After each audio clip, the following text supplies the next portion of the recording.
Thank you, Dylan. Now we'll have Miss Kellen Merkel from Ellis County 4-H sing the national anthem.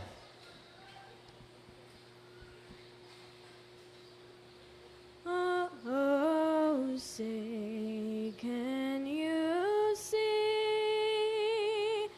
by the dawn's early light what so proudly we hailed at the twilight's last gleaming, whose broad stripes and bright stars through the perilous fight o'er the ramparts we watched were so gallantly streaming, and the rocket's red glare, the bombs bursting in air, gave proof through the night that our flag was still there. Oh, say does that star-spangled banner yet wave o'er the land of the free and the home of the great?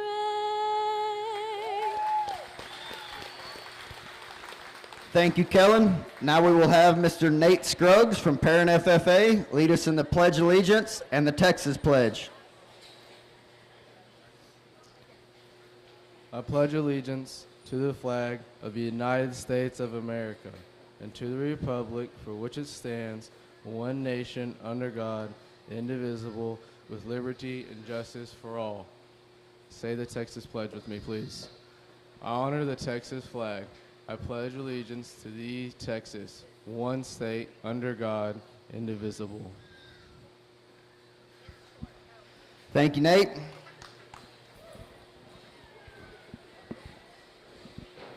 Ladies and gentlemen, this morning we're going to have a staggered start. The ring to the east side is the Junior Breeding Gilt Show ring.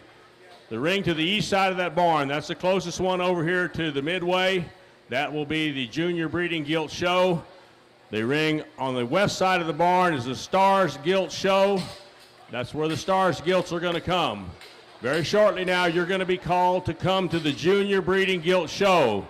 We're going to give a pause, and then we'll call for the Star Show. But we're not going to call you both at the same time.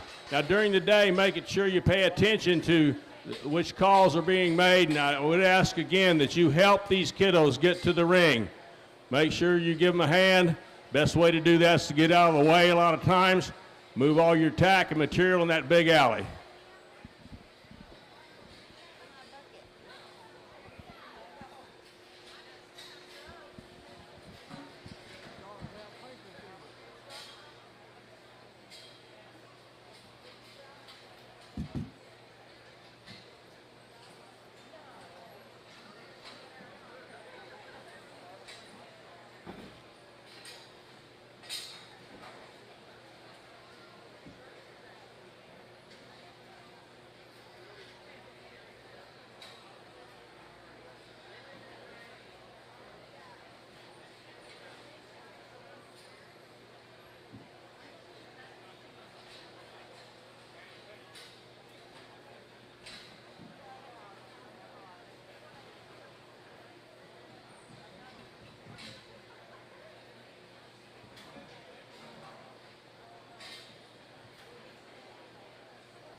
wedding or something, I need to actually look nice for him.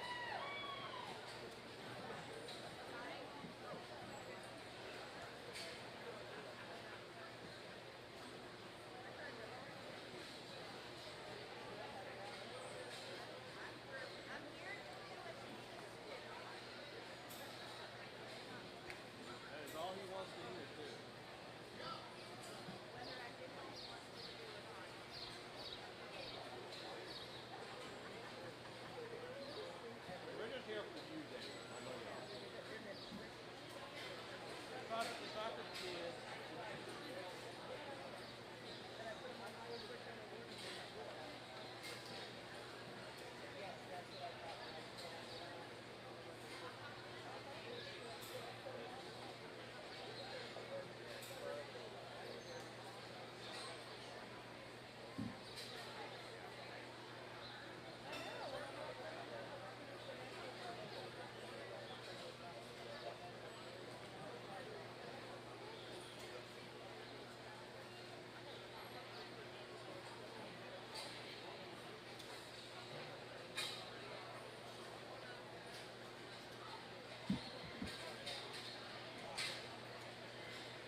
Ladies and gentlemen, attention in the barn. Very shortly, we're going to start calling our stars gilts. We're going to start with a white crossbred division. The white crossbred division will be followed with the all other crossbreds. So whenever you hear that call, you'll be bringing your class of white crossbreds to the west side of the arena. Don't bring them up now because they haven't called them yet.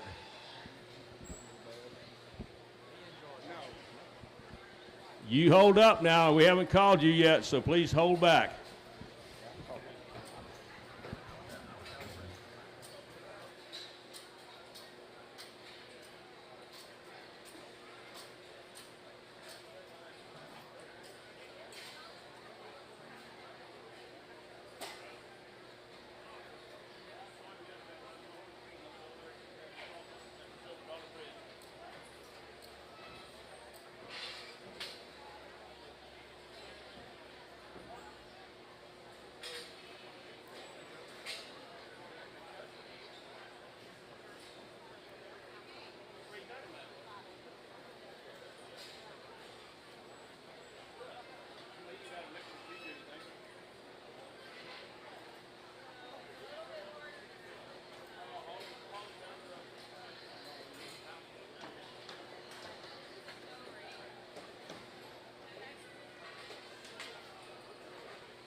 Okay, we're going to see a Savannah Floyd.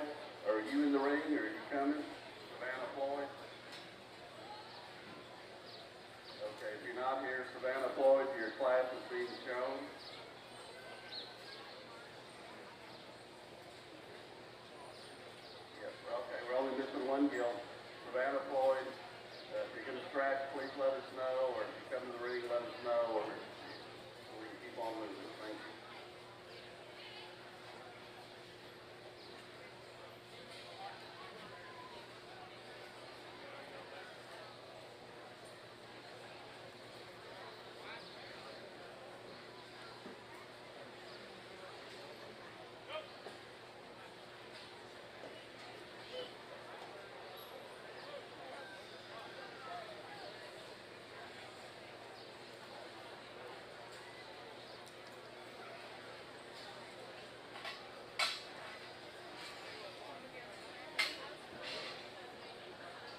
Attention on the Star Gilt side. This will be your first call. Class 1, lightweight white crossbred. Bring them to the holding pen. First call, Class 1, lightweight white crossbred. Bring them to the holding pen.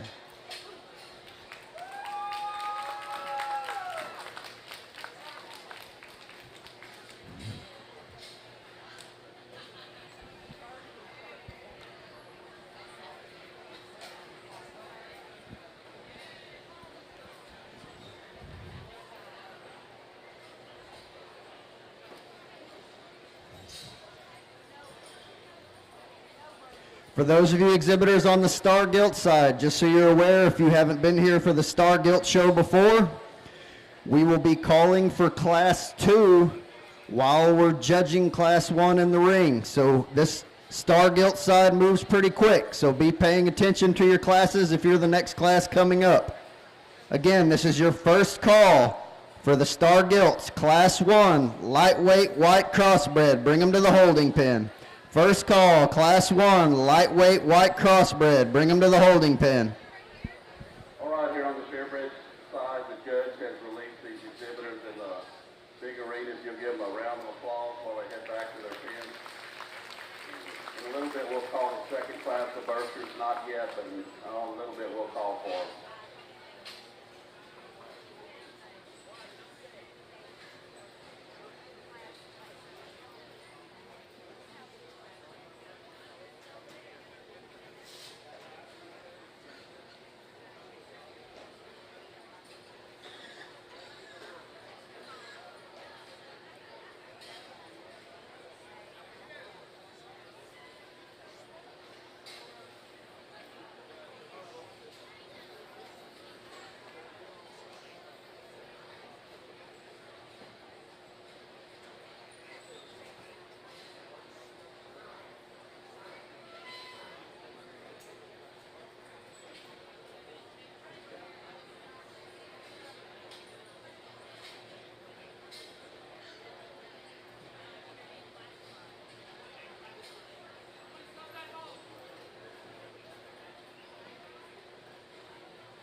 Attention exhibitors on the Star Gilt side. This will be your second call. Class 1, lightweight white crossbred. Bring them to the holding pen.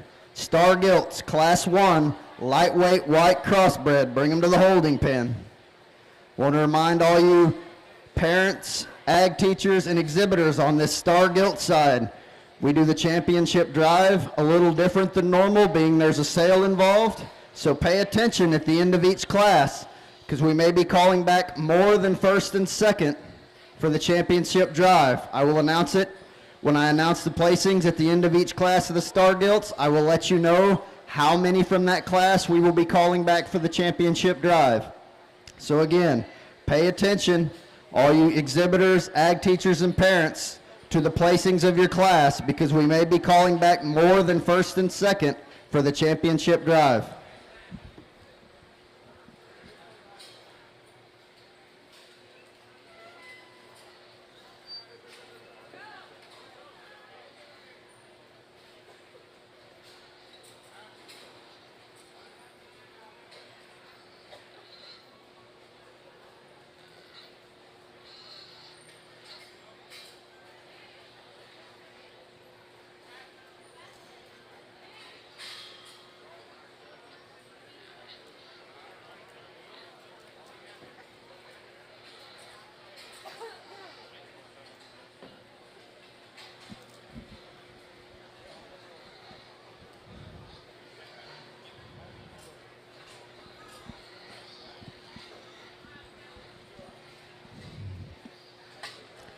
Attention exhibitors on the Star Gilt side, Class 1, lightweight white crossbreds. We are still missing 2 gilts in this class.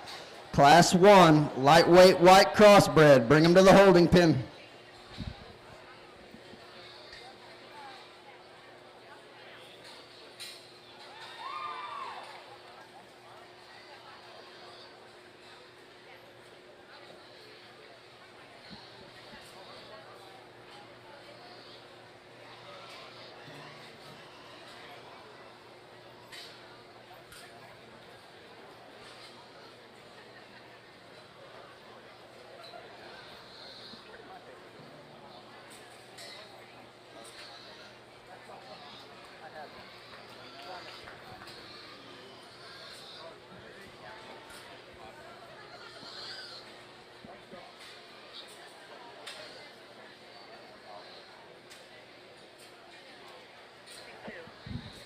Attention exhibitors, Star Gilt side, this is your final call for Class 1, lightweight white crossbred. Bring them to the holding pen.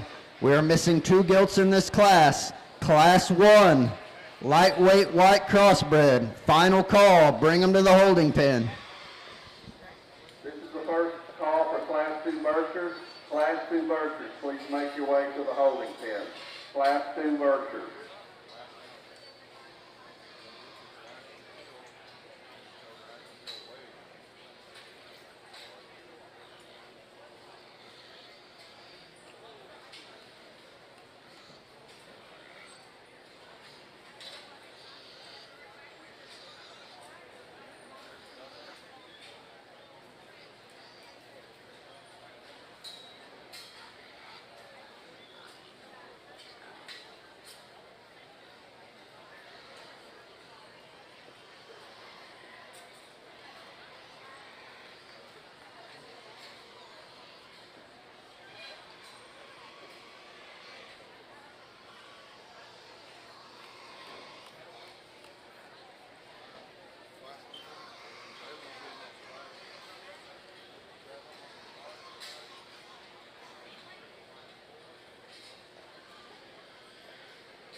Attention on the Star Gilt side. This will be your first call. Class 2, white crossbred. Bring them to the holding pen. First call, class number 2, lightweight white crossbred. Bring them to the holding pen.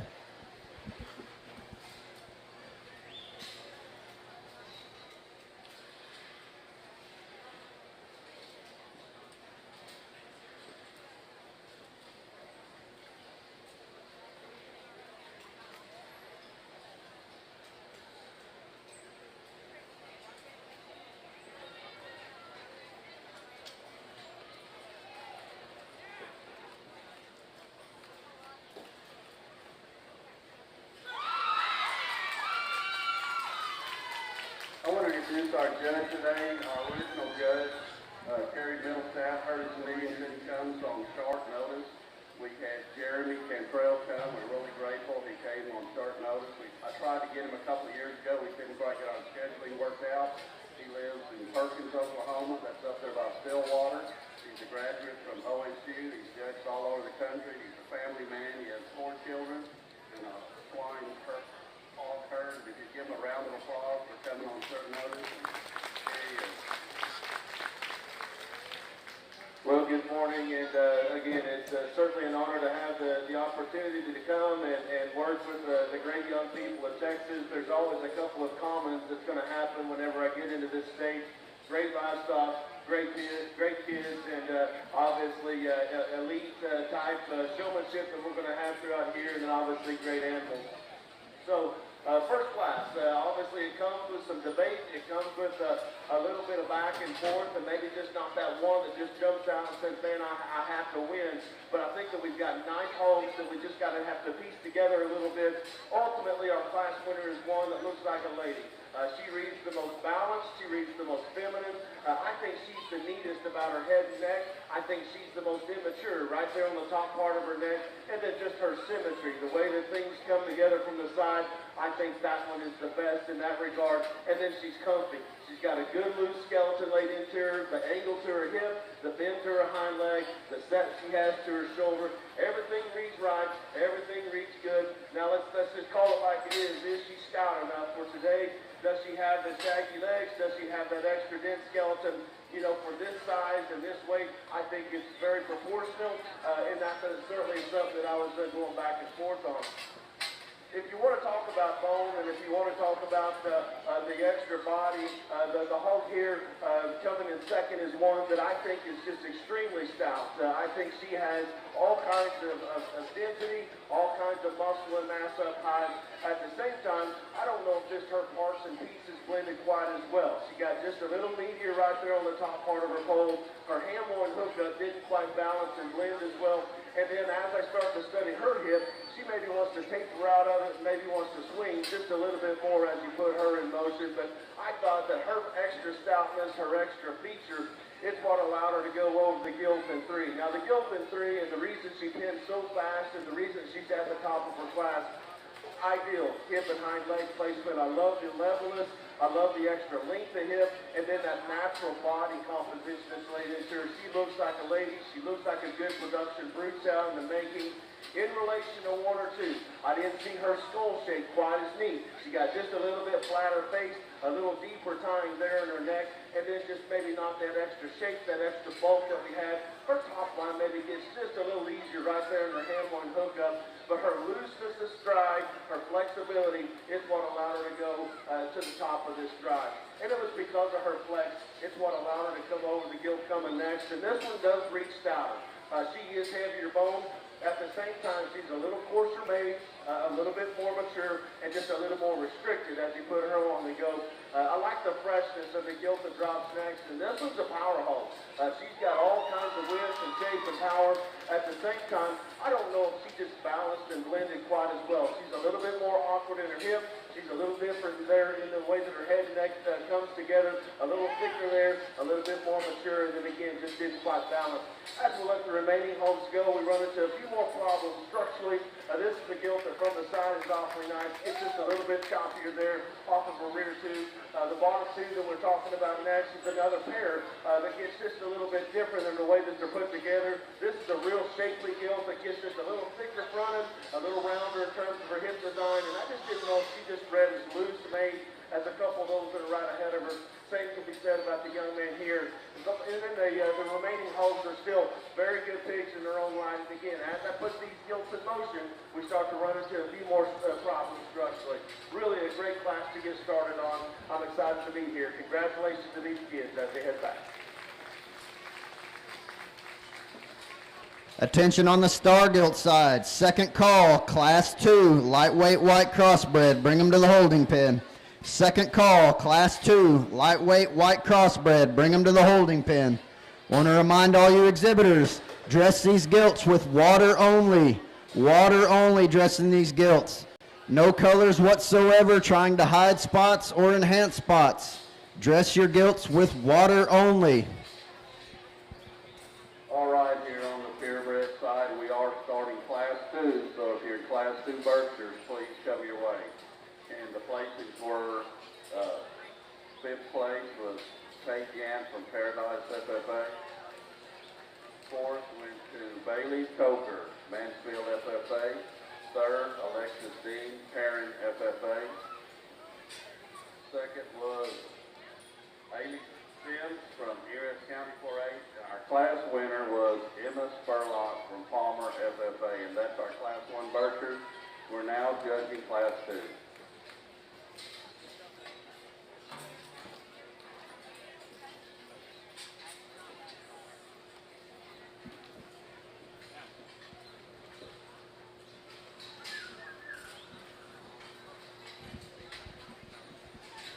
On the Star Gilt side, want to remind all you parents, ag teachers, and exhibitors, because there's a sale involved during the championship drive, we may be calling back more than first and second for each class.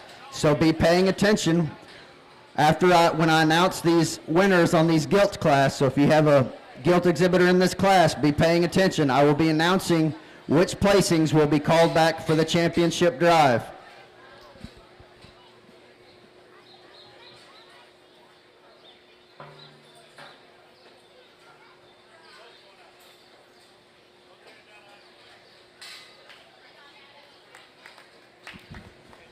Attention on the Star Gilt side. Final call, Class 2, lightweight white crossbred. Bring them to the holding pen. We are missing 2 gilts in this class. Final call, Class 2, lightweight white crossbred. Bring them to the holding pen.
Well, good morning. It's a pleasure to be here in San Angelo, Texas, to sort through your Stars Gilt show. I can honestly say this is my first time in San Angelo. Looks like you got a nice city here, and it looks like you got a nice place to have a stock show. So looks like we're going to have a warm day today and maybe cool down quite a bit tomorrow, judging by the weather forecast. But we're going to work through them efficiently and get you where you need to be here. So we get out here in this first class of lightweight light crosses and land on a pair here that might not necessarily look like they're just all that similar in some regards, but where they are similar is they are the absolute best in this class from the surface up in terms of squareness, strength of foot, squareness of where their feet strike the surface on both ends of their skeleton. You know, they might not be the most, they might not complement each other the most in terms of look or rib cage, but in terms of just building them from the ground up, they are the best two in this class, in my particular opinion. Of the two, the one I prefer is the young lady right here in front of me. Gilt didn't want to give her head quite as much when she come right out the gate. My compliments to the young lady in terms of sticking with her and kind of getting her attitude adjusted. This Gilt is the heavier boned option. She's the bigger footed option of the two. She too is the one that ties her head and neck a little higher into the top side of her blade. She's the bigger chested Gilt and the square moving Gilt as she comes directly to you. Now if you want to come here and say the second place Gilt is got a little bit more there right out the back side of her blade in terms of just rib cage and down into her heart, I don't disagree with that at all. I like that Gilt for that potential right there. Would just like to clean up her head and neck in terms of making barras here for the next generation. Just pull her head and neck up out the top side of her blade just a little bit more. But I think two very good fundamental Gilts that bring a lot of extras to the table. Congratulations to both of those young ladies. Next young lady coming out here with a predominantly white Gilt. Maybe gives up some feature, especially forearm and front foot, and maybe some looseness of rear leg in relation to the other two that place on top of her. But man, that's a fresh Gilt. That's a Gilt that's very slick looking from the side. I like her side view profile. When she comes right at you, she just gives up too much arm and front foot in relation to these other two to get worked up any higher. Like a lot of things about this one, front 2/3 of this one I think are very, very good. She wants to step outside of her skeleton a little bit too much and just get a little too rigid in that rear step for me, especially for a lightweight cross at this stage of the game. Young lady does an outstanding job of getting her drove. The young lady here we actually pulled out of the sieve pin, and I think has one that's got some neat pieces. Head and neck attachment. That's a flat back Gilt that's got a long hip in her. It's got some substance underneath of her. She just gives up too much in terms of cage and heart and center body in relation to these top four in this class. But my compliments to the young lady for sticking with her. Good class to get started with here. Looking forward to the rest of the day.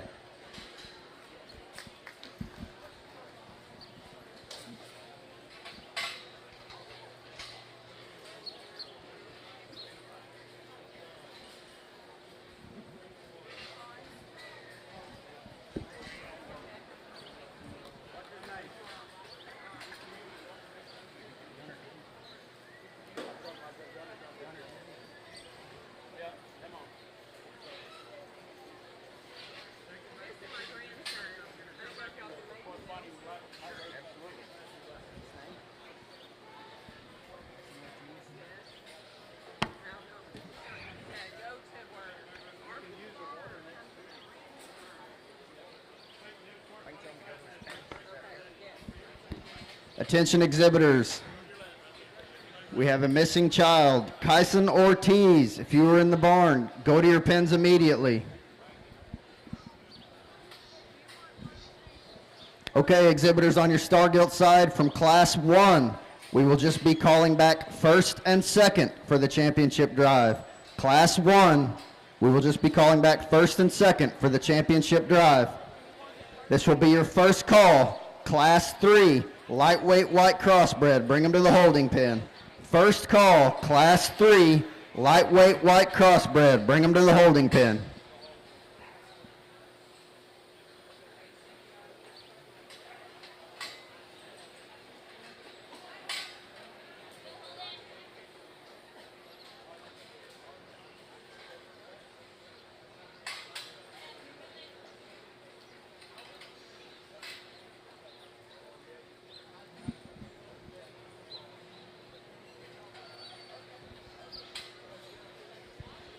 Placings in your Class 1 white crossbreds. And again, we will just be calling back first and second for the championship drive.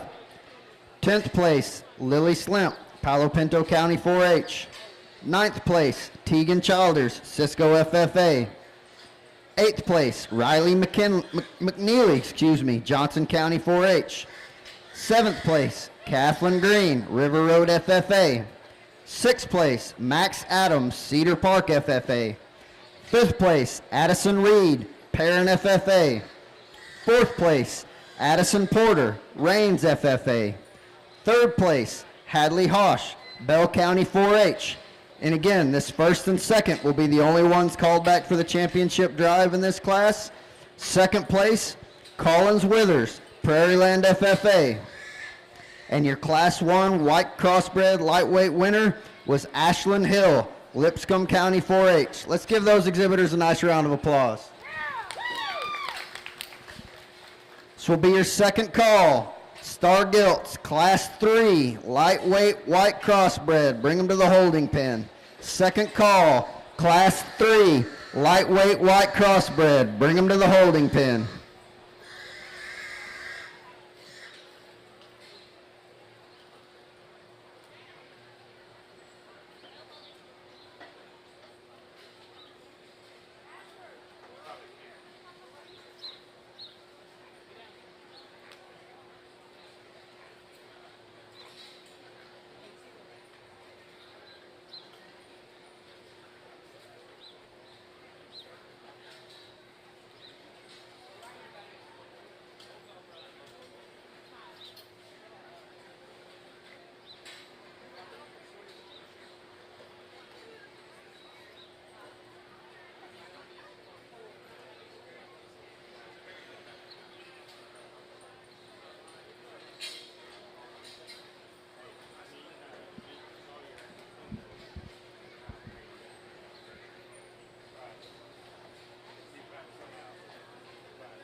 We're missing one gilt on the Berkshire side. Stony Vault from Iredale FFA.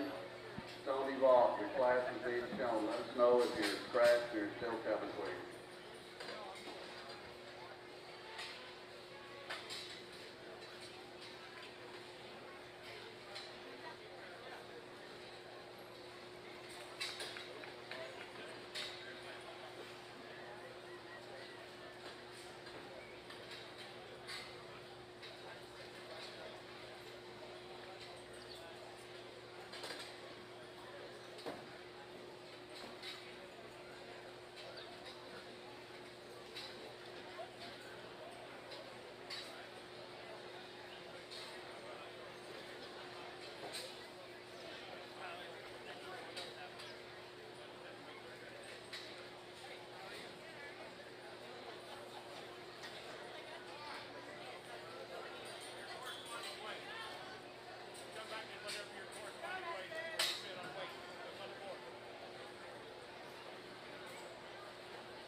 Attention exhibitors, final call, Class 3, lightweight white crossbred. Bring them to the holding pen.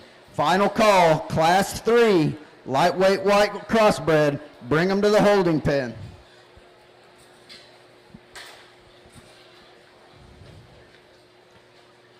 I'd like to take this opportunity on the Star Gilt side to introduce our judges. The ring judge today is Mr. Brett Byers from Sibley, Illinois. He's been involved in swine production for 47 years, been raised in it since he was born. The name of his farm is the Byers Farms. They raise show pigs and purebred breeding stock. His education was Lakeland Junior College, Matin, Illinois, and Western Illinois University. His judging experience, he's judged in junior college and senior college, and he's judged many state fairs, Texas majors, and NSR shows. His wife's name is Jody, and he has 4 kids, Brooke, Lane, Kinley, and Keaton. And back in our sifting pen, we have Mr. Jim Kilmer, Monticello, Indiana. He was raised up in show pigs as well, and the name of his farm is Kilmer Swine.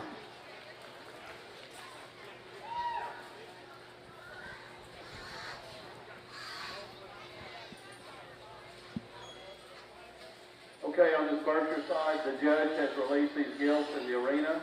Please take them back to your own pen and please give them a round of applause.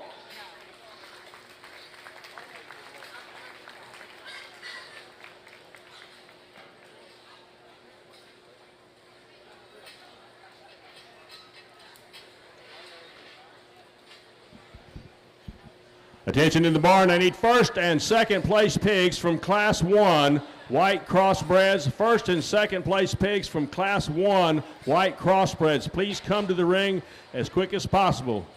First and second from Class 1 white crossbreds. Let's come back to the ring.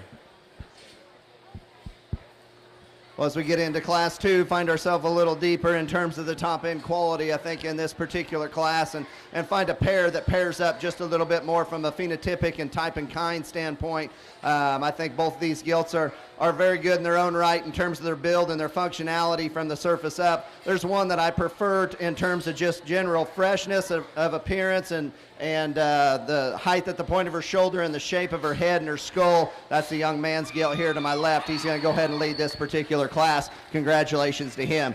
Now, if you want to say the second place gilt is that much punchier in the center portion of her body, I ain't going to disagree with that. I think, man, this thing has got a lot coming out down there in her heart and out the backside of her blade. A gilt that's really good in terms of her hip and hind leg construction. Really like that stout tail head up there on her. Like to change her head just a little bit. Like to clean up her crest. Like to clean up the base of her throat there just a little bit. And like to attach her head and neck a little bit higher to the top side of her blade. That's getting pretty critical on two gilts that I think are very, very nice in this particular class. Young man comes out 3 with another blue gilt here that I think has the same general kind of quality as the top 2. Maybe just like to fix this one's hip and hind leg structure. Maybe like to pull her tail head up, pull her down in her hip loin there just a little bit and extend the length of her hip and extend the length of her rear step. I think the front 2/3 of that one are awful good in a lot of regards. That's just where I want to change her. This gilt right here goes into the 4-hole from this view right here. She comes right at you. She is the frailest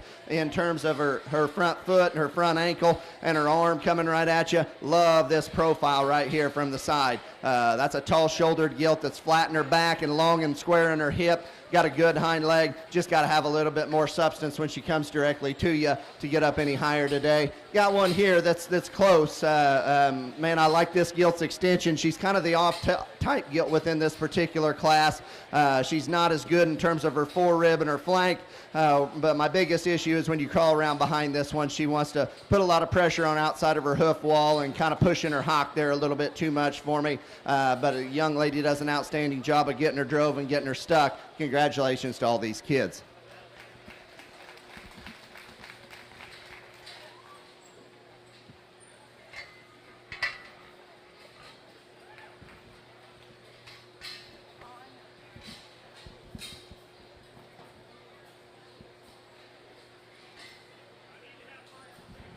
Attention exhibitors, we need your first and second place winners from Class 1 lightweight white crossbred. Bring them to the holding pen. First and second place winners, Class 1 lightweight white crossbred. Bring them to the holding pen.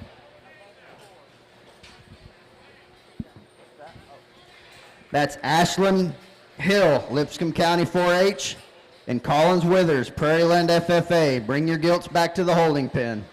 Ashlyn Hill, Lipscomb County 4-H, and Collins Withers, Prairieland FFA.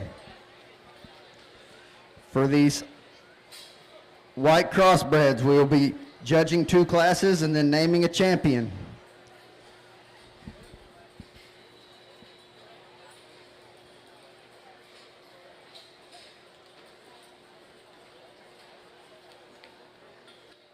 From the chutes to the stalls, barns to the big leagues, Sullivan Supply has you covered with innovative products designed for success. But it's not just about the products, it's about the experience. Our dedicated team is passionate about providing exceptional customer service and understands your unique challenges and goals. For us, it's more than just a business. It's a genuine commitment to our industry. With Sullivan Supply, you can trust that you're not just a customer. You are a part of our team, driven by passion, innovation, and excellence. Sullivan Supply, committed to you.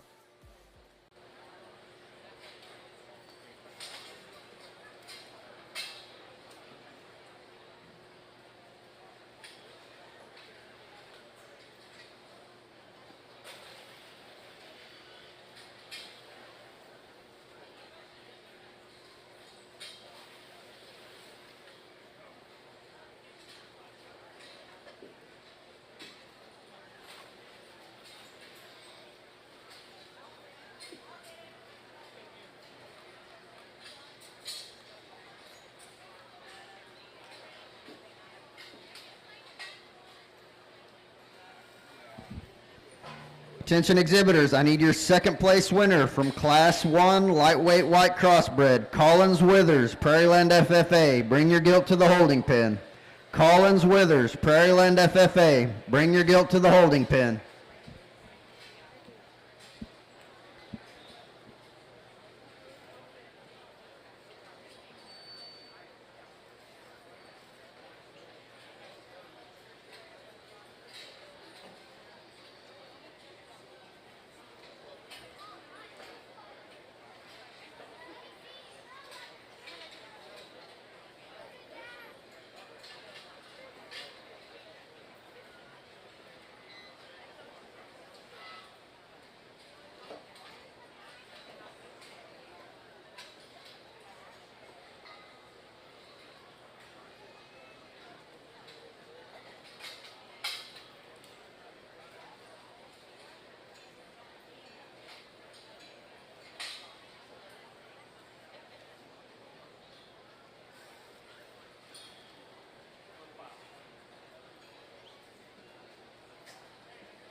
This is first call for Class 3 Berkshires.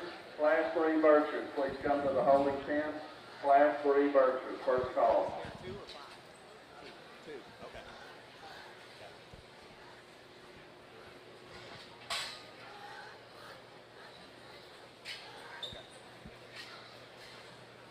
Well, let's give these class-winning exhibitors a round of applause if we could, please. Both these gilts bring a lot of quality to the table, and Jim got back out here with me, and we discussed them just briefly and arrived on the same gilt. I think there's one out here that's just got more in the center portion of her body. She's got more in her forerib. She's better back in her flank. Just from a breeding gilt perspective, I think she kind of overpowers the other one. Young man out of Class 2 is your champion. Congrats to him.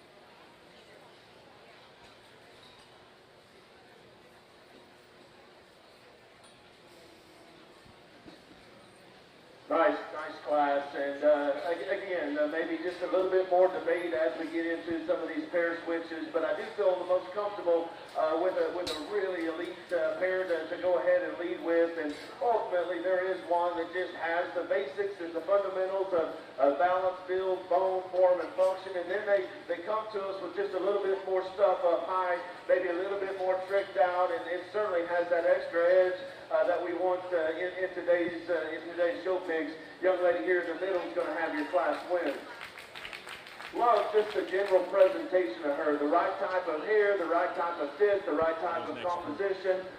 Definitely very, very well presented. To be picky, and if you just want to throw a dart at her, I'd like to just bend her hind leg just a fraction to go ahead and just make her absolutely bulletproof. But other than that, man, that is a square-bladed, round-body hog that's so good up high. If you guys get a chance, get right up on top of her and study her right out of her blade. She's got the right type of edge, the right type of spread. I love her length of hip. I love the extra stoutness of skull. The stoutness of feature are really a big-footed gilt. Something that glue or paint can't disguise. That's just good foot, good toes there. The gilt second is one that, again, I think has that kind of power, but just maybe not as neat of a package as you start to study her through the front third of her body. It's just a little bit deeper time there, maybe just a little more vanilla there on the back side of her shoulder, maybe just not the uniqueness, maybe not the freshness that we had in our class winner, but extremely square, extremely stout, extremely comfortable, and that's what allowed her to go in that second hole. I felt that one was just a little more secure as he got in behind her. Obviously, the young lady here didn't give me just the best view coming right out of the gate there out back. I still want to change, just modify the way that she utilizes her right rear. She maybe just wants to sling it and throw it just a little bit, but man, after that, that's a deadly looking one that's got the right type of immaturity. I love her extra length that she has from her shoulders forward. She definitely has the range of motion. I just maybe want to see a little bit more of a coordinated stride as you study her off of her rear too. The young man coming next is one that obviously gets the most out of her gilt and maybe gets just a little bit too much of a whip and a spur on her. She wants to overstep, and when she does, she wants to step outside of her body wall. As I study her there from the side, that's a deeper kind gilt that maybe just doesn't blend to the top part of her blade. Got just a little bit meatier right there on the top part of her pole. But more than anything, I just need to modify the way that she utilizes her rear tube. The young lady coming next has got one that obviously is maxed out to the extreme in terms of body and mass and muscle. Gets just a little bit rounder muscle as you step in behind her. She's a little bit more of a ground pounder. I'd like to elevate her right there on the top part of her blade, pick her up off of her front toes, and maybe even just lean her up right there on the top part of her pole. But more than anything, just strikes me as just a little bit more bubbly as you get in behind her. The young lady dropping next has got one that is probably a little safer as you study her there. At the same time, she's just a little plainer featured, a little bit more vanilla there on the top side of her blade, and maybe just don't quite have that extra that we have in the top part of this class. Pulled this one out of the Dead Sea, and again, her bone and look from the side is what really appeals to me. You get in behind her, and that's where we need to change her. Just needs to see more thickness and just more squareness, hip hop to ground. Really a fun class. Congratulations to them all.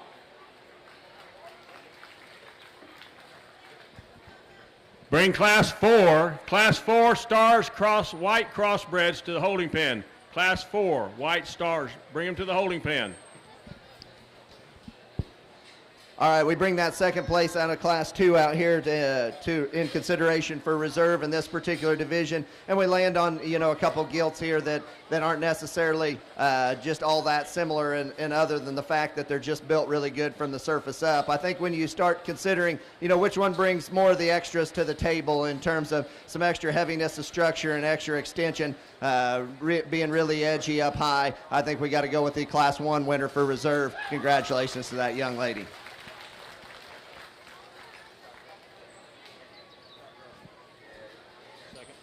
Okay, here on the Berkshire side, we have placing for Class 2. Our 5th place was Colby Florence from Mansfield, FFA.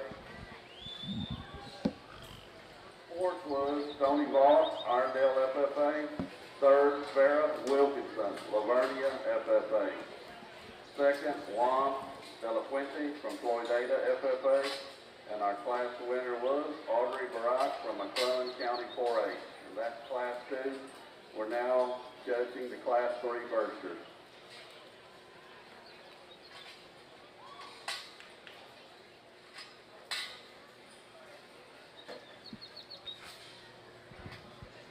This will be your second call.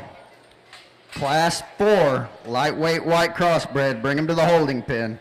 Second call, class number 4, lightweight white crossbred. Bring them to the holding pen.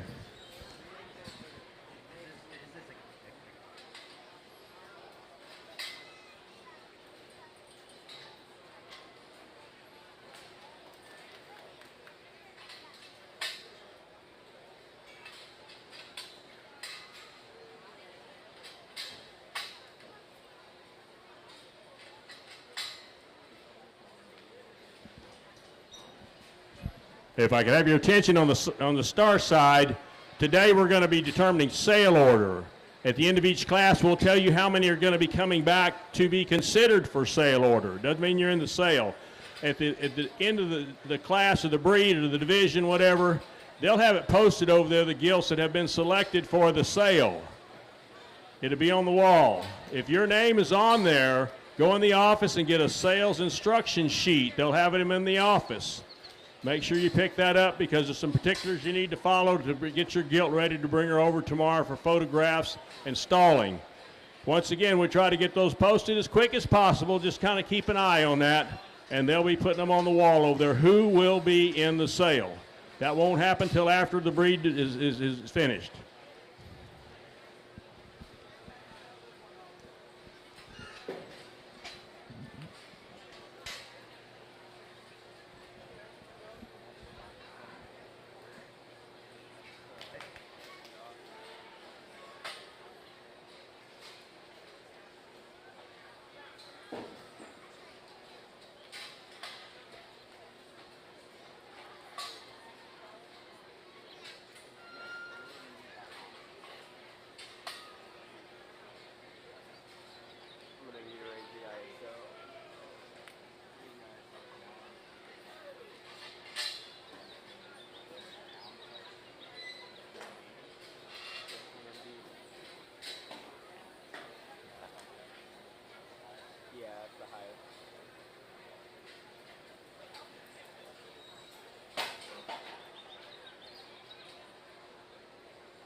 Attention exhibitors on your Star Gilt side.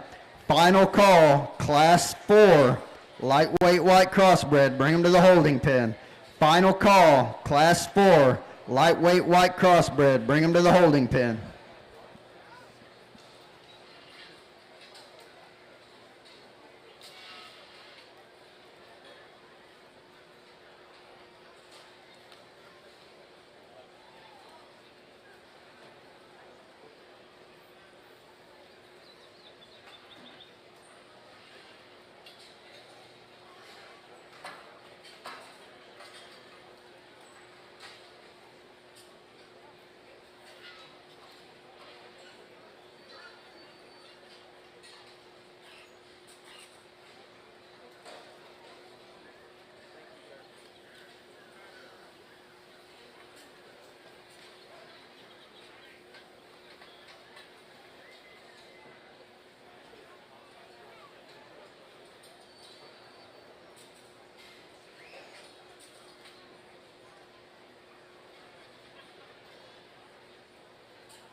Placings from your Class 2 white crossbred. 10th place, Max Adams, Cedar Park FFA. 9th place, Holden Wishcamper, Collingsworth County 4-H. 8th place, Isaac Barrera, Ira Ann FFA. 7th place, Kevin Cheshire, Wall FFA. 6th place, Sawyer King, Stephenville FFA. 5th place, Blakely Bottleberg, Erath County 4-H. 4th place, Addison Jones, Colleen Career Center FFA. 3rd place, Dawson McCauley, Idalou FFA. 2nd place, Ellis Bailing, Bryson FFA. And your Class 2 white lightweight crossbred winner was Stockton Matthews, Midland FFA.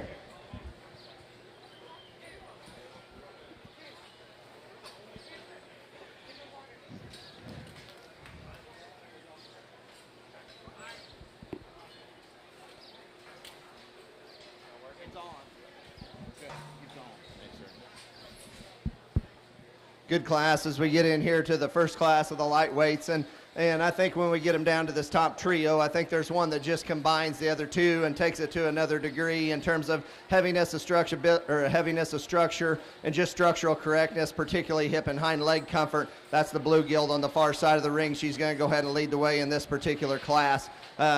Just assembled the best from the surface up, meets the surface with the biggest foot and the most comfortable rear pastern of the top three, in my opinion. The young man coming here with the speckled gilt.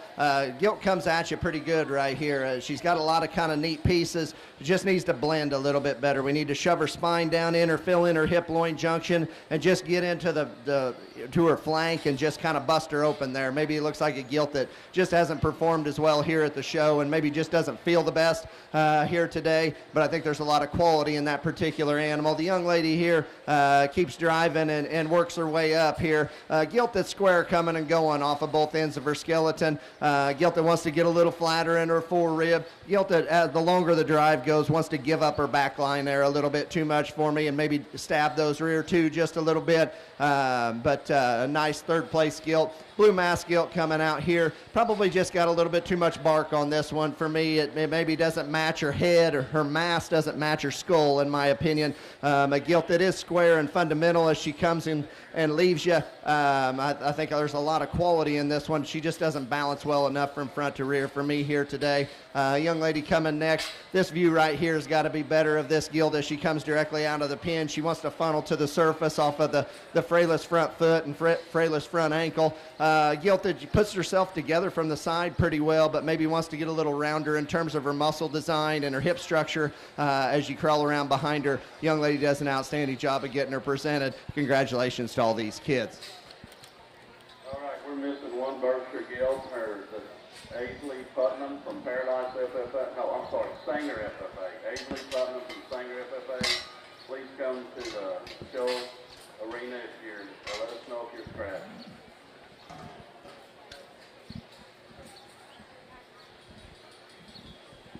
And if everybody's leaning around the fence, if you kind of sit down in the bleachers, that way the people in the bleachers can see a little bit.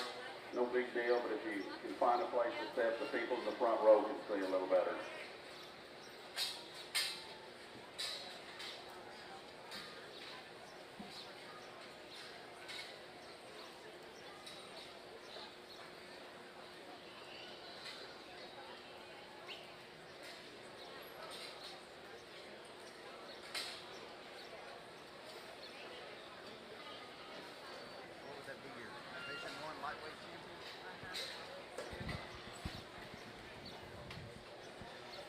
Would like to recognize our champion in reserve, champion Division I lightweight white crossbred. Your champion was shown by Stockton Matthias, Midland FFA, and your reserve champion was shown by Ashland Hill, Lipscomb County 4-H. Let's give those exhibitors a nice round of applause.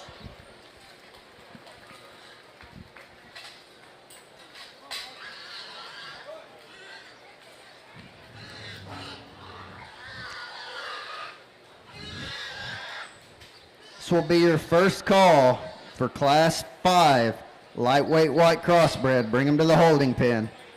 First call, Class 5 lightweight white crossbred. Bring them to the holding pen.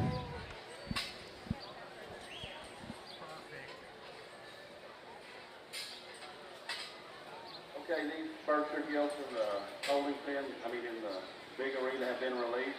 You can go back to your pen, and if you give them a round of applause, we'd appreciate it.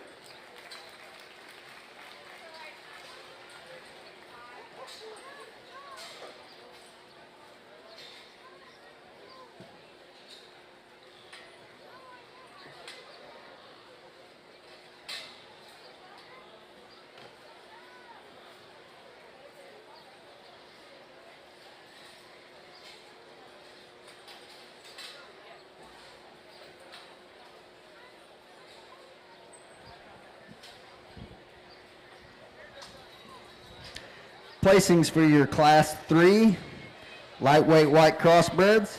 10th place, Bailey Morcom, Midland Legacy FFA. 9th place, Silas Lane Fawcett, Palo Pinto County 4-H. 8th place, Lacey Person, Atascosa County 4-H. 7th place, Weston Eisenhower, Bayard FFA. 6th place, Maverick Bateman, Spur FFA. 5th place, Heidi Fulkerson, Palo Pinto County 4-H. 4th place, Danzer Bailing, Bryson FFA.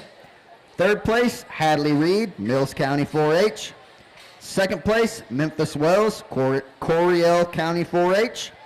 And your Class 3 lightweight white crossbred winner was Cheris Carter, Hyco FFA. Let's give those exhibitors a nice round of applause.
This will be your second call. Class 5, white crossbred. Bring them to the holding pen. Second call, Class 5, white crossbred. Bring them to the holding pen.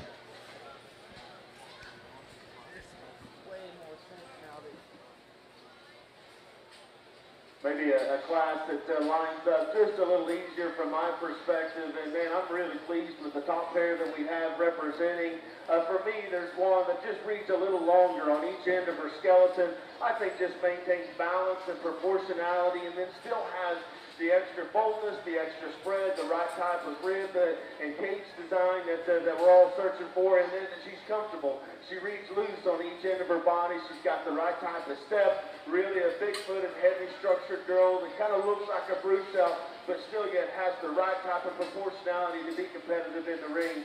Young man here in the middle is going to have his class win. Congratulations to him.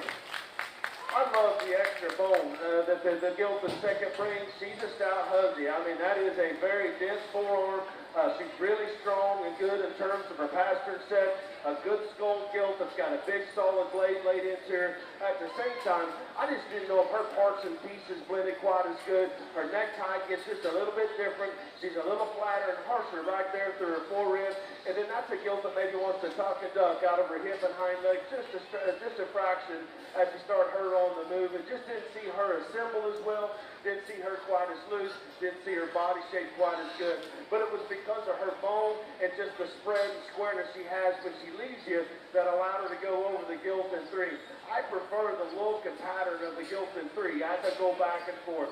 At the same time, that's a Gilt that gets a little straighter legged, and I just didn't know she had the right flex as you started her going away, and then you get in behind her, and that's a Gilt that deviates. Hip off the ground, just needs to spread, just needs to widen.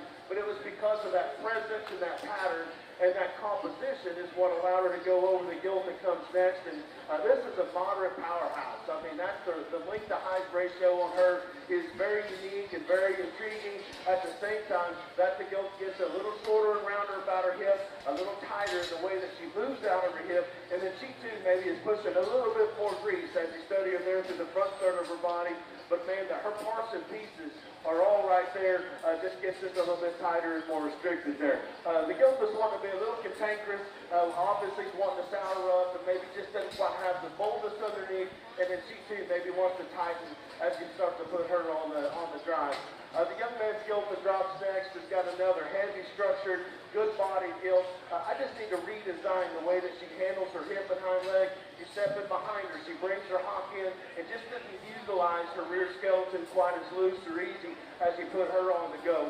The young lady that rounds out the class is one that we pulled back there last minute, and then she's another one that has the right type of shape up high. I like the look that she gives you through the front third of her body. Just need to change her in the way that she handles her rear too. Really a fun class. My compliments to these kids as they head back. Okay, guys, go ahead and fire them up there. As we get into the heavyweight class of the middle crosses here, I think brings some depth in terms of quality, but brings us one that needs to lead the way and needs to lead the way pretty quick. That's the young man over here to my left. I think brings us a Gilt that has all kinds of presence, has all kinds of structure on a very, very comfortable skeleton. Proportions are good, balance is very good. Very nice place to start. The blue-eyed Gilt's going to be second here. Gilt that maybe naturally just wants to run downhill a little bit more and have just a little bit more there in the base of her throat. In relation to our class winner, a Gilt that's probably not as bold and as big in her arm as she comes directly to you, but a Gilt that covers the fundamentals very, very well in terms of rib shape and center body and freshness of upper skeleton. Her heaviness of structure and her squareness to the surface is what gets her over the Gilt in 3. When we bring the young lady's Gilt in 3 out, man, that thing is attractive from the side. That's a tall-shouldered Gilt that's feminine out in front of her blade, that's got a good-sized arm when she comes directly to you. I love this profile right here, but when you crawl in behind her, she wants to funnel to the surface a little bit too much to me on a little kind of frailer foot and a little frailer ankle. if we could square her there at the surface, we'd think about swapping that middle pair there. Congratulations, young lady. The blue gilt coming here next. One we moved up a little bit, didn't get the best drive out of her as she come directly out of the holding pin the first time. Gilt that has some substance, a gilt that maybe just doesn't blend as well. She wants to roll on her hip there a little bit and kind of tuck her hind leg and throw it a little bit every once in a while, but a feminine gilt that's fresh in her appearance. I do appreciate that about her. The young lady did a good job of keeping with her and getting her stuck. We got a blue-eyed gilt here that comes next that maybe wants to pitch a little forward in her shoulder and maybe not be quite as big in her arm. From there back, I think that's a gilt that's very good. I appreciate her composition up high and her skin and hair. The young man's hustled, done a good job with a solid white gilt. Done a good job of keeping her white and getting her dialed in. Just need to change her shoulder angle there up front. Maybe just relax her spine just a little bit and let her handle the ring with a little more ease and movement. But a very good class. Congratulations to those kids. All right, we're judging Class 4 Berkshire Gilt. Class 4 Berkshire Gilt, please come to the holding pen. And the placings on Class 3 were Courtney Williams from Perrin FFA. Fourth place was Avery Maris from Brownwood FFA. Third, Christy Parrish from Huckabee FFA. Second, Holt Sims from Harris County 4-H. And our class winner was John Jones from Perrin FFA. We're now judging Class 4 Berkshire.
Attention in the barn, you can bring Class 6 white crossbreds to the star side. Bring them on up, bring them to the holding pens. Class 6 white crossbreds, star side, bring them up.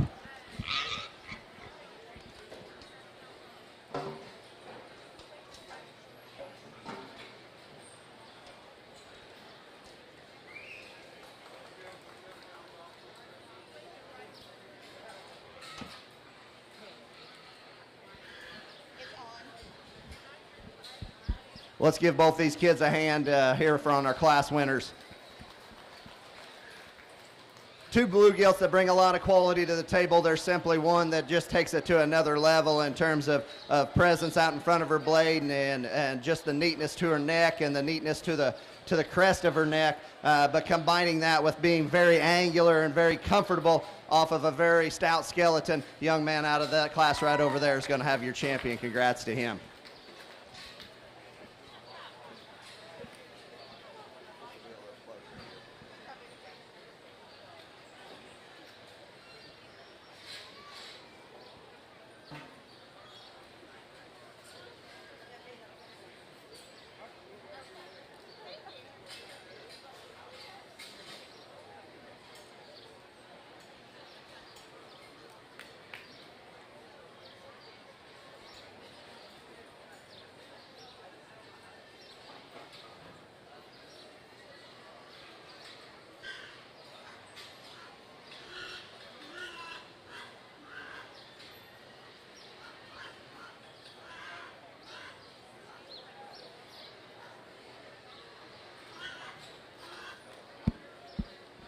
bring that second place out. And I told Jim, I said, this decision is going to get a little closer in my opinion. I think we got two gilts here that still bring a lot of quality to the table, but do it in somewhat different packages. I think we got one that here again brings it, comes at you with just a little more arm and a little more front foot, probably does it in a taller fronted kind of a fashion, and maybe just a little bit more elite looking out there in front of her blade. Young lady's blue gilt right here is going to be your reserve in this division. Congrats to her.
Okay, we're going to go ahead and pick a third in this particular division, so we bring that other gilt back out here to compete for third overall.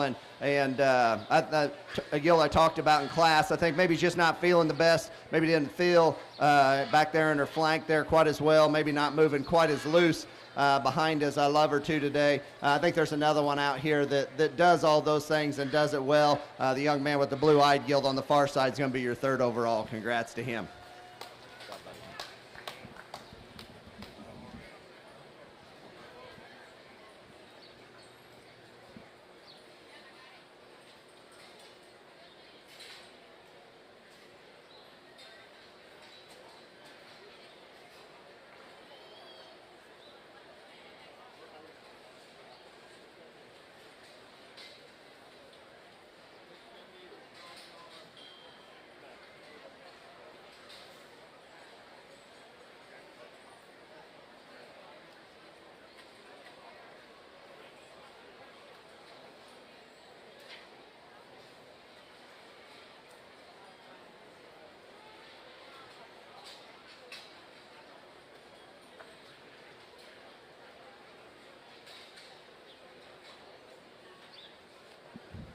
Attention on the star gilt side. This will be your second call for Class 6. Bring them to the holding pen. Second call, Class 6, white crossbred. Bring them to the holding pen.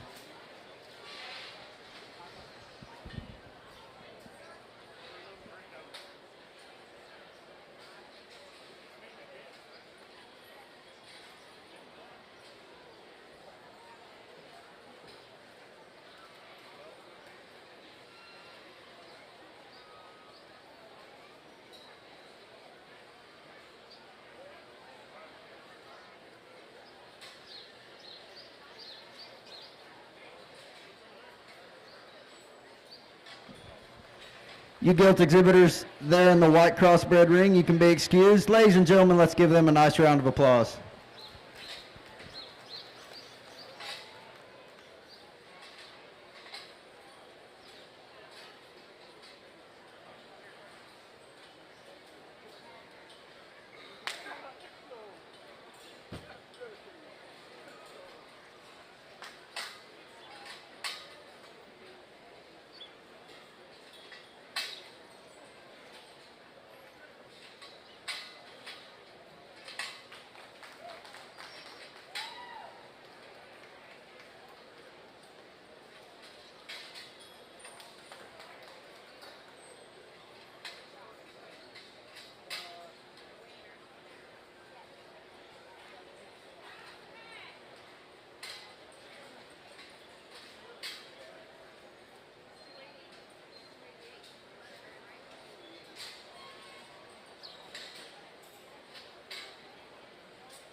right, we're missing a Gilt, the Berkshire. Sawyer King from Stephenville, FFA. Your class is being shown.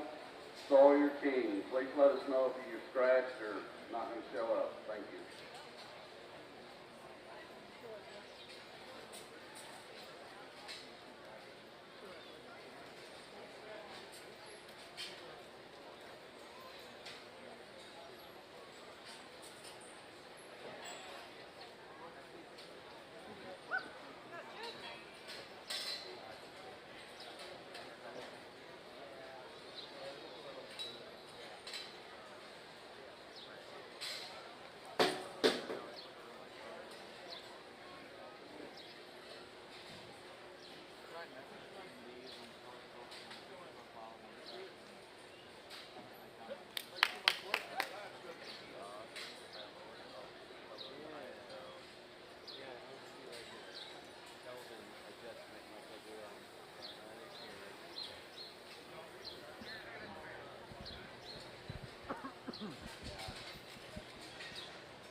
Attention, Class 6, White Crossbred, final call. On your Star Gilt side, Class 6, White Crossbred, bring them to the holding pen, final call. If you have a White Crossbred, Class 6, final call, bring them to the holding pen. After we judge this Class 6, we will judge for champion and reserve champion heavyweight White Crossbreds, and we will be calling back the champion and reserve champion lightweight White Crossbreds and the champion and reserve champion middleweight White Crossbreds to show for the overall champion White Crossbred of the show.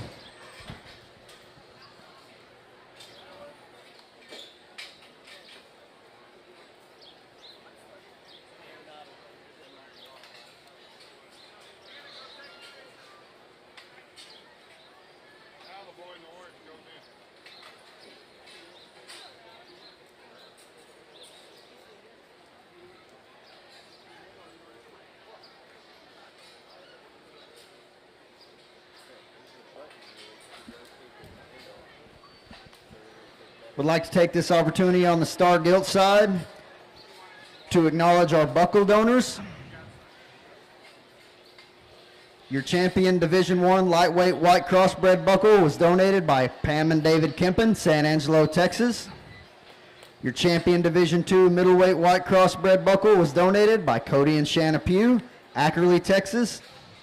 And your champion Division III heavyweight White Crossbred buckle was donated by Joe Tidwell, Rockin' T Show Pigs. If you donated these buckles, when we get ready to show for the champion, overall champion, White Crossbred of the show, please make your way to the show ring so you can present your buckle to the winner.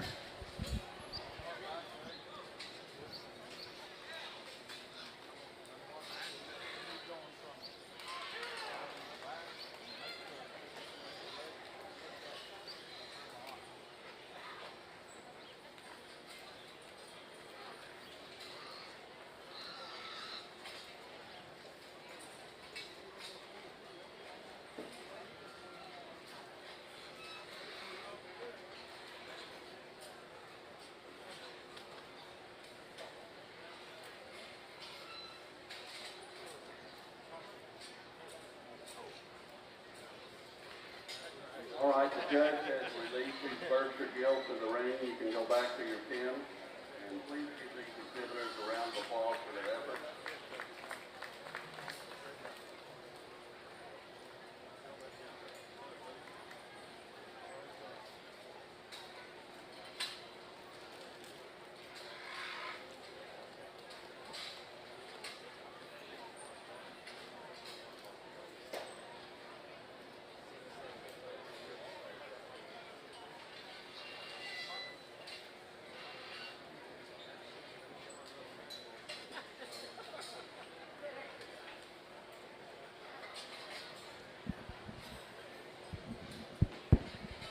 Probably one of the deeper classes we've seen as we start get up in here to the heavyweights of the light cross division, and I think we got a pair up in here that hit me pretty good coming right here out of the holding pen. And I think of that pair, I think there's one that's just simply more my kind in terms of how her head and neck ties into the top side of her blade and how clean she is about her crest. but she too is the taller fronted gilt that's longer and leveler and squarer about her hip. That's the young lady with the scarf on the far end. She's going to go ahead and lead the way in this particular class. I think a very, very nice class winner. Skin and hair here on this young lady with the dark blue gilt is awesome, and my compliments to her. Not that either one of them are bad, but she's taken it to another level in that regard. She's hustled at home, and she deserves the credit where credit is due. This thing is comfortable off of both ends of her skeleton. She's got a bigger arm as she comes directly at you than maybe the one that's in third, and a better set to her shoulder than the one that's in third. I'd like to take this thing's hip and lengthen it out there just a little bit. Like to raise her ever so slightly at the point of her shoulder, but I think a very, very good pair up here on the top end. As we bring that white gilt hair out of third, that is a tall shouldered gilt. This kind of flatten her back and long in her hip. The longer the drive goes, she wants to give up back there in her hip loin there a little bit, and she wants to go forward in her shoulder just ever so slightly.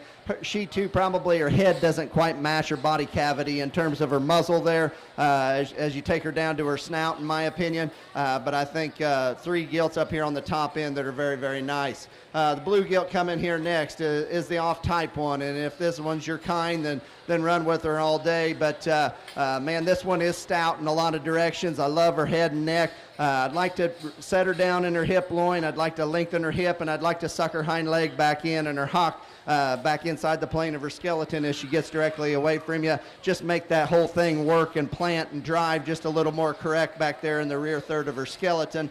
Got a white gilt here that's coming out in 5 that gives a good profile from the side. I'd like to peel a little bit out of her elbow pocket and just peel a little bit out everywhere. She's just a little chunkier than I like them to be. A gilt that runs uphill from a tallness of shoulder standpoint, but she too is probably the least limber of all of them in terms of getting out here and covering a lot of ground.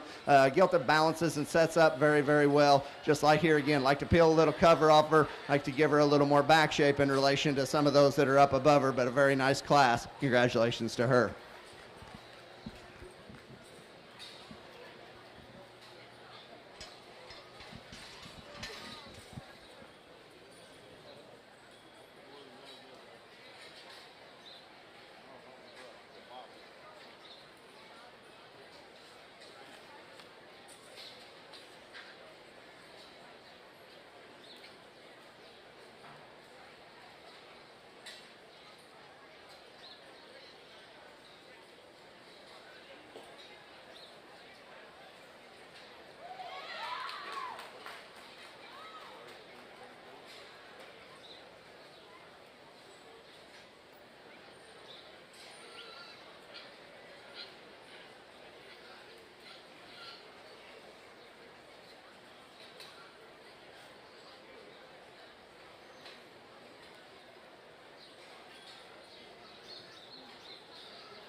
Attention Star Gilt exhibitors. We need your champion and reserve champion from Division 1, lightweight white crossbred. Bring them to the holding pen. And we need your champion and reserve champion, Division 2, middleweights. Bring them to the holding pen, light white crossbreds. Your champion and reserve champion, lightweight white crossbred, and your champion and reserve champion, middleweight white crossbreds. Bring them to the holding pen.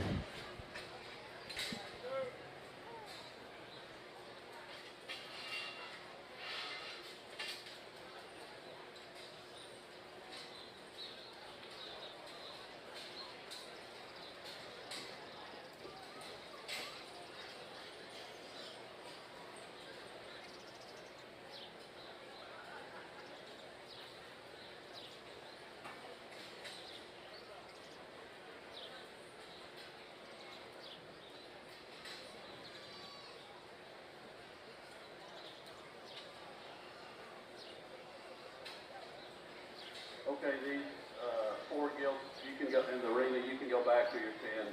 Our judges made the selections, and thank you for coming. These 4 gilts are released.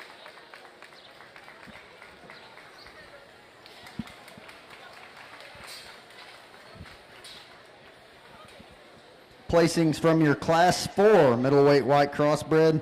10th place, Mackenzie Grider, Marble Falls FFA. 9th place, Porter Abbott, Spur FFA. 8th place, Haley Carney, Chico FFA. 7th place, Caitlin Sanchez, Ranger FFA. 6th place, Nathan Gamble, Cotton Center FFA. 5th place, Henry Mitchell, Randall County 4-H. 4th place, Aline Aru, Wichita Falls FFA. 3rd place, Macy Williams, Burleson FFA. 2nd place, Jonathan Carrion, Stevens County 4-H. And your Class 4 winner was David Sanchez, Floydada FFA. Okay, this is first call, Class 5 Berkshire. Class 5 Berkshire. First call, please come to the holding pen. Would also like to announce our middleweight white crossbred champion in reserve. The champion was shown by David Sanchez, Floydada FFA. And your reserve champion middleweight white crossbred was shown by Cheris Carter, Heiko FFA. So Class 5 is our last class of Berkshires. So if you have a first or second place in the previous classes, kind of be on hold. Don't come yet, but we'll judge the champion berth.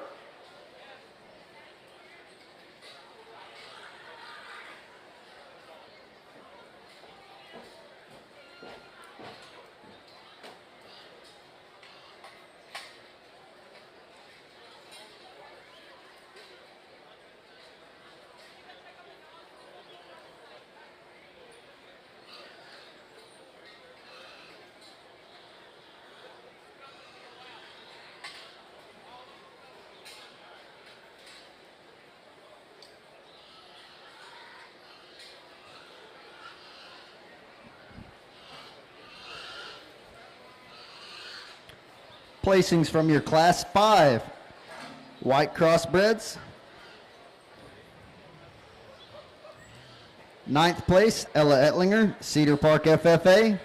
8th place, Hannah Garvin, Yoakum FFA. 7th place, Adley Harden, Newcastle FFA. 6th place, Evelyn Smith, Alpine FFA. 5th place, Bronwyn Underwood, Mason County 4-H. 4th place, Jordan Powers, Stephenville FFA. 3rd place, Jamison Daniel, Santa FFA. 2nd place, Kylie Huseman, Lubbock Cooper FFA, And your Class 5 winner, Kendi Smith, Midland County 4-H. Let's give those exhibitors a nice round of applause. Attention exhibitors, we need your champion and reserve champion, middleweight division, white crossbred. Bring them to the holding pen. Champion and reserve champion, middleweight division, white crossbred. Bring them to the holding pen.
Nice class. If you don't get ran over through the obstacle while you're judging, you're doing something wrong. So No problem. Not the first time and certainly won't be the last. A nice class. Competitive drive. Obviously, these kids are working their tails off, and man, that's fun to see. Guys, it's not easy. There's some back and forth, and you're going to have to sacrifice.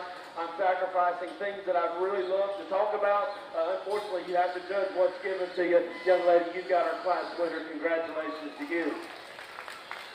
I don't like to start with the criticism, but let's call it out. I'd like to stouten her arm. I'd like to give her just a bigger ankle there on her front foot as you just study her from the ground up. And if that happens, if she's just a nickel stouter, we talked about this 5 minutes ago, because that's the good build, good balance one that reads immature. She's feminine about her front end.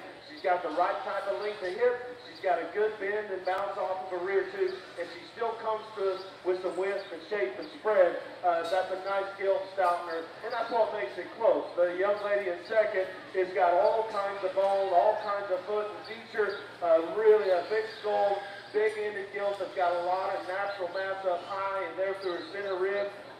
Obviously, as the drive goes on, she maybe wants to open her mouth and just tighten as you start to study her off of her rear tooth. We just need to loosen her. I'd like to just clean her up and maybe even just freshen her there through her crest and neck to go ahead and make her just absolute bulletproof. Young lady's doing a nice job with the container skill. Kudos to the young man in third. He came out of the Dead Sea, continued to work his way up. My initial read is he doesn't balance good enough, and I still believe that. That's the reason she's third. She gets just a little longer body, a little deeper neck, and a little more off at her hip. It just doesn't paint the picture that maybe we have in a couple of these others. But just study her skeleton, man. Her skeleton is so good. She's so loose, and man, she's a stout rascal, a big footed, a big arm Gilt. But as I said, I just like to pattern her just a little differently, and that's why she goes ahead in three. It was because of her bone and flexibility. It's what allowed her to go over the Gilt that comes next. And this is another one that, again, has a lot of neat pieces, reach a little more fragile in terms of her bone. I didn't see her as stout as those that were right ahead of her, but good looking, really a shapely, long hip one. And it was because of that extra shape and that extra length of hip. That's what allowed her to go over the young man's Gilt coming next. And this was a hard one to read. Doesn't really want to cooperate too well, but I like her hip and hind leg. I like her squareness of muscle. A little lower set, a little deeper tying, and maybe just wants to run down heel a fraction as you study her there from the side. The young man that drops next has got another big scale, long pattern Gilt that is just a little different off of her front feet. I like to just change her there, pick her up on her toes, and then just stouten her bone to go ahead and match the shape and the mass that she has up high. Up high, she's a monster. Down low, we got to stouten her and make her just heavier duty as you study her. Now, that's not the case for the young man's Gilt that comes next. That's a big arm Gilt. Gets a little rounder, shorter about her hip, a little deeper tying there through her neck. It just doesn't quite blend her parts and pieces together.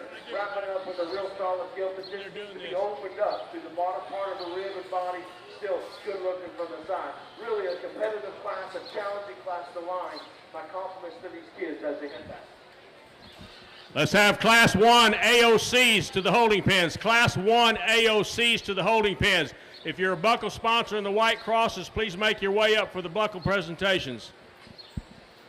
Okay, as we finish up here on the light cross side, up in the heavyweight class, I think we've got a real good kind of a class winner to go ahead and start with. Young man right here in front of me in the orange-colored shirt.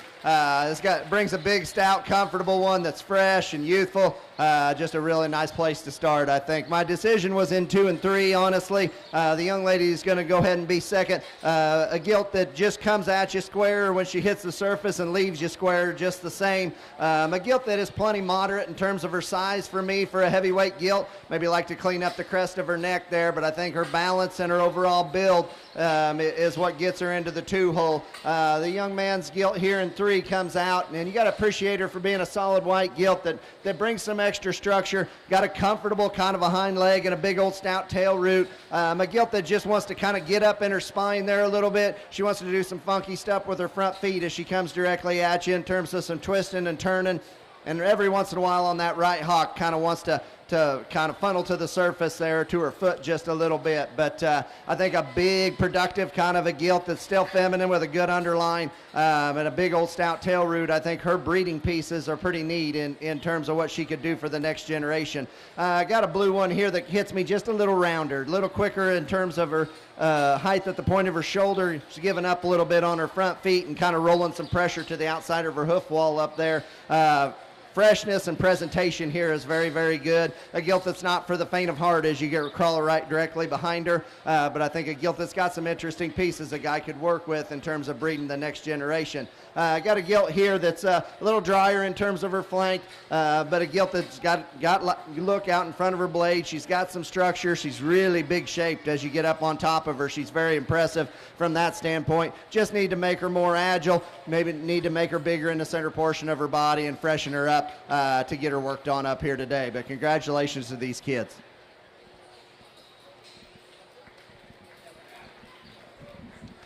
All right, we're judging Class 5, which is our last class of Berkshires. So if you have a first or second Berkshire gilt, kind of be on standby, and I'll announce the placings of Class 4. Fifth was Alexander Felt from Midland FFA. Fourth was Aaliyah Garcia from Roy City FFA. Third, Austin McQuinn from Sanger FFA. Second, Rachel Gavlik from Edwards County 4-H. And our class winner was Hadley Davis from Medina Valley FFA. We're now judging Class 5 Berkshires, which is our last class.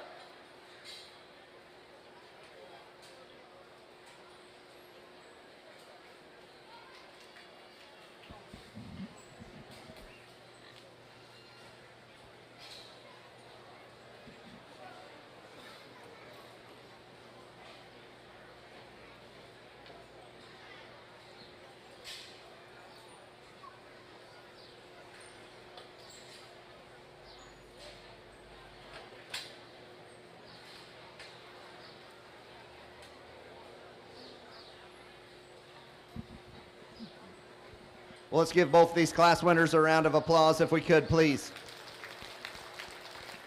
Very, very good pair as we get up into the heavyweights here, and two gilts that I think are worthy of the title. Here again, you got one that takes it to another level in terms of heaviness of structure and just squareness as she comes directly to you. The young lady right here closest to me is going to have your champion heavy. Congrats to her.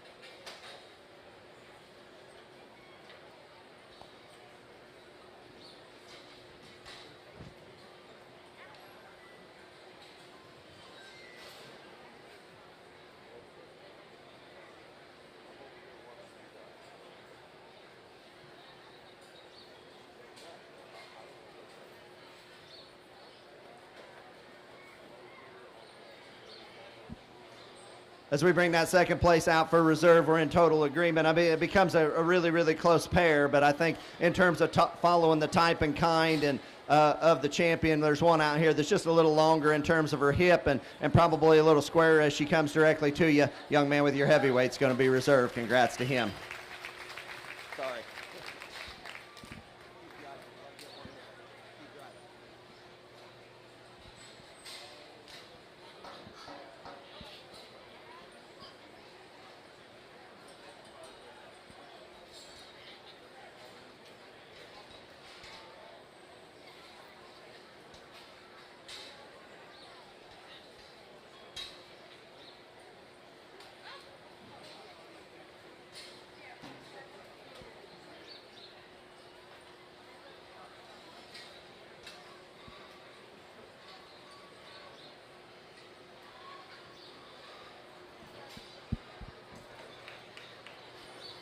We're gonna pick a few more here, I guess, in this particular division from a sale order standpoint, and we get out here on two gilts that got some similarities to them. I think when you start talking about one that's got some further reaching pieces in terms of extra heaviness of structure, I'd like to clean up the crest on the top side of both of their necks, to be real honest with you. But I think one that just brings some extras to the table, makes her a little more unique. Young lady right here is going to be your third overall. Congrats to her.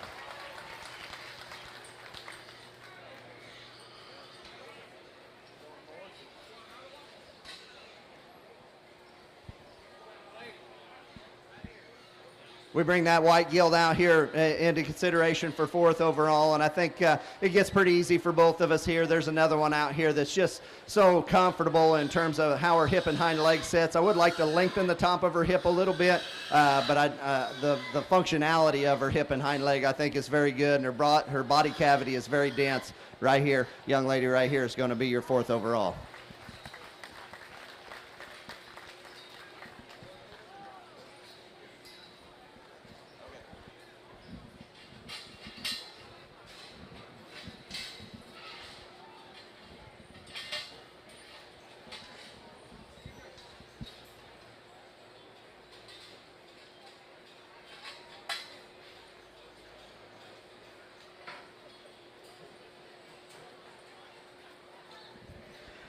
Buckle sponsors for your white crossbreds, please make your way to the show ring. Mr. Joe Tidwell, Rocking T Show Pigs.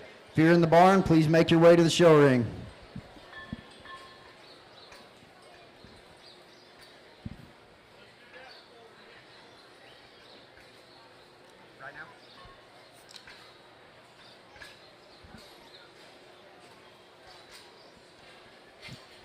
Your buckle sponsors for your white crossbreds, your Division I lightweight white crossbred was donated by Pam and David Kempen, San Angelo, Texas. Your Division II middleweight white crossbred was donated by Cody and Shanna Pugh, Ackerley, Texas. And your Division III heavyweight white crossbred was donated by Joe Tidwell, Rocking T Show Pigs. Again, your Division I light white crossbred winner was Stockton Mathis, Midland FFA. And Pam and David Kempen of San Angelo donated that buckle. Your middleweight buckle was donated by Cody and Shanna Pugh, Ackerley, Texas. And your middleweight champion winner was David Sanchez, Floyd Ada FFA. Your Division III heavyweight white crossbred buckle was donated by Joe Tidwell, Rocking T Show Pigs. And your heavyweight champion was Kendi Smith, Midland County 4-H. Let's give all those donors and exhibitors a nice round of applause. Would like to take this opportunity to also recognize the reserve champions. Your lightweight Division I reserve champion was Ashlyn Hill, Lipscomb County 4-H. Your Division II middleweight reserve champion was Cheris Carter, Hyco FFA. And your reserve champion heavyweight division was Jalen Miller, Dalhart FFA.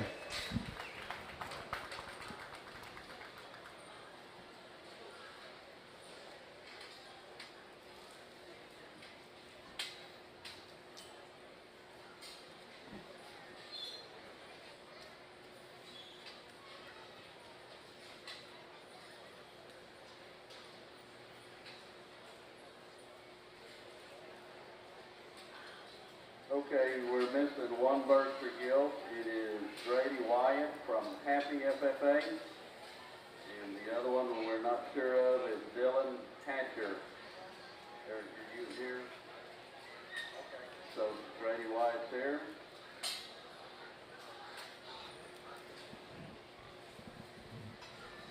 I think we're good. Thank you.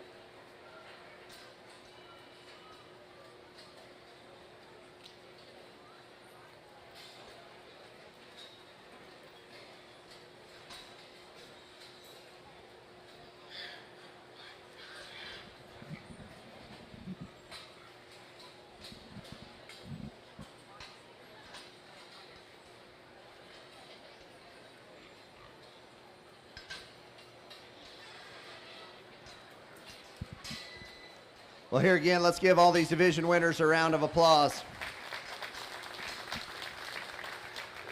We get 3 blue gilts out here, you know, that look similar in to me at least, and to Jim in terms of covering the fundamentals and the basics from the surface up. They got big feet, they got good toes, they're angular on both ends of their skeleton, and they're comfortable. And when you get to this point, it becomes which one is the hardest to manufacture on a day-to-day basis in terms of bringing the intangibles that are just so hard to come by in good show hogs. There's one out here that attaches her head and neck to the top of her blade so well, but yet does it on the biggest, stoutest chassis in terms of going to the surface with the biggest forearm, the biggest rear leg, the biggest and most comfortable rear leg and rear foot, and does it coming out of the middleweight division. Congratulations to that young man there.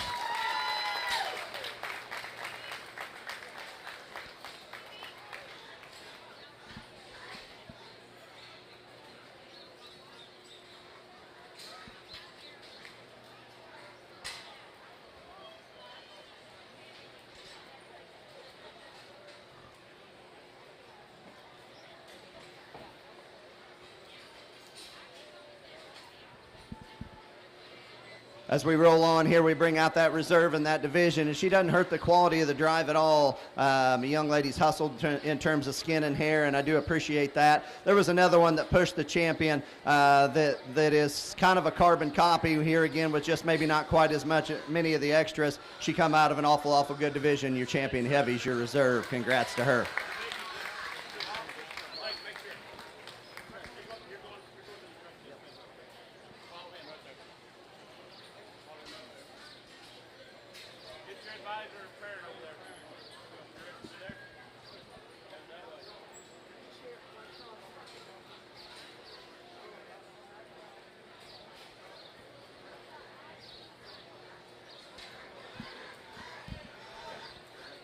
As we get into third, we're going to pick 5 of these things, and we get another one out, the reserve heavy out of that division. She comes out here, man, that thing has got a big kind of an engine working in the center portion of her skeleton. She does it in a very, very mobile fashion. Maybe just didn't have quite the substance underneath of her as those previous two, but she's our next favorite. Congratulations to him. Okay, these first 2 gilts in the ring are released. Please go back to your pin and give them a round of applause, please. This is our last class of Berkshires. If you have a first or second place Berkshire gilt, please make your way to the holding pen. First and second place Berkshire gilt, please make your way to the holding pen.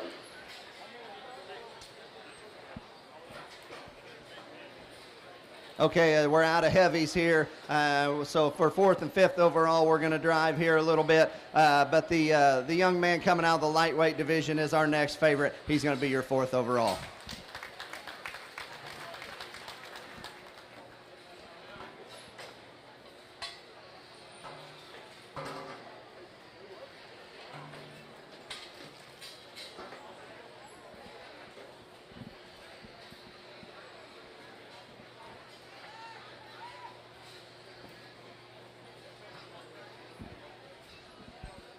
As we get into 5th overall here, this will be the last spot we pick before we start going to the all other crosses.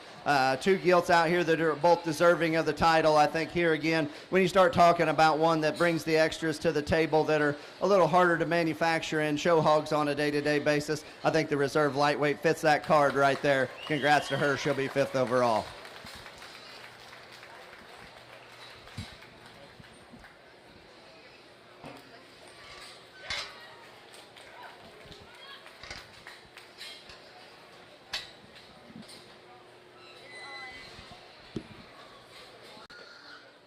From the chutes to the stalls, barns to the big leagues, Sullivan Supply has you covered with innovative products designed for success. But it's not just about the products, it's about the experience. Our dedicated team is passionate about providing exceptional customer service and understands your unique challenges and goals. For us, it's more than just a business. It's a genuine commitment to our industry. With Sullivan Supply, you can trust that you're not just a customer, you are a part of our team, driven by passion, innovation, and excellence. Sullivan Supply, committed to you. This will be your second call, Class 1, all other crosses, lightweight. Second call, Class 1, lightweight, all other crosses. Bring them to the holding pen.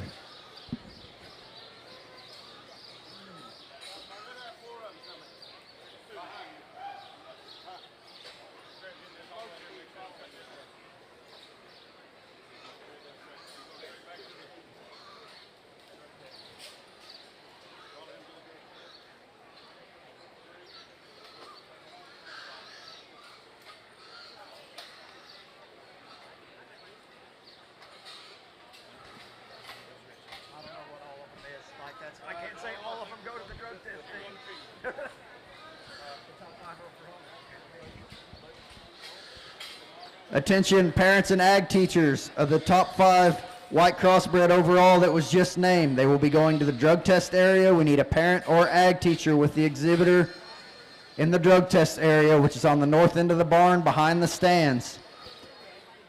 If you're an ag teacher or exhibitor of the top 5 white crossbred overall that was just named, they're going to the drug testing area and they need a parent or an ag teacher to accompany them.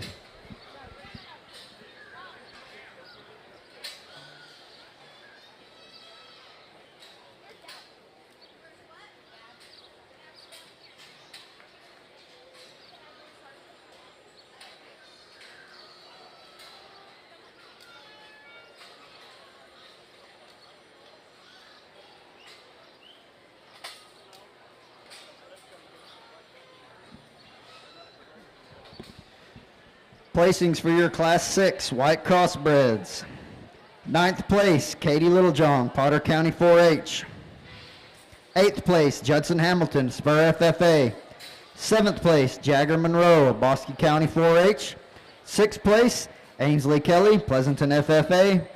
5th place, Carson Cox, Paradise FFA. 4th place, Taylor Chase, Gerald FFA. 3rd place, Mason Hunter, Liberty Hill FFA. 2nd place, Rylan Hamby, Williamson County 4-H. Your Class 6 winner was Jalen Miller, Dalhart FFA.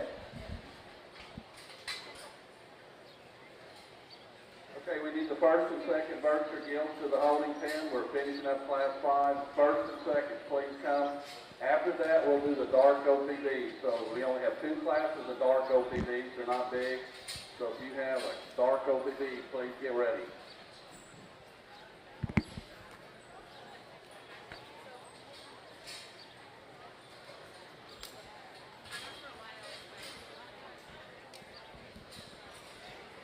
In your heavyweight white crossbred division,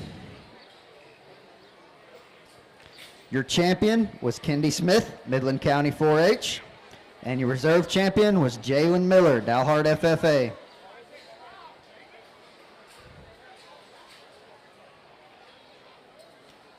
Your top 5 white crossbred overall. 5th was Ashland Hill, Lipscomb County 4-H. 4th place was Stockton Matthews, Midland FFA. 3rd place was Jalen Miller, Dalhart FFA. And your reserve champion white crossbred overall was Kendi Smith, Midland County 4-H. And your champion white crossbred overall was David Sanchez, Floydada FFA. Let's give those exhibitors a nice round of applause.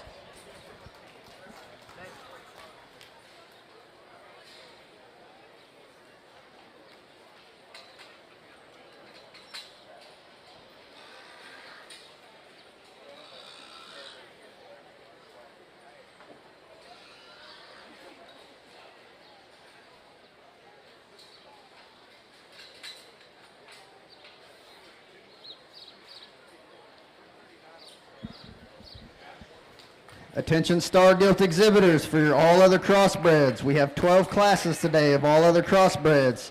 We will judge class 1 through 4 and then judge for champion lightweight. Then we'll do class 1 through 4 the middleweights and then judge for champion middleweight. And then we'll do 4 classes of heavyweights and judge for champion heavyweight. Nice class to wrap up the Berkshires, and quite frankly, we were studying second through on. I found our class winner to be a very logical and easy place to start. We start these hogs at the ground. We talked about it all day or all morning, and that's a good-footed gilt that just maintains squareness from the top of her blade to the arena surface, and then you study her proportions, and then she still just proportions extremely well. She's a style-featured, heavy-legged gilt that's got a good body turn. I love the spread, the shape that she has, her length to hip, the bend she has through her hind leg, and then just how bold and square and true she leaves you a really nice one to go ahead and lead with. Spent a lot of time between second through fourth, and ultimately the good-looking, good pattern gilt edges out the gilt that is probably better as she comes at you. The gilt here, I just love the silhouette, the picture she paints from the sides, extra stylish, extra attractive through her shoulders, from her shoulders forward. So good in terms of the edge and the roll that she has there on the back side of her shoulder. Fitted to a T, compositionally about perfect. I love just the squareness and the power that she has right out of her pin set. She's so good when she leads you. We got to change her up front. So she gets just a little straighter shoulder. She wants to come in at her knee, and I just need to open her and square her chest knee to ground, and then just rock that shoulder back into her. And then, man, that makes a hard push there for that class win. It was because of her design and just the way that she left things is what allowed her to go over the Gilt in 3. Now, the Gilt in 3 is better shouldered. She's better to her chest and knee. At the same time, she's a little thicker right there on the top part of her pole. Just not as impressive when you step in behind her. But it was her body shape and just her athleticism that allowed her to go over the Gilt coming next. The Gilt that drops out next has probably had a slight advantage in terms of just appearance and just presentation. Young lady's doing just an awesome job on hair and skin in relation to those that are right ahead of her. That's the Gilt that maybe wants to drop out of her hip. Tapers there, maybe just wants to get a little more rigid in her spine, a little deeper tying there in her neck. But man, her bone work is good, her length of stride is good. Really a high quality one to be that far down the line. Young lady that drops out next can drive the wheels off of this one, and I love just the show ring presence that this Gilt gives. Really an up-headed Gilt. Her length to height ratio is spot on. A strong back one. At the same time, didn't read her with as much feature and bone as we had in the upper part of the drive. Gets just a little bit thicker neck, a little meatier there on the top part of her pole, and maybe just didn't quite have the composition that we were searching for in this particular weight, but still yet a good body powerhouse that again has a real neat look from the side. Young lady that drops out next has got another one that's tall shouldered and short bodied. At the same time, a little plainer fronted, a little bit different in the way that she handles her hip and hind leg, and then just body shape. Reads just a little flatter there through her center. Rounding out the class with one that again has lots of good, lots of value, long pattern, big chested, a little more awkward in the way that she handles her hip and rear too. Really a fun class to sort. My compliments to them as we head back.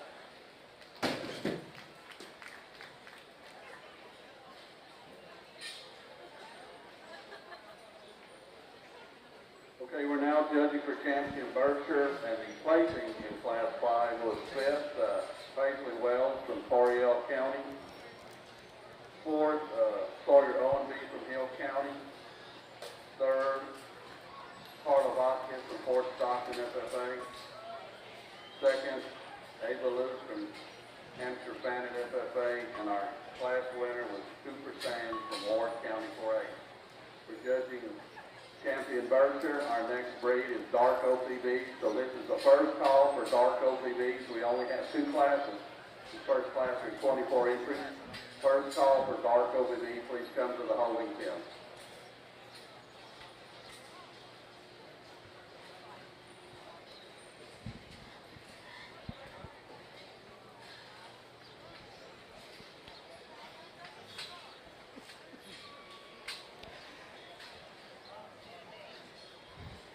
Attention exhibitors, this will be your first call, Class 2. Lightweight AOC, bring them to the holding pen. First call, Class 2, lightweight, all other crossbreds, bring them to the holding pen.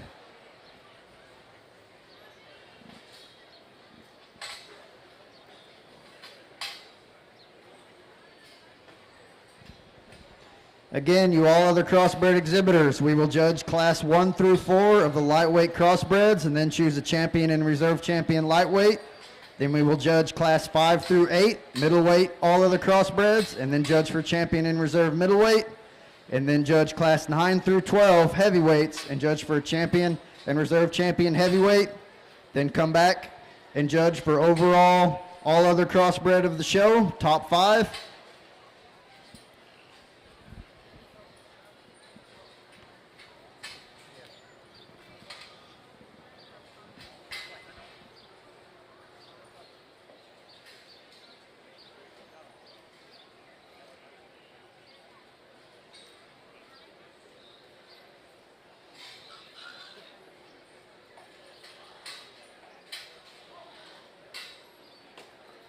Folks, if you would, let's put our hands together for the class winners we have. On obviously homes that came out of super tough classes with just lots of quality, feel very comfortable with how they represent each of their weight divisions. For me, I think it gets down to between a pair of them. They fall in line with things that I hope to do throughout the day, building them from the ground, the three B's, if you will, bone, build, and balance, and then we hope to get in all the extras that we can stack on them after we get those things accomplished. For me, there's one that just continues to come to me and just rises in terms of just general presentation. I love just the presence that this gilt gives. I love just the angularity to her skeleton, her length of hip, her hind leg, and then I just think she reads cleaner jointed than the one that's probably going to be reserved. You step in behind her, she's wide, she's powerful, she's square, she's true. Body shape, proportionality, all spot on with this one. Young man in the wild colored shirt, going to have champion. Congratulations.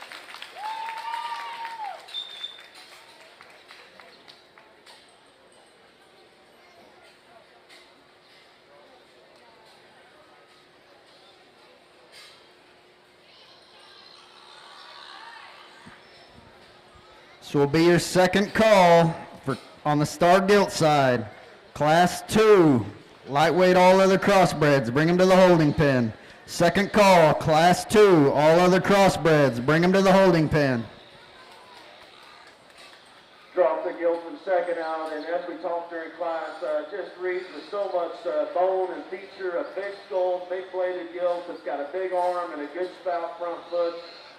You know, in comparison, that's a shorter fronted, deeper tying gilt that maybe just doesn't quite handle her hip, and maybe just want to redesign her hip as he put her on the motion. So there was another one that I felt pushed our champion. I didn't read her quite as clean jointed when he stepped in behind her, maybe not quite as deep right there on the top part of her pole, but man, just her shoulder blade, her chest width, her bone, the body shape that she has, and just that natural spread she has up high, it's all spot on. Young man's heavyweight's going to be reserved. Congratulations.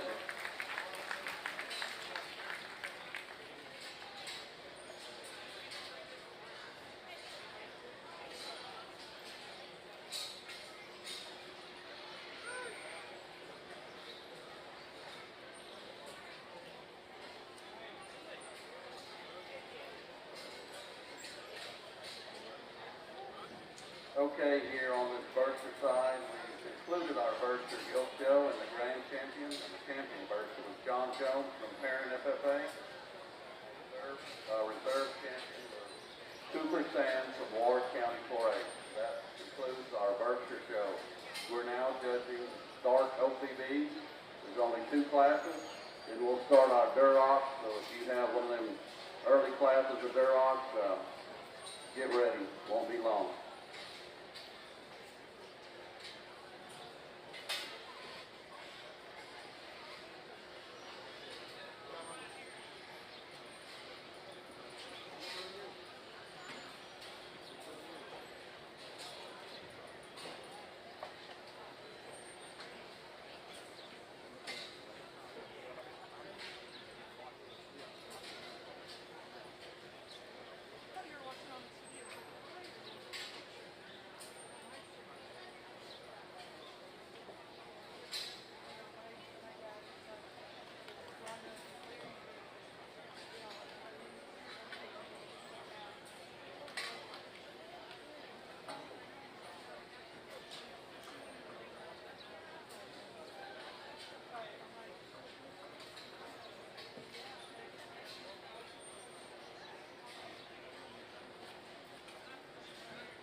Attention exhibitors, this is your final call. Class 2, all other crossbred, bring them to the holding pen. Final call, Class 2, all other crossbred, bring them to the holding pen.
Interesting class here, and maybe not just one that just screams she needs to win. And I think we got a lot of different types and kinds as we get into this lightweight class. But got a pair out here that I'm pretty comfortable with from a body shape standpoint, from a structural correctness standpoint, and squareness of build. I think both of them excel in this particular regard. But I think there's here again one that's probably just that much more of a show hog in terms of bringing her head and neck out the top side of her blade and being a little squarer at the top of her hip and just looking more like an elite kind of an animal. The young lady here with the calico gilt's going to go ahead and lead the way in this particular class. Congratulations to her. When the belted gilt, I think she might have been the very first pig that come out of the holding pens over here, and I thought, you know, there's one that can win a class. I mean, a gilt that's starting to drop her jaw a little bit, but it's really not affecting the way she moves out here. She just likes to be a little more vocal. But the longer you study her, she probably wants to trail off in the top of her hip and get a little rounder in terms of her hip construction. Maybe wants to tuck that hind leg just a little bit and maybe just not be as neat and out there from her blade forward, I guess I should say. But I think a very nice pair up here on the top end. Gilt here that didn't hit me coming right out of the gate, but worked her up a little ways, and my compliments to this young lady, because even when she got brought back out, she was covered up and she spun, and so I could see this gilt, and that's a good showman right there, and whoever's kid this is or whoever you are, you need to be proud of the presence that you have and the awareness that you have for the ring. But a gilt that silhouettes from the side, very, very good. Tall-shouldered, flat-backed, long, level-hipped gilt. Just maybe is a little more average in some regards. Doesn't bring the extras in terms of bone and feature. Maybe just like to get into the center of her and make her a little more robust, especially down there in her heart region and back into her flank. But the young lady did an outstanding job of keeping with her. My compliments to her. Fourth and fifth as we come out here next. Two gilts that kind of got sour attitudes on us. Two gilts, we can just go ahead and let them both out. That maybe like to just dent, maybe make them a little more dense in terms of their feature. Maybe may like to make them a little stouter in terms of their skull and their jawline to get them worked up here today. But I think a very, very nice pair. Congratulations to all these kids in this first class. Let's have Class 2 AOCs, Class 2 all other crossbreds To the star side, Class 2, all other crossbreds. 3. Class 3. Tells you where I'm at. Class 3.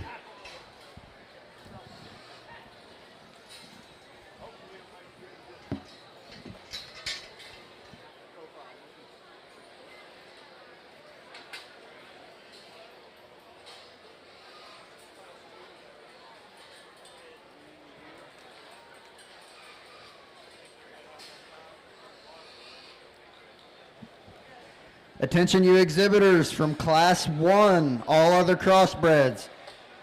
When we call back for your champion lightweight crossbred drive in Class 1, we will be calling back first through fourth place. So first, second, third, and fourth from Class 1, all other crossbreds will be called back for the lightweight championship drive. Again, this is your second call. Class 3, all other crossbred, bring them to the holding pen. Second call, Class 3, all other crossbred, bring them to the holding pen. You crossbred exhibitors there in the ring, you can be excused. Ladies and gentlemen, let's give them a nice round of applause.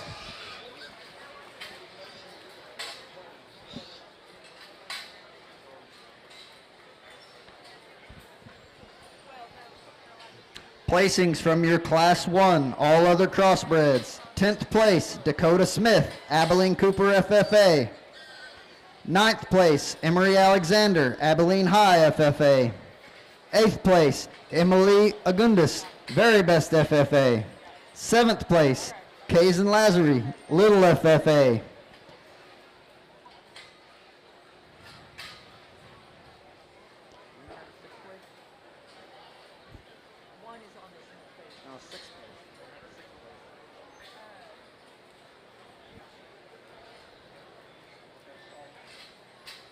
There it is. 6th place, Reed Warner, Tolar FFA.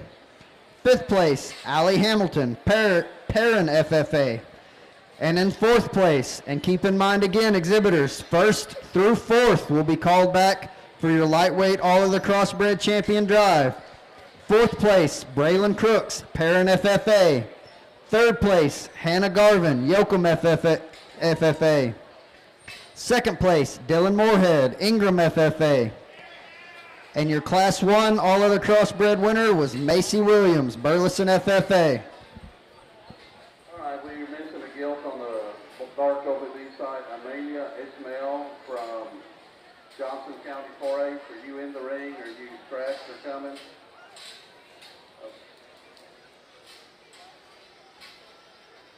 Anyway, your class is being shown. Amelia is, I think she's in. Okay, she's in the ring. Thank you.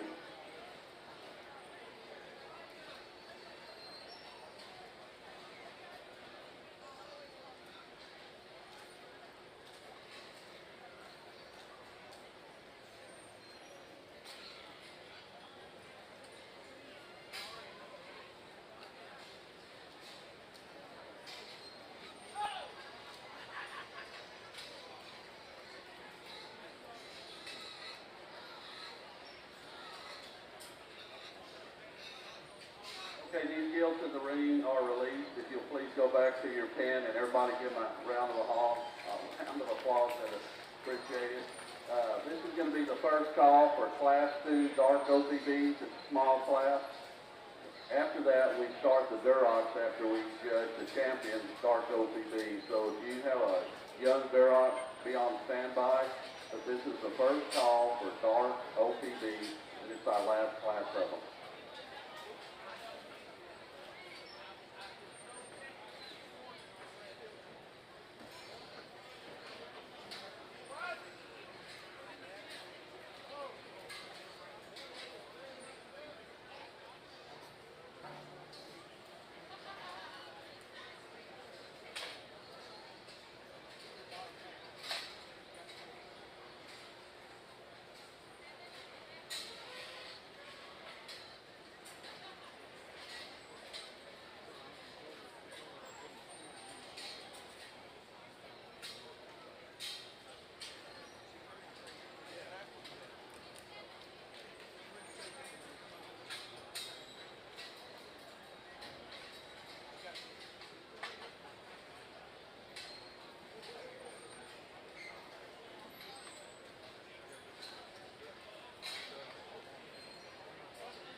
Attention exhibitors, final call, Class 3, all other crossbred, bring them to the holding pen.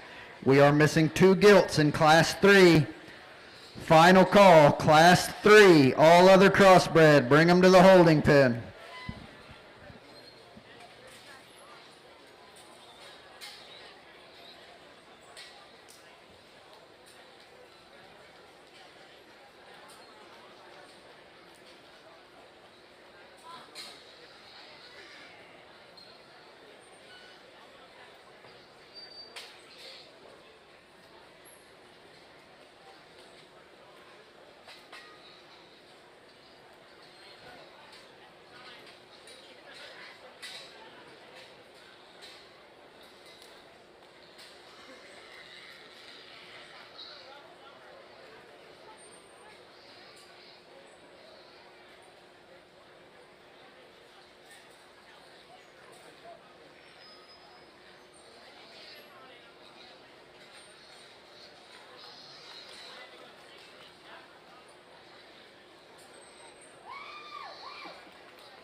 Changed the knee set in our class winning Gilt, and again, it's just an easier decision. That's right modifier.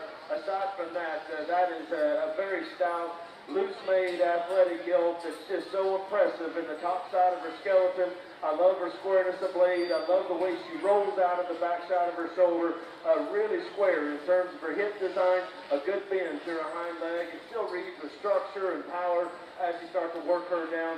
That's a Gilt that gets just a little thicker right there on the top part of her pole. I didn't read her as loose in the way that she handled her hip and hind leg. A little more robotic there in her hip, a little straighter in terms of her hop design. But I did think that she was just more proportional and more youthful as we got into the Gilt in 3. The Gilt in 3 is the power hog. She's the big-chested, heavy-legged one that definitely measures the most. She's got the most when you get in behind her. She's the widest out of her hip and pin set, probably even the stoutest in terms of her foot size. At the same time, she's a lower set Gilt that maybe wants to read a little deeper time there through her neck. Doesn't quite balance as well, doesn't quite read with the squareness that we have in those that are right ahead of her. And then more than anything, a little bit tighter in terms of her hip design. But man, bone, shape, muscle, mass, it's all spot on with that one. The young lady's Gilt that drops next is a long-sided, extended, attractive made Gilt that just reads with some quality about her. At the same time, she's a little bit more upright in terms of her shoulder set. She's a little tighter and more robotic in the way that she handles her hip. And then as I work her towards the ground, I didn't read her bone work quite as stout as we started to study her foot and front arm. But yet, length of pattern and then just design. A young lady does a great job of getting that one presented as well. The young man's Herb Gilt is another one that just reads with so much quality. An up-headed, loose-made Gilt that's got a good body shape laid into her. I love her composition. In relation to those that are right ahead of her, gets a little bit more practical in terms of her rear leg bone. And she's another that maybe wants to tuck up underneath her as you start to study that rear leg action. But yet, quality, balance, presence, that Gilt does it extremely well. The young lady's Gilt that drops next has got one that's stouter than that one that was right ahead of her. At the same time, a little meatier in the right there in the top part of her pole, a little shorter coupled on each end, and then she too maybe just doesn't quite read as square as you step in behind her. Rounding out the class is one, the young lady just fought her way to get to this particular point. In relation to those that are right ahead of her, a little tighter in the way that she's assembled on each end of her body, and then her front end maybe reads a little plainer. But yet, a good Gilt there in her own right. So really a fun class. Congratulations to these kids. All right, our placings in the first class, Dark OPB. Fifth was Clayton Voss from Ardell, FFA. Fourth was Toby Florence, Mansfield FFA. Third, Lily Wilkins, Royce City FFA. Second, Olivia O'Brien from White County 4-H, and our class winner was Stockton Matthias from Midland FFA. We're now judging Class 2 Dark OPB, which is our last class. Then we'll start with the youngest class of Duroc.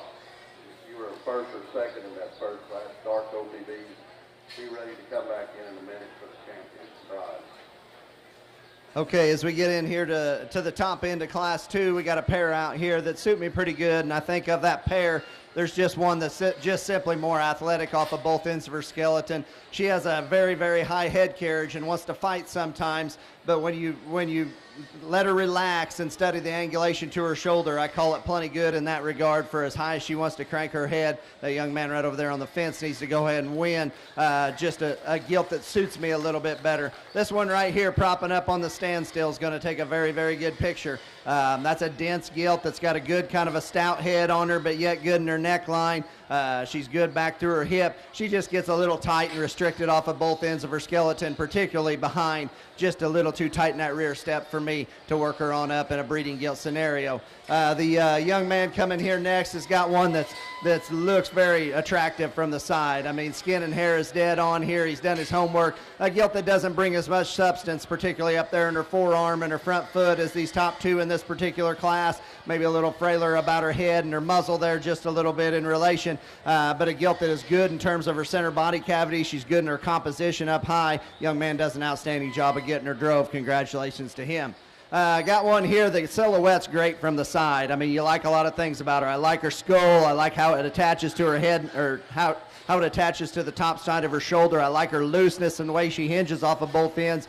This view right here and then crawl around behind her is what gets her into the forehole. There's just not enough genuine mass and width of structure in this one to get her worked up any high. They've done a good job of getting some backup in her, but it just doesn't match what we got down low at the surface to get her worked up any higher. Got another good profiling one here that's really good in her fore rib down there in there to her flank. She's not as good coming right at you in terms of her knee set. And man, she's not for the faint of heart as she gets directly away from you. She's packing a lot back there, going away, maybe a little bit too much for me in a breeding gilt scenario, but a very nice class. Let's give these kids a round of applause. Well, let's try this again. Let's bring Class 4 AOCs to the holding pen. Let's have Class 4 AOCs to the holding pen. Folks, we have posted the sale gilts that are going to be in the sale for the white crossbreds. It's on the wall. So go there and look. If you are selected for the sale, you will be up there. You'll see your name. Now go in the office and get a sales information sheet. Ask them for that. It'll give you all the instructions for tomorrow and getting ready to set up for our sale. Please do that now. Go check and see. If you have a crossbred gilt and she's not on there and you want to go home, well, you be safe. So make sure you go check the wall. The white crossbreds are posted. Pick up a sales sheet. Sales information sheet.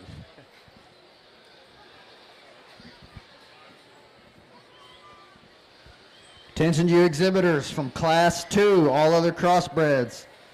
For the champion lightweight drive, we will just be calling back first and second place from Class 2. Just first and second place from Class 2. All other crossbreds will be called back for the champion lightweight crossbred champion drive. Class 4, all other crossbreds, bring them to the holding pen. Class 4, all other crossbreds, bring them to the holding pen.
right, the judge has released these dark OPB gilts in the arena. You can go back to your pen and please give these exhibitors a hand for their efforts. This is our last class of dark OPBs. We only had 2. If you're a first or second place dark OPB, please make your way to the holding pen because we'll judge for champions. The first and seconds, please start making your way up here.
Attention crossbred exhibitors. David Sanchez, Floyd Ada FFA, you had the champion white crossbred. Could you come to the announcer stand and bring your banner, please? David Sanchez, could you come to the announcer stand and bring your champion banner, please, sir? Okay, we need the first and second place dark OPBs to please come to the holding pen. The first and second dark OPBs, we just judged it. Please make your way here.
Placings from your Class 2, lightweight all of the crossbreds. And remember, from Class 2, we will just be calling back first and second for the championship light crossbred drive.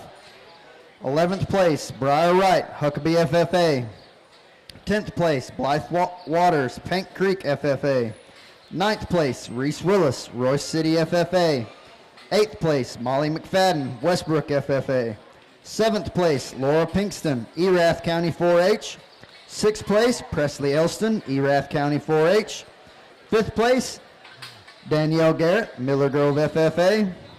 4th place, Isabella Ketchum, Huckabee FFA. 3rd place, Riker Wilson, Erath County 4-H. 2nd place, Owen Newton, Zephyr FFA. And your Class 2 winner was Nathan Gamble, Cotton Center FFA. Let's give those exhibitors a nice round of applause.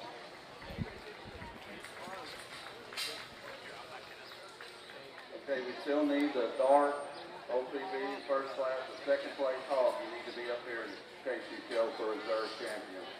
The second place, the class 1 dark OPB. If you head up there and make it, there you go. Thank you.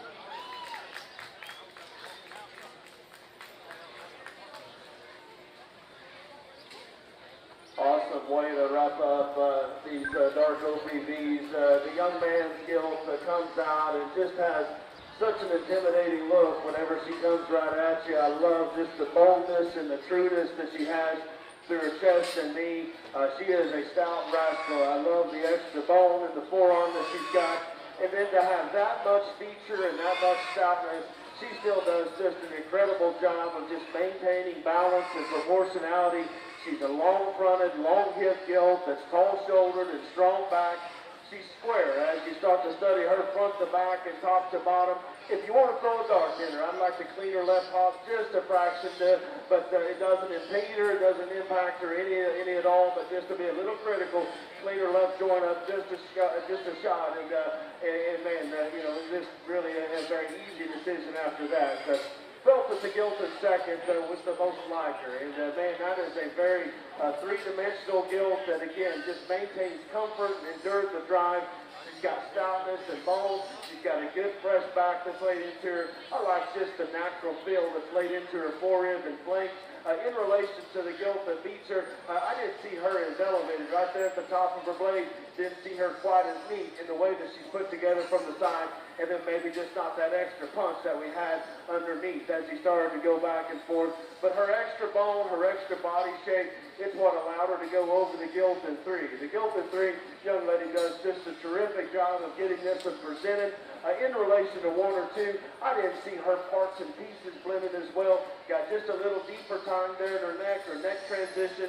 Wants to pinch just a fraction right there in her hamline hookup. And then in motion, got just a little more robotic in the way that she utilized her hip.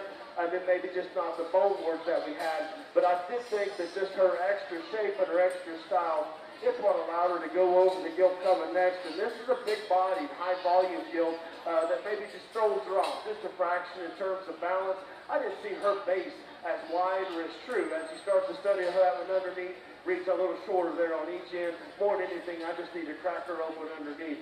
I did think that she was just looser hinging and then just more right in terms of her body length as we get into the Gilt that comes next. And this is a good Gilt. The young man's doing just an awesome job on hair, skin, and presentation. Another one that maybe gets just a little longer bodied, and as a result, maybe just didn't quite keep her top line quite as well. Didn't read her as shapely, didn't read her as dimensional, but yet her length of front and length of pattern is very appealing for today's times. A big stout one here that wants to get her shoulder a little further forward. Got just a little tighter moving there back. But yet I love her bone work and just her overall mass is very interesting, especially for that particular breed. A good Gilt to wrap up on, and maybe just doesn't quite handle herself quite as loose or easy as you put that one in motion, reads a little rounder hip as you get in behind her. Really a fun way to wrap up. Good job, kids. Congratulations to them all. Attention exhibitors, this will be your second call, Class 4, all other crossbred, bring them to the holding pen. Second call, Class 4, all other crossbred, bring them to the holding pen.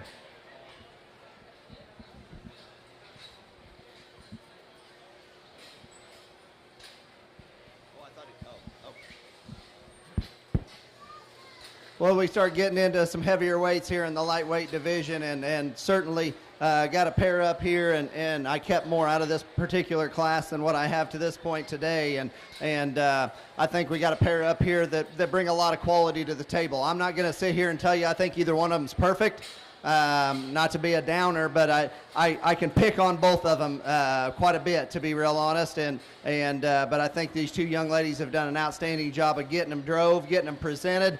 I think maybe one brings a little more of the extras to the table, and there's one I can live with the hind leg on a little bit better. That's this young lady right here, closest to me.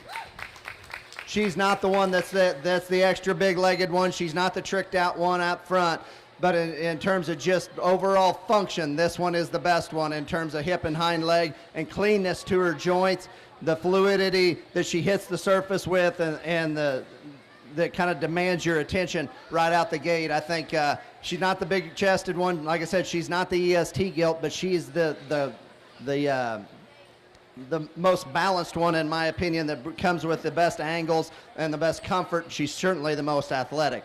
Now this one here, if you prop her up on a backdrop, is going to take an awesome picture. I mean, that's a tall-shouldered, flat-back Gilt that's got a long hip in her, and she's got some big legs underneath of her.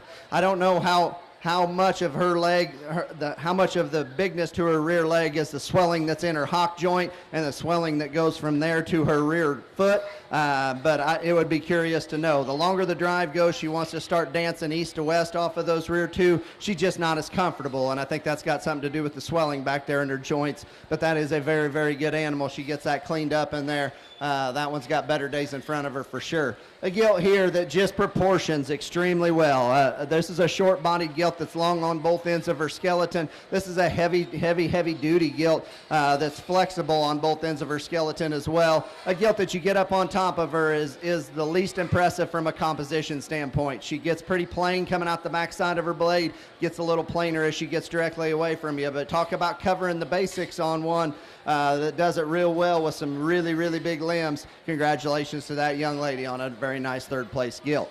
The next gilt coming out here, probably a little more tricked out from her blade forward in relation to the third place gilt. This one's just got to move better for me behind. She wants to knuckle up on those rear pasterns and just kind of stab them to the surface. She too is probably the flattest in her forerib and the driest in her flank in relation to the top end of this class.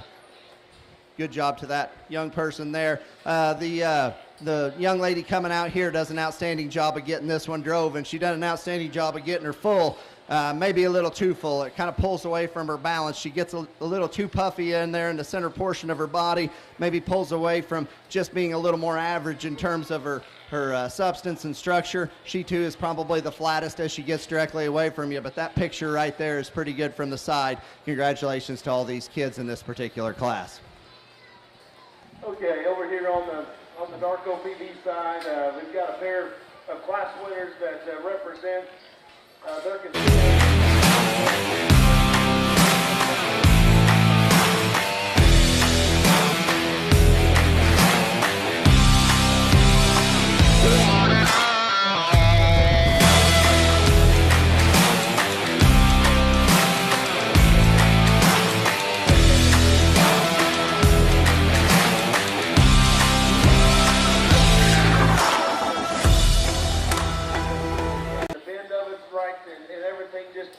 Goes in terms of this reflects a very interesting one.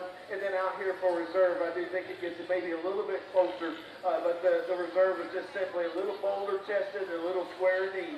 Those two heavyweights will be champion in reserve. Congratulations to them both.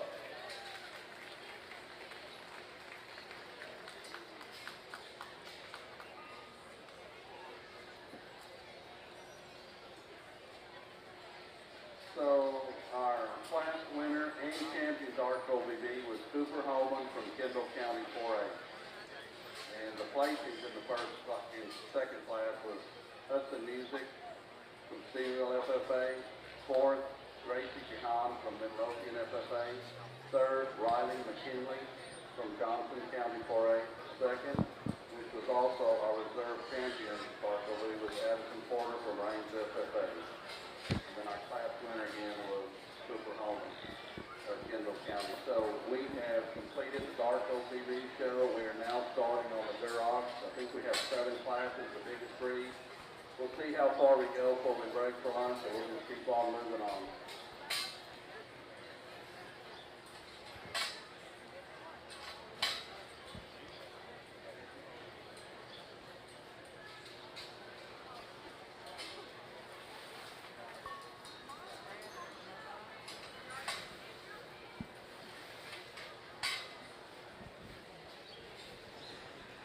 Attention star exhibitors, we need your first and second place winners from class 3. Bring them to the holding pen. Your first and second place winners from class 2, all other crossbreds, bring them to the holding pen. And your first, second, third, and fourth place winners from class 1, all other crossbreds, bring them to the holding pen. First, second, third, and fourth from class 1, all other crossbreds. First and second from class 2, all other crossbreds, and first and second from class 3, all other crossbreds. Bring them to the holding pen.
Placings for your Class 3 all other crossbreds.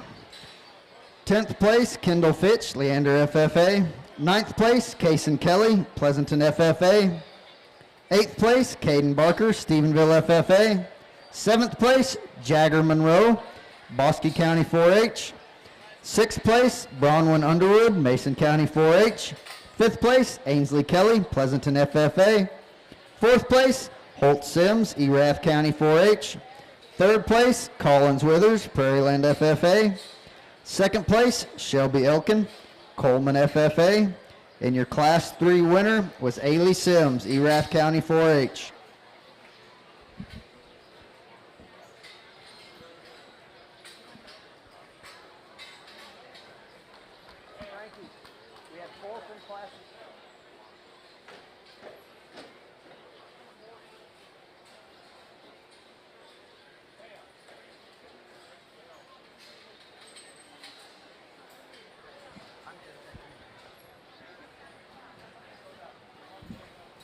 Attention all other crossbred exhibitors. We need your first and second place winners from Class 3 all other crossbreds.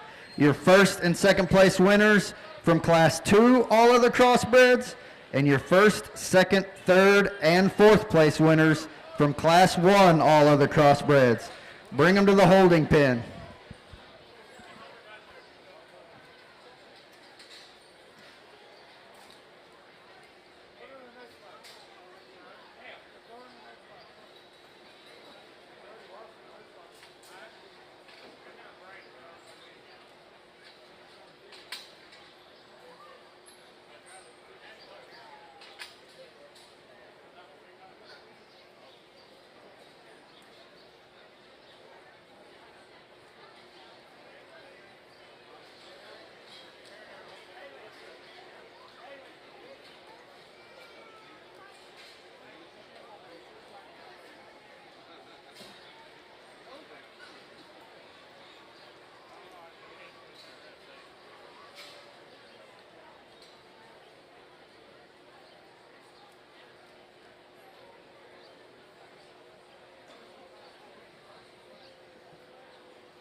Another class that brings its challenges, but yet brings some quality as well. And I think we got a pair out here that do that very, very well. I think of the pair, there's one that's just a little denser in terms of her skeleton and does it with just a little more ideal set to her hind leg. This young lady right there in the blue is going to go ahead and win this particular class.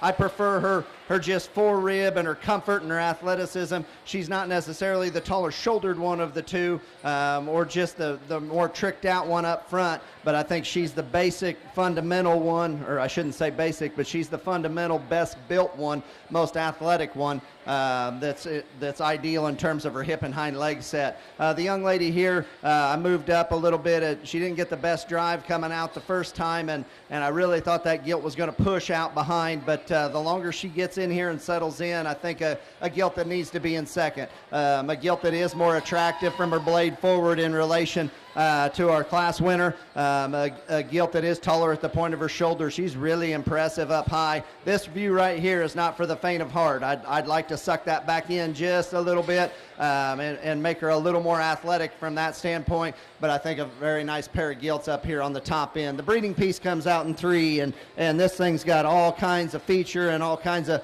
bigness to her rear leg and her rear foot, and she's got a neat neck, and she's got a strong top line. She's just too flat in the center portion of her body there for me to work her up any higher. If she's the breeding piece you need to go home and try to take to one of those boars that's got a little bit more just general rib cage and center body shape, or just a little bit more of a powerful hog, I think, you know, she's an interesting breeding piece from a show gilt perspective. She's a little too flat for me here today. Fourth place gilt comes out here next. A gilt that maybe like to pick her head and neck up the top side of her shoulder and just relax her in her spine and just kind of make all that blend just a little bit better. Now, this is a powerful gilt that's square off of both ends of her skeleton and good enough in her rear step. Just doesn't balance as well from the side or stay as put together from the side the longer the drive goes. Got one here that's a little, I don't know if she's just a little nutty or what her deal is, but she just don't want to get out here and just go and just be smooth, and it's hard to interpret her hind leg. I read her hip and hind leg a little rounder in terms of her muscle composition and her rump structure there. This view right here is certainly good enough coming right at you, and she's good enough compositionally up high and in the center portion of her body. She just needs to put herself together from the side a little bit better. Young lady's doing a good enough job of trying to get one that's a little stubborn drove here today.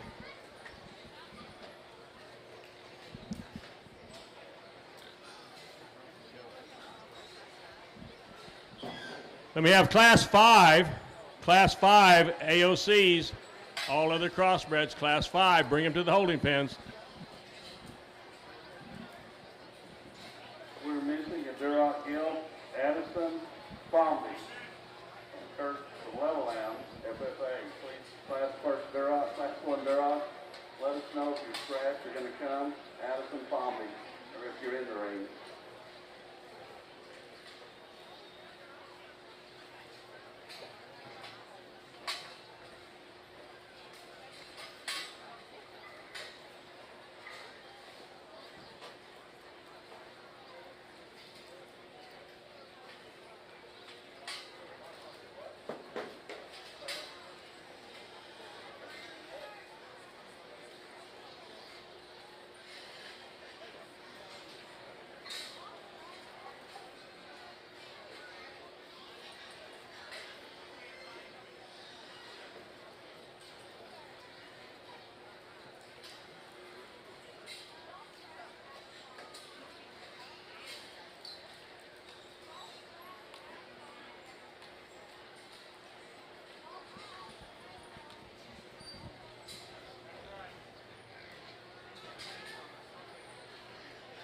Okay, on this Duroc side, our judge has released these exhibitors in the ring. You can go back to your own pen, and please give them a hand for their efforts.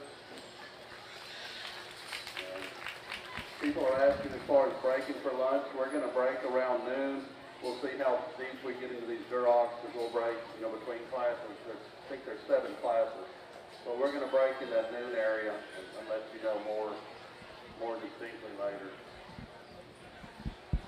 Let's give all 4 of your class winners over here a round of applause if we could, please. Been a good first division. Looking forward to getting to some heavier weights here, and got some quality up here at the top end. And you know, maybe we don't have that one that just is bulletproof clear quite yet, but I think we got 4 of them that bring a lot of quality to the table. And of those 4, me and Jim are in complete agreements here that I think there's just one that totals up better than the rest of them.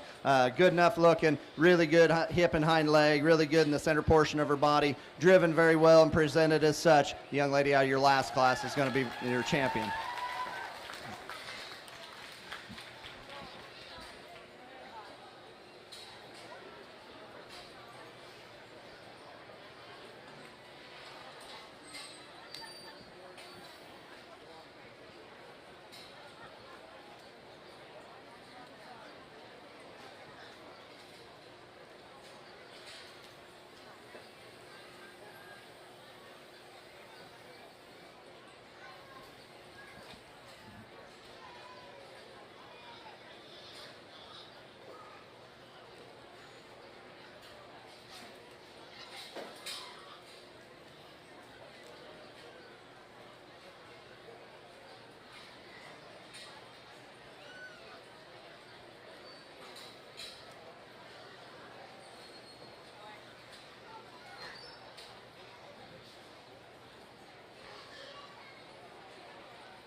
Well, as we bring that second place Gilt out in that class, and that was a good class, so she comes right into contention. I think this is up for discussion. You could go a lot of different ways and justify a lot of different things. I think the one that probably hits us the next most unique in terms of when she just kind of slows down and you can read her a little bit better, that second place class 4 Gilt right here is going to be your reserve in this division.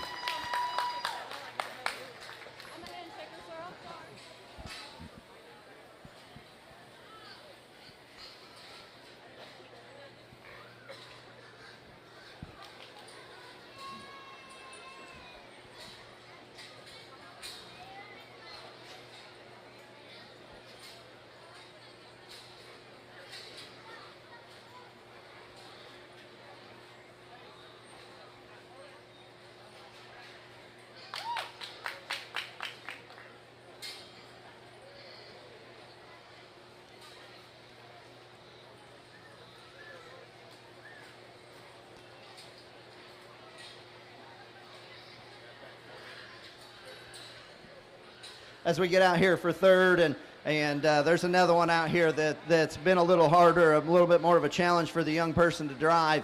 But I think when this one settles down and you can just read her, she doesn't come with as much foot and bone as the top 2 in this particular division, but we feel she's the next best one. Young man over here out of class 2 is going to be your 3rd overall.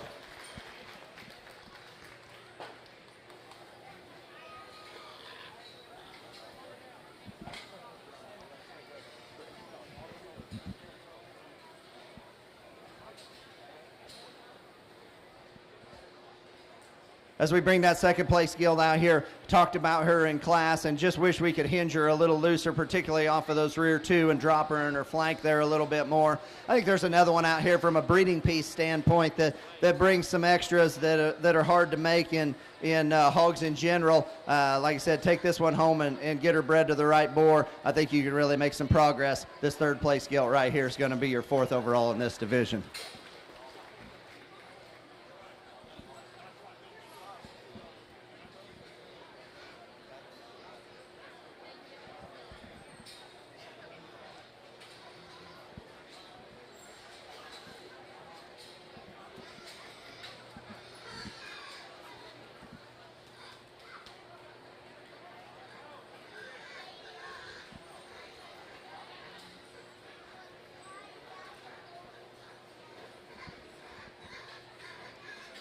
We get out here for 5th in this particular division. We're out of pigs out of that heavyweight class. We're just going to drive these 3. I think it comes to a pair in contention for me here. And I think of that pair, there's just one that brings some extra substance to the table. She's not the most attractive headed one out here, but the rear 2/3 of this one is incredible. This young lady right here is going to be your 5th overall.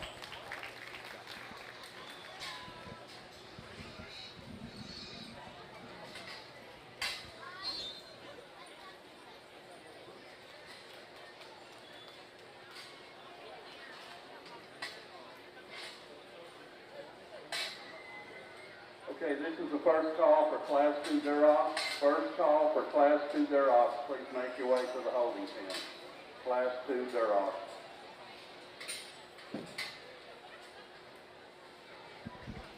Attention all other crossbred exhibitors. This will be your 2nd call, Class 5. Bring them to the holding pen. 2nd call, Class 5. All other crossbred.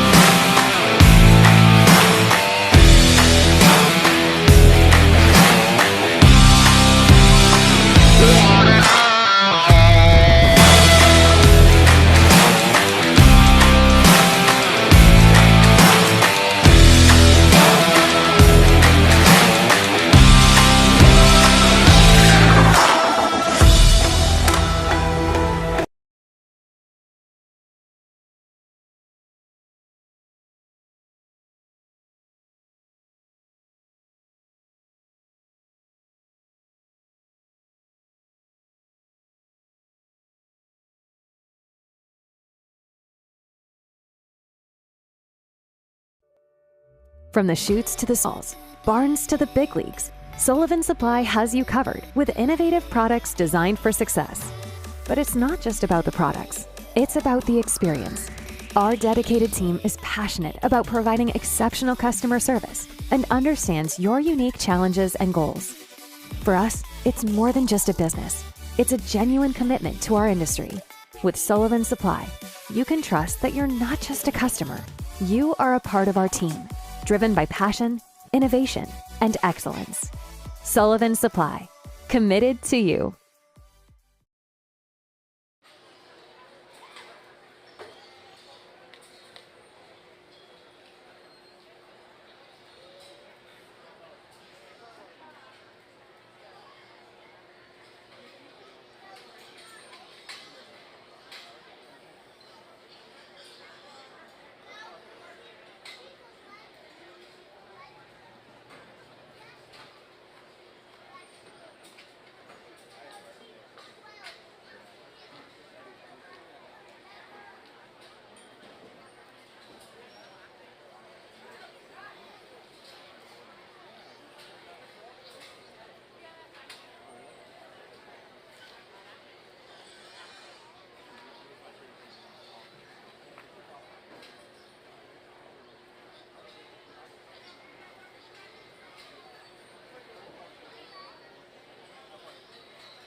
Interesting class we have. Just a lot of debate, a lot of back and forth. We landed on one that, again, she comes at you, and she wants to come in underneath, and ever so slightly.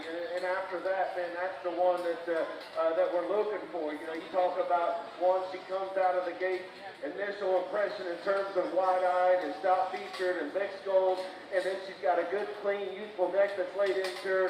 She's big in her arms, she's stout in her foot. She's got the right type of angularity to allow length to stride and athleticism and just enduring the drive. And just her proportionality, I felt, was extremely good. Body shape, it's all there. The combination Gilt, tweak her in an area, and again, we're talking about this minutes ago.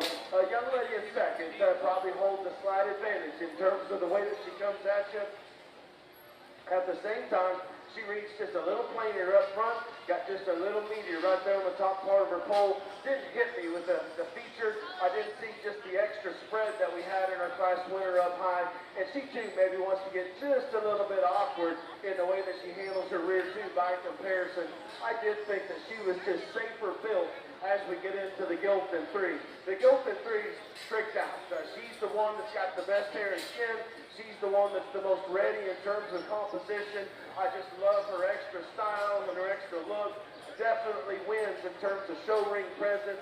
At the same time, for this size, get in behind her. That's a Gilt that maybe wants to get her off there on the outside of her body wall. And for where we're at in weight, I'm just worried it's only going to continue to get worse and widen. But man, everything else about that Gilt I love. I just need to bring her back in, hip hop to ground. A cantankerous Gilt that comes out next, and this one's a little bigger scale, a little later maturing. But man, that's an athletic Gilt that's got a good bend to her hind legs. She's stout. She's a little harder middle, a little flatter there through her forerib and body, and then maybe just doesn't quite read a square in terms of her hip design. Obviously, her attitude doesn't help that regard at all. I love a lot of things about the Gilt that drops next. Extra sag, extra stout, extra big-footed. In relation to those that are right ahead of her, gets just a little longer, throws her off just a fraction, maybe just doesn't keep her bottom line quite as neat and level as you start to study her there. And she's another that maybe wants to get just a little bit more robotic in the way that she handles those rear two, but still a very neat kind of a Gilt that's got a lot of really neat breeding pieces there. Rounding out the class with a pair of them that maybe got just a little bit more upright, maybe just didn't quite come at me with as bold. I didn't see the extra spread that we had in the upper part of the drive. Still a very high quality set all the way through. My compliments to them all.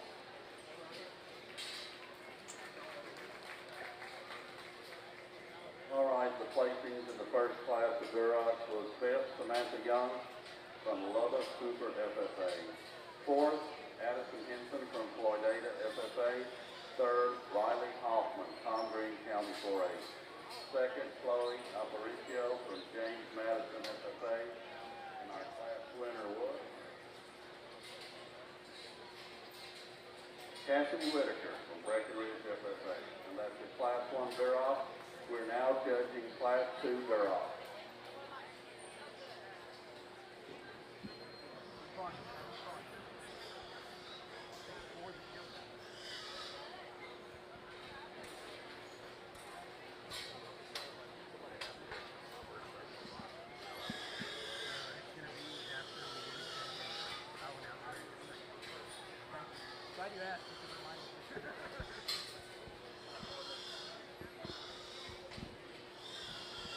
Placings from your Class 4, all other crossbred. 9th place, Emma Spurlock, Palmer FFA. 8th place, Justin Hamby, Williamson County 4-H. 7th place, Leanna Blake, Williamson County 4-H. 6th place, Adeline Brown, Graham FFA. 5th place, Audra Wimberly, Stevens County 4-H. 4th place, Audrey Barrett, McLennan County 4-H. 3rd place, Cannon Barker, Stephenville FFA. 2nd place, Gracie Kearns, James Madison FFA. And your Class 4 winner was Aubrey Garner, Jim Ned FFA. Your top 5 overall, lightweight, all other crossbreds. In 5th place, we had Ailey Sims, Erath County 4-H. 4th overall, Cannon Barker, Stephenville FFA. 3rd overall, Nathan Gamble, Cotton Center FFA. And your reserve champion lightweight, all other crossbred, was Gracie Kearns, James Madison FFA. And your champion lightweight, all other crossbred, was Aubrey Garner, Jim Ned FFA.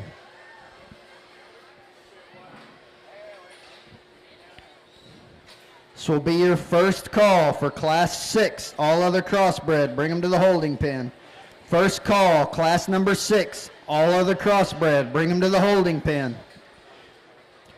We will judge through Class 8, medium weight, all other crossbreds, and then judge for your champion middleweight crossbreds, and then we will break for lunch.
You crossbred exhibitors there in the ring, you can be excused. Ladies and gentlemen, let's give them a nice round of applause.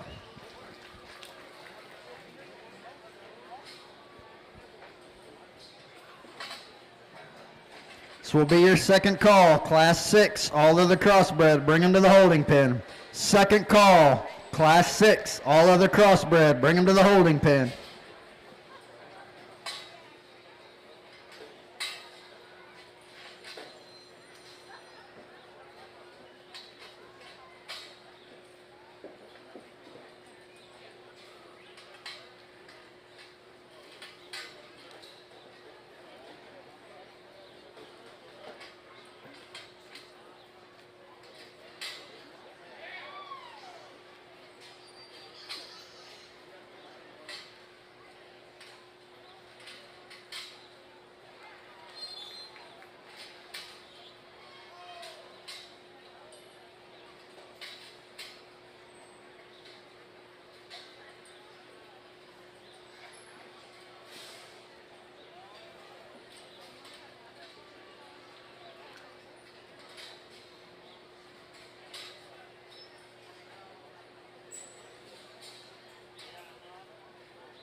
Attention crossbred exhibitors, final call, class number 6, all other crossbred, bring them to the holding pen.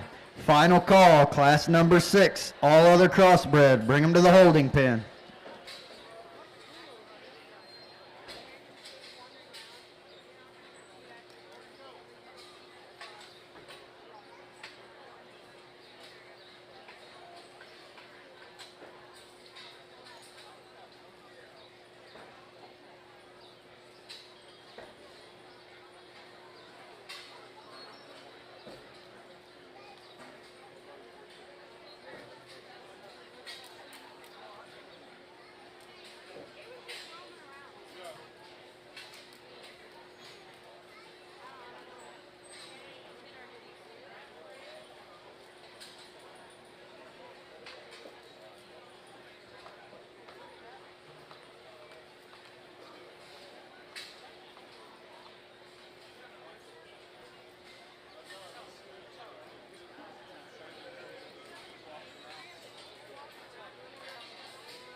We need one Duroc Gilt, Caden Barker, Stephenville FFA.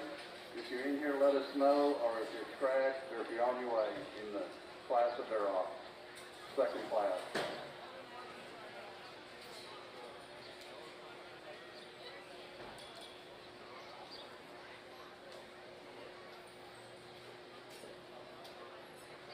Caden Barker, are you coming to the arena? Your class is being shown. We're moving on.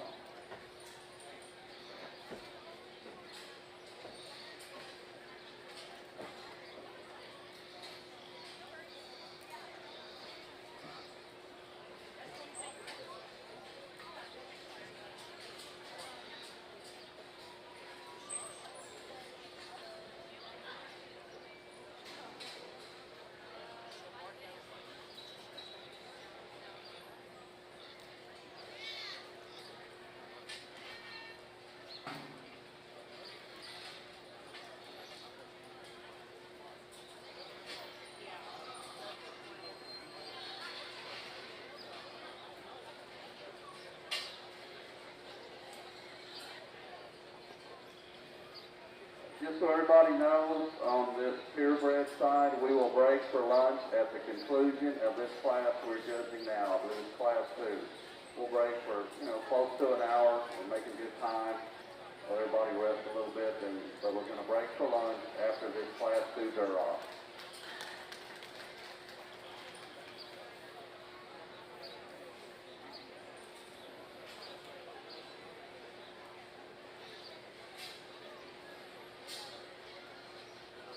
Okay, these gilts in the arena have been excused by our judge. You can take them back to your pens, and please give them a round of applause for their efforts.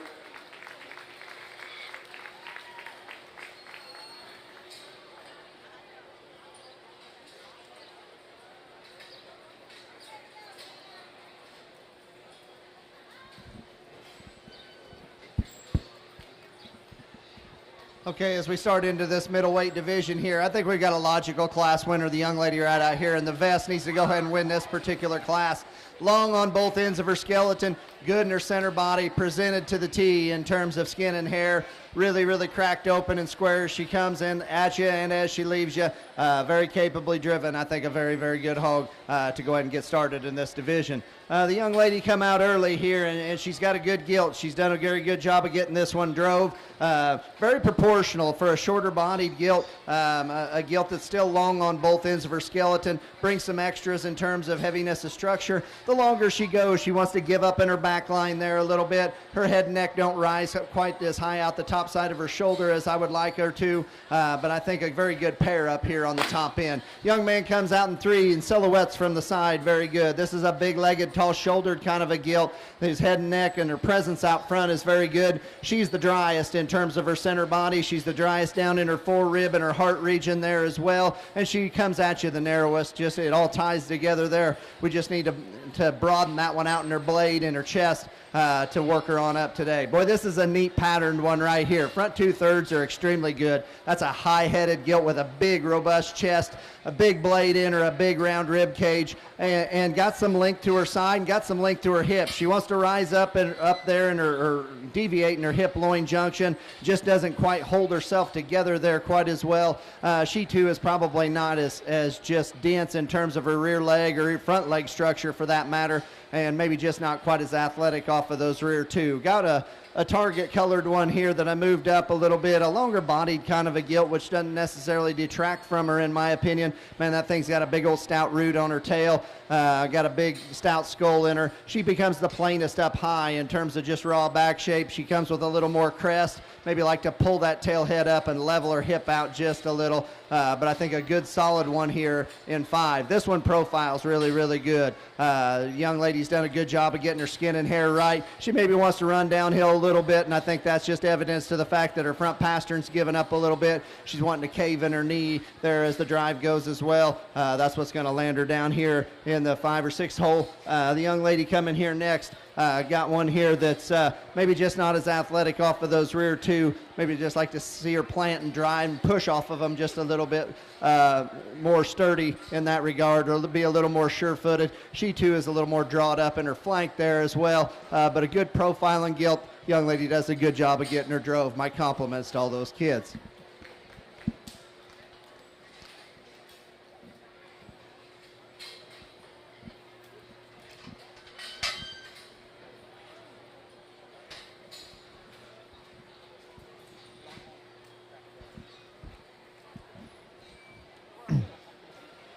Attention exhibitors from Class 5, all other crossbreds that just finished.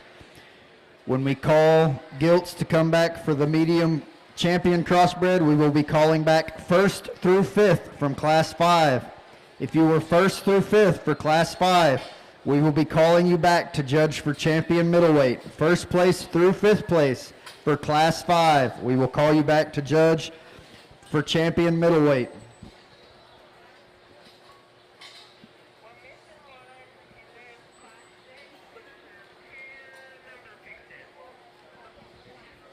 Final call, class number 6. We are missing one gilt from class number 6. All other crossbreds. Final call. Bring them to the holding pen.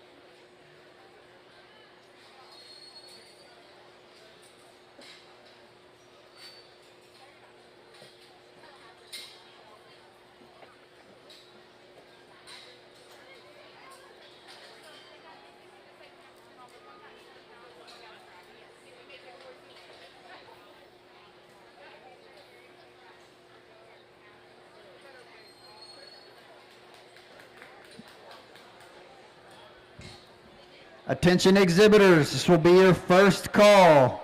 Class number 7, all other crossbred, bring them to the holding pen. First call, class number 7, all other crossbred, bring them to the holding pen.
You crossbred exhibitors there in the show ring, you can be excused. Ladies and gentlemen, let's give them a nice round of applause.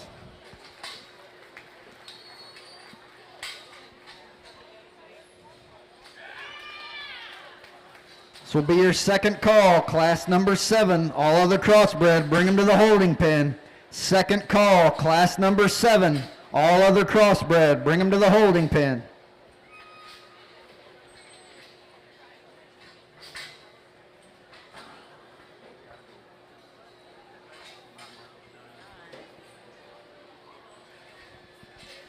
Placings from your class 5, all other crossbreds. And remember, exhibitors, we will be calling back 1st through 5th for class number 5 to show for middleweight all other crossbred champion. 1st through 5th from class number 5 will be called back to show for middleweight champion all other crossbred. 10th place, Adley Yates, Hamilton FFA. 9th place, Porter Abbott, Spur FFA. 8th place, Molly McFadden, Westbrook FFA. 7th place, Adley Harden, Newcastle FFA. 6th place, Kendall Walford, Community FFA. 5th place, Blaze Sesson, Childress FFA. 4th place, Elizabeth Jansen, Hayes County 4-H. 3rd place, Braden Thompson, Eastland FFA. 2nd place, Riley Hoffman, Tom Green County 4-H. And your Class 5 winner was Colby Perkins, Little FFA. Let's give those exhibitors a nice round of applause. One of those classes that, boys, this creates just lots of controversy all the way through. It's a debatable drive, and again, I feel comfortable with what we have left, and I think these are just the most enduring. I think these are the ones that just maintain themselves and then still brought some balance, some proportionality, and they're just adequately sound. I think all of these have a place or two that we throw a dart at. Our young lady class winner is one that's just the neatest looking, the squarest muscled, the truest as you study her coming and going, and then still does a great job of just keeping her parts and pieces blended and balanced together. Really a high quality one. Just change your hop set just a fraction and just allow her to bend it with just a little bit more authority. And again, that's just a really easy place to start. The stout featured one comes next, and this is another that just wants to deviate just a fraction from hip hop to ground. Aside from that, that's a good skull gilt with a good clean neck, and I really love the freshness that she has up high. One of the bolder centered gilts comes next, and this one just reads with so much spread dimension up high. At the same time, I just didn't know if just her hip and hind legs just moved as loose and easy as it needed to, and then she probably stands about 3rd in terms of bone and feature as you start to study that one towards the ground. A good solid one that drops out of the gate next, and another one that maybe gets just a little bit different. The way that she handles her spine gets just a little bit easier there, but I love her skull, and I love the presence and the length of hip that she has. The young lady that drops out next has got another one that she too maybe wants to get just a little bit different in terms of the way that her spine sets into her, drops out of her hip. Didn't quite read her as athletic as she studied her going away. Rounding out the class with a few of them that, again, have lots of good in terms of just bone and shape. Get just a little bit different. The way that they handle themselves, structure, flex, ultimately is what ended up sorting them. Really a challenging class all the way through. Congratulations to them all. Okay, placing to this class of Duroc Smith, Aubrey Inser, Hamilton FFA.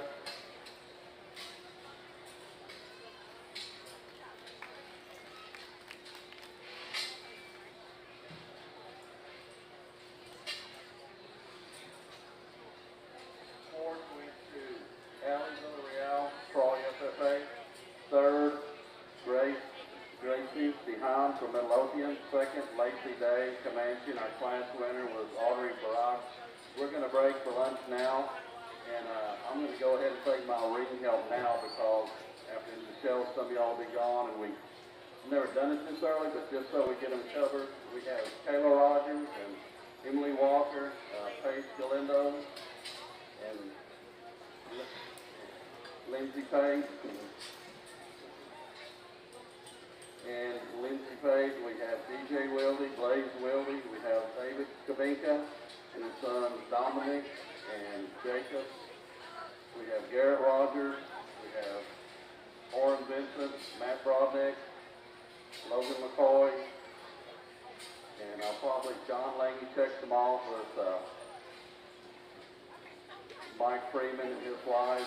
And this year we're really honored to have the elusive Lance Ollicomp from Kendall County come. And we're going to break for lunch. Probably missed a few, but we got close.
Attention exhibitors, final call, class number 7, all other crossbred, bring them to the holding pen.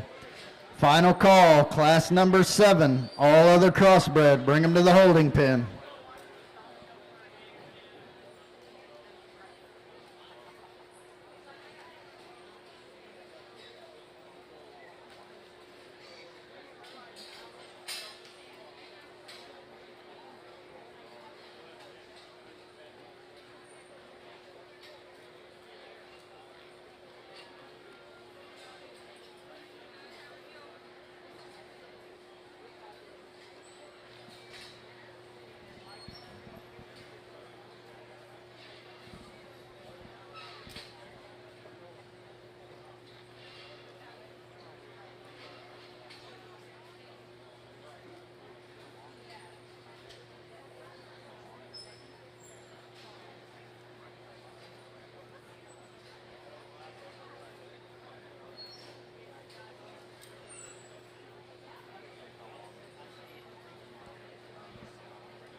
Another good class over here on the star side, and as we get into class 5, I guess, or 6, I guess it is here, I think our depth of quality is getting better as we go, and I think we got a pair out here that bring a lot of quality to the table, and of that pair, I think there's one that just holds herself together in the show ring just a little bit better from a strength of back standpoint and just proportions and upper lines, and probably is the gilt that comes at you with just a little more authority in terms of being square at her knee. That's the young man right over here in the vest. He's going to go ahead and lead the way in this particular class. Now, she's not the heavier bone gilt of the two. That goes to the second place gilt. I mean, this thing has got some tree trunks for legs as you just watch her come and go away from you. As she comes to you, we like to fix her at her knee there ever so slightly, like to strengthen her in her back line, maybe there just a little bit, especially back in there to her hip loin, and just make her hold herself together compositionally a little bit better up there as well. But I think a gilt that's got some real neat pieces in this particular class. Good job of getting her drove to that young lady. The off-type one is the 1 and 3, and if this one's your kind, you can run with her. She's just a little bit too boxy for me and too moderate for me in this scenario. A gilt that just starts to look a little round, for a lack of a better term. A gilt that comes and goes on a square kind of chassis. She's really big in the center portion of her body there.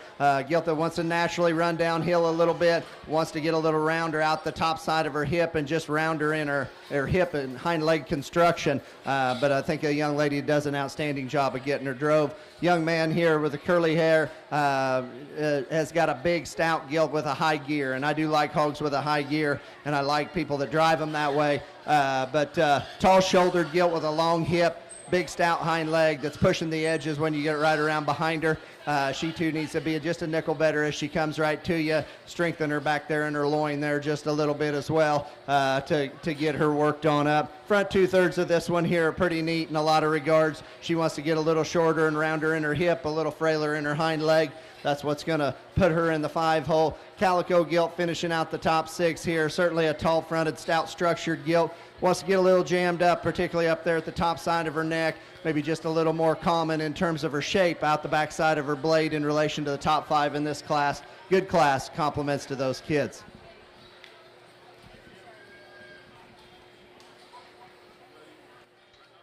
From the chutes to the stalls, barns to the big leagues, Sullivan Supply has you covered with innovative products designed for success. But it's not just about the products, it's about the experience. Our dedicated team is passionate about providing exceptional customer service and understands your unique challenges and goals. For us, it's more than just a business. It's a genuine commitment to our industry. With Sullivan Supply, you can trust that you're not just a customer. You are a part of our team, driven by passion, innovation, and excellence. Sullivan Supply, committed to you. First place through 4th place, Class 6. We will be calling you back here shortly.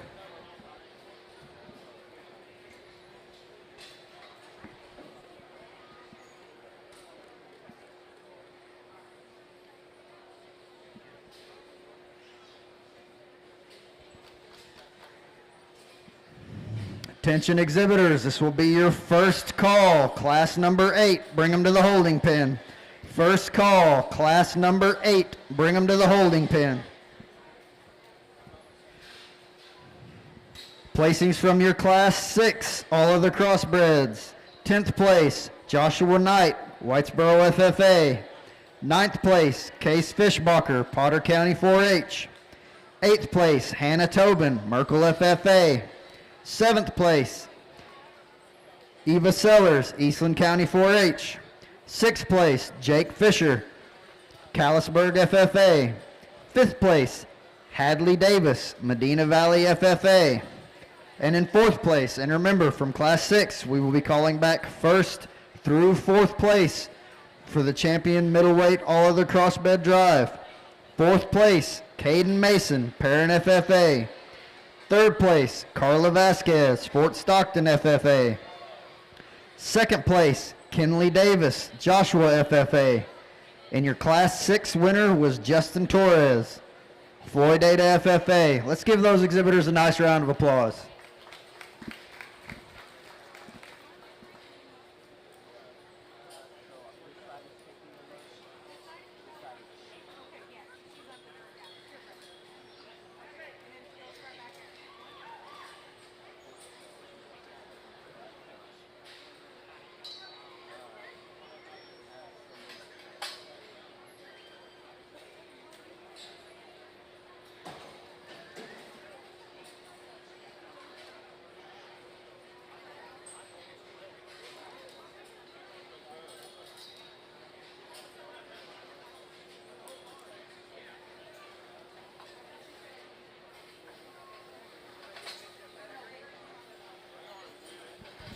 You crossbred exhibitors there in the show ring, you can be excused. Ladies and gentlemen, let's give them a nice round of applause.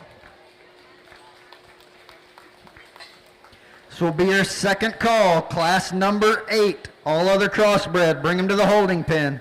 Second call, class number 8, all other crossbred, bring them to the holding pen.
Would like to take this opportunity to recognize our champion all other crossbred buckle sponsors. Our champion Division I lightweight all other crossbred buckle was donated by Done Right Show Pigs, Little Texas. The champion Division II middleweight all other crossbred buckle donated by Flat Rock Genetics, Stephenville, Texas. And your champion Division III heavyweight all other crossbred buckle donated by Doug and Denise Dushek, Wall, Texas. Let's give our buckle sponsors a nice round of applause.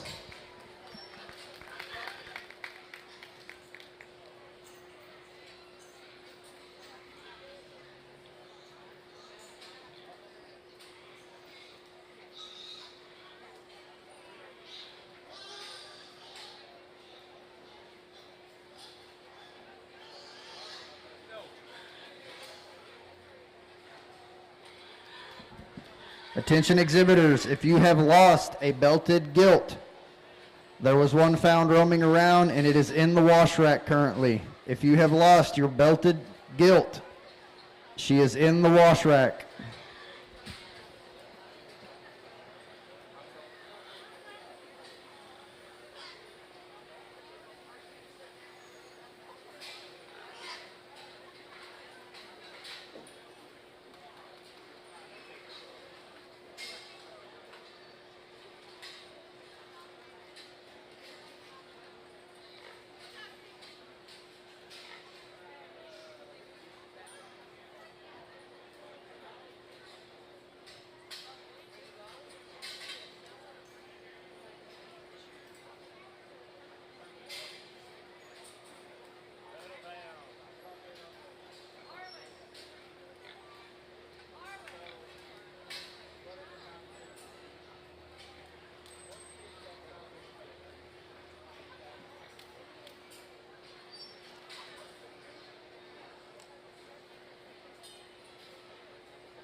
Attention exhibitors, just to remind everyone, we will finish judging Class 7, then judge Class 8, and then we will pick the top 5 middleweight all other crossbreds, and then we will break for lunch.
Well, certainly as deep of a class as we've had here on this side today, and I think you could justify a lot of different things here up in this top 3 or 4, just depending upon where you want to put your priorities. And I guess the one that initially hits me the hardest in terms of one that's dark and dialed in and neat looking out front, and yet brings some substance, brings some structure, and brings more back shape than our second place gilt. The young lady right here is going to be our class winner in this particular class.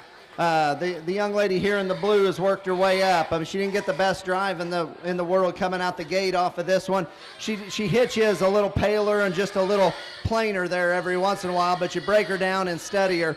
This gilt is stout and square off of both ends of her skeleton. She probably carries a little more crest up there in the top of her neck, and just, you know, not quite as sharp and edgy up high there as that first place gilt, but I think 2 very good gilts up here on the top end.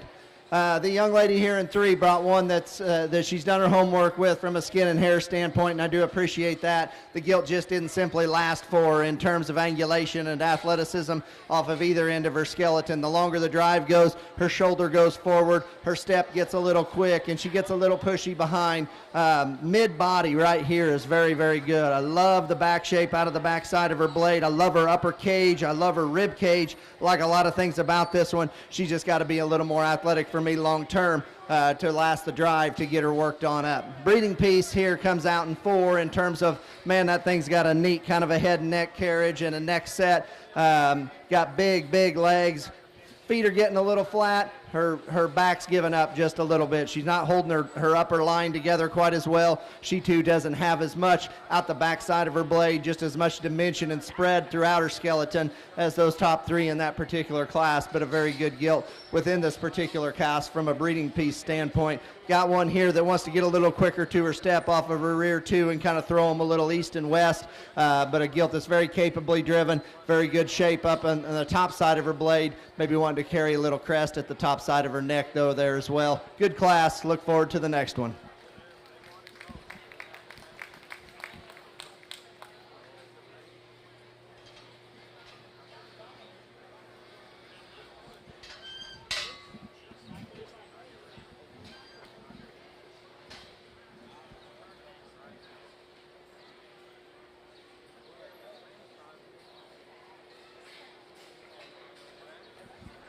Attention exhibitors from Class 7. Here shortly when we call back for the champion all other crossbred middleweight drive. We'll be calling back 1st through 4th for Class 7. We'll be calling you back to the ring shortly. 1st through 4th in Class 7. You will be called back shortly for the champion middleweight all other crossbred drive.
You crossbred exhibitors there in the show ring, you can be excused. Ladies and gentlemen, let's give them a nice round of applause.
Attention exhibitors from Class 5, Class 6, and Class 7.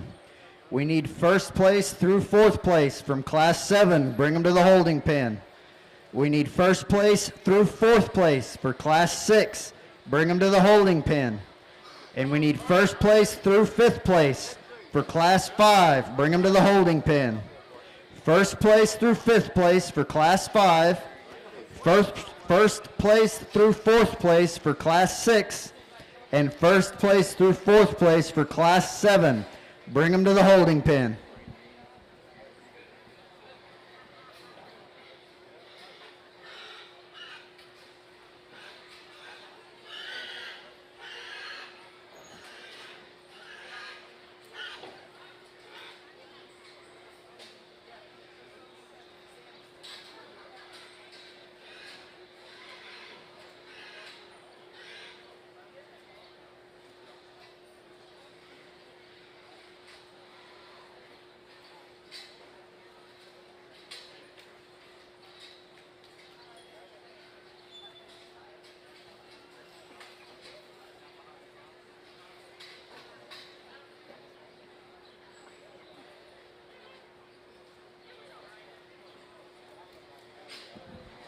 Again, exhibitors, we need your first through fourth place from Class 7, your first and fourth place, first through fourth place for Class 6, and your first through fifth place for Class 5.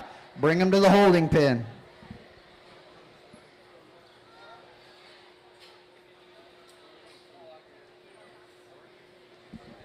Placings from your Class 7, all other crossbreds. 10th place, Marley Walford, Community FFA. 9th place, Madeline Koselski, James Madison FFA. 8th place, Aiden Rusher, Hale County 4-H. 7th place, Harper Thornberry, Early FFA. 6th place, Jordan Powers, Stephenville FFA. 5th place, Hadley Davis, Medina Valley FFA. 4th place, Lily Sagemule, Pearsall FFA.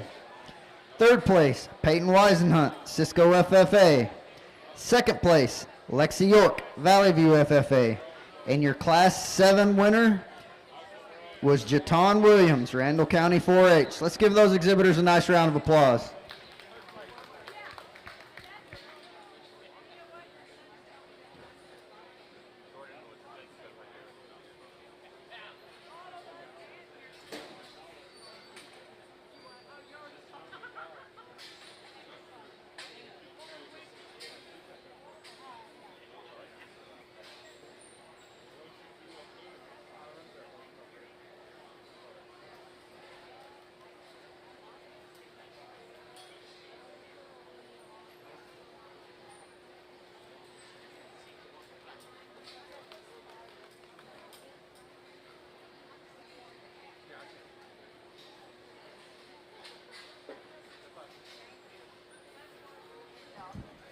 Attention again, exhibitors. We need your first, second, third, and fourth place winners from class number 7. Your first, second, third, and fourth place winners from class number 6. And your first, second, third, fourth, and fifth place winners from class number 5. Bring them to the holding pen.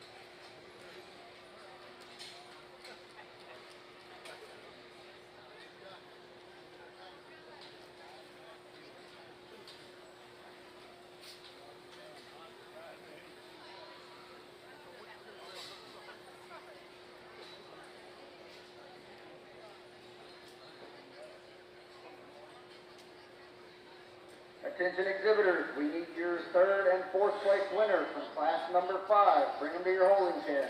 The third and fourth place winner from class number 5. Bring them to the holding pen. We need the second place winner from class number 6. Bring them to the holding pen. Second place winner, class number 6. Bring them to the holding pen.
Attention exhibitors, we need the second place winner from class number 6, Kinley Davis. Bring your gilt to the holding pen. Kinley Davis, second place, class number 6. Bring him to the holding pen.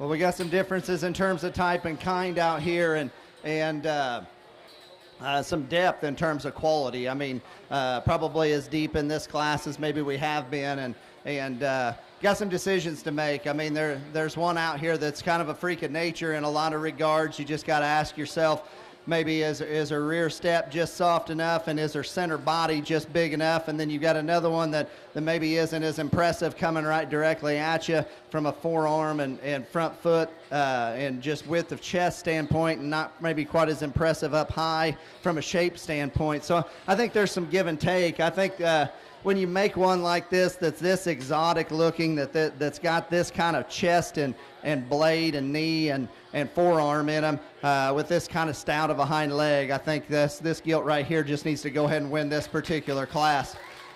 The critics are going to say there's not enough in the center part of her body, but man, try to make one like that from a breeding standpoint, it's pretty hard. This one here is the one I initially gravitate to, just from a smoothness of build and proportion standpoint. I mean, tall-shouldered, loose hind leg, good rib cage. Like I said, she needs to be busted more open as she comes directly to you. She needs to be bigger in her forearm, and she needs to have just a little bit more shape compositionally up high out the backside of her blade in comparison to that class winner. Another kind of a freak of nature coming here in 4, and this one's just not feminine enough for me for me from a breeding gilt standpoint. If this is the one you want to buy and take home and make a herd boar with, not going to argue that a bit. You know, a gilt that doesn't necessarily want to get out here and show herself off the best, man, that is a huge back up in the top side of her if you crawl up on her. She got a big upper cage and a really impressive coming out the back side of her blade. She wants to give up there in her hip loin, get a little tighter in her rear step. She's just a little too jammed up front. In her skull and her neck there. For me, from a breeding gilt standpoint, front 2/3 of this one right here is exactly what I'm looking for. Head and neck come out the top side of her blade, big chest, big arm, big kind of a rib cage. She just, the longer the drive goes, she gets to dancing off of those rear too much and poking them out east and west. But that thing is impressive up high. Like I said, front 2/3 there are very, very good. Young lady does an outstanding job of getting her drove. The young lady coming out here next has got another one presented very, very good. Another real stout one, almost stout to the point where she gets a little coarse up there in her poll and up there in her skull. A gilt that maybe just not as quite as athletic off of those rear two as some of the rest of them we've had in here. Wants to run downhill just a little, but there's parts and pieces of this one that are awful good. Congratulations to all those kids.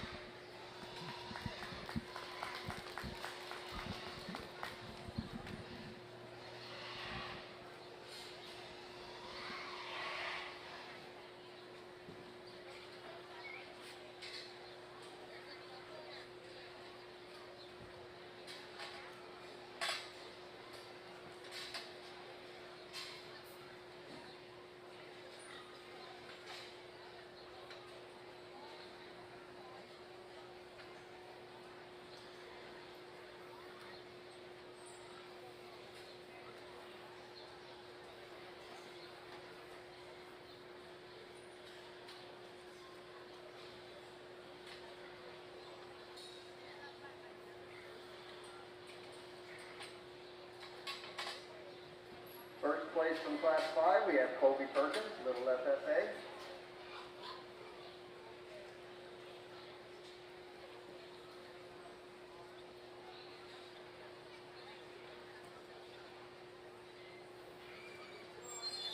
First place from Class 6, Justin Torres, Floyd 8 FFA.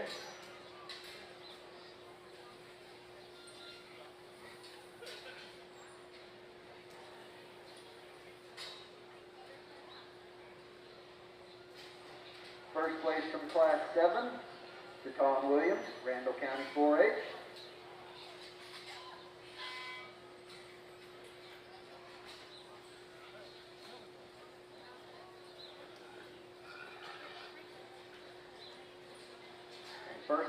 First place from Class 8, Brooklyn Skaggs, Oldham County 4-H.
Let's put our hands together for all four of these kids out here.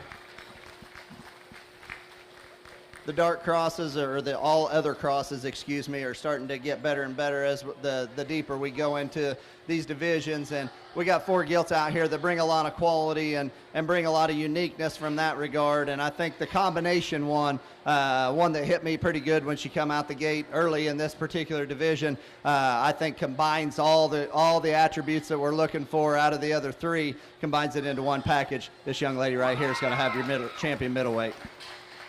And there you have it, ladies and gentlemen, your champion middleweight all other cross, Colby Perkins, Little FFA. Second place in that class was Riley Hoffman, Tom Green County 4-H.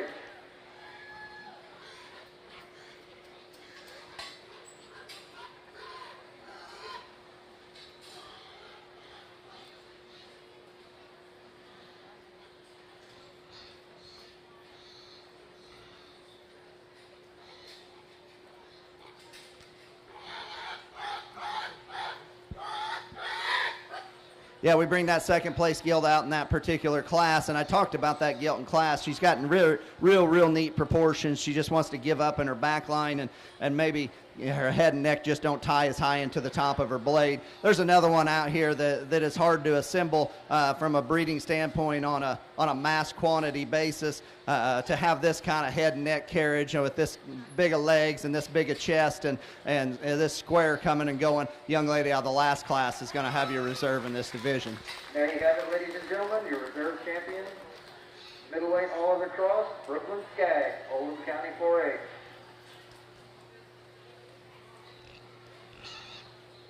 Second place in that class was Holly Fulkerson, Palo Pinto County 4-H.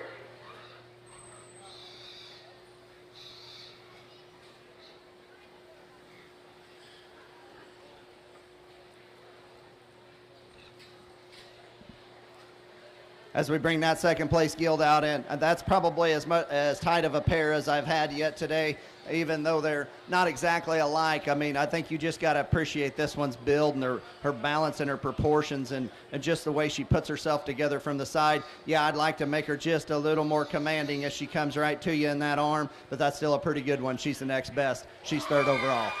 And there you have it, ladies and gentlemen, third overall middleweight all other cross, Holly Fulkerson, Palo Pinto County 4-H.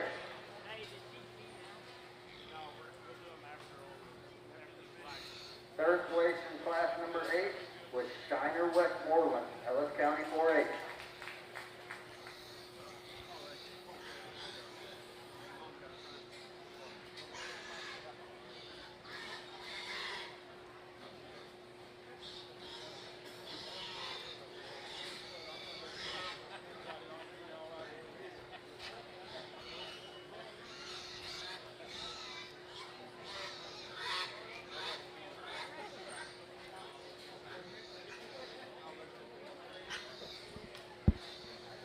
As we bring that third, I guess be third place Gilt out in that particular class. That's been the deepest class here to this point today, and she comes right out here and comes right into contention. And just talking about it from a breeding hog standpoint, you know, which one here still brings some awful unique pieces in terms of extra substance and extra structure, along with an absolutely enormous back.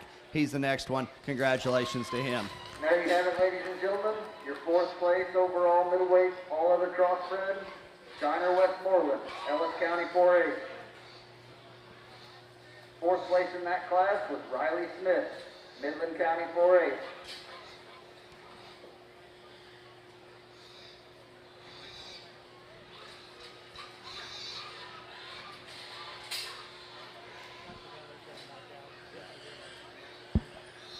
Yeah, as we get out in here into fifth overall in this particular division, comes right back into that tough class and talk about one. The front 2/3 of that one is just absolutely incredible. We just like to change the way she moves behind there just a little bit the longer the drive went. We still feel like she's the next most unique one. She'll be fifth overall in this particular division. There you have it, ladies and gentlemen. Fifth overall middleweight, all other crossbred, Riley Smith, Midland County 4-H. We will now be taking a 30 to 45 minute break for lunch.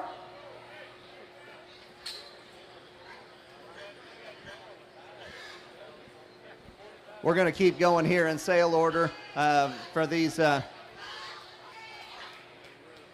Sorry. You can go out, young lady. Picking from these other three out here in terms of what's going to be next in sale order. There's. Oh.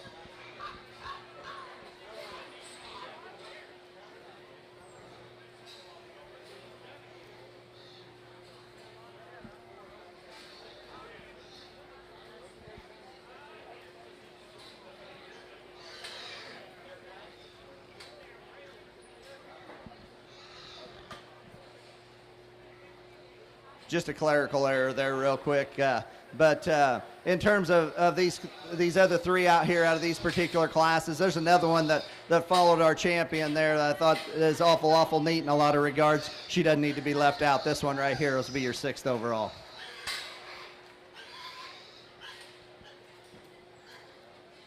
There you have it, ladies and gentlemen. 6th overall, Riley Hoffman, Tom Green County 4A. 3rd place in that class was Braden Thompson, Eastland FFA.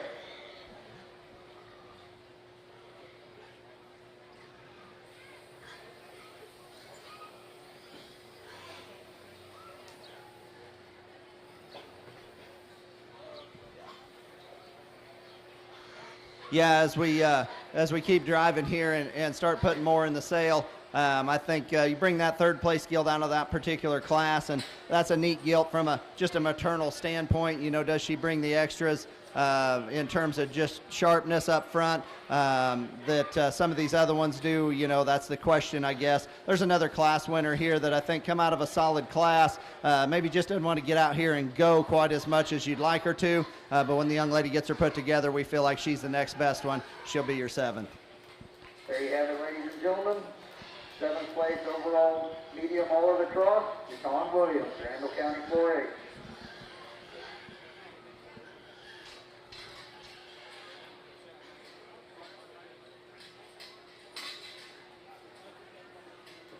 Now we will be breaking for lunch, 30 to 45 minutes.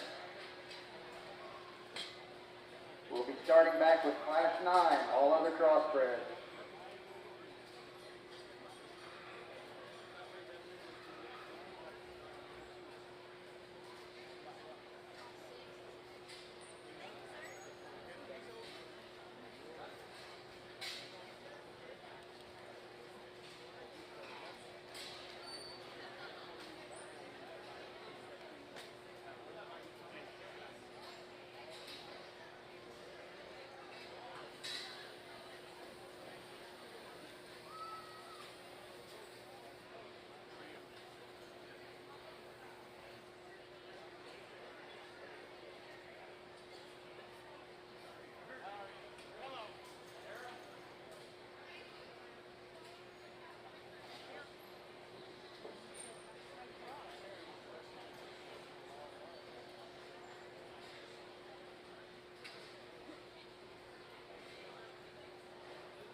one fly into.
Okay, here in a little bit, we'll start with the third class of Duroc. Don't bring them yet, but we'll probably start here on a couple of minutes once the ring gilt gets assembled back. So just hold on, but be ready with the third class of Duroc.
Okay, this is the first call for Class 3 Duroc. First call for Class 3 Duroc. Please come to the holding pen.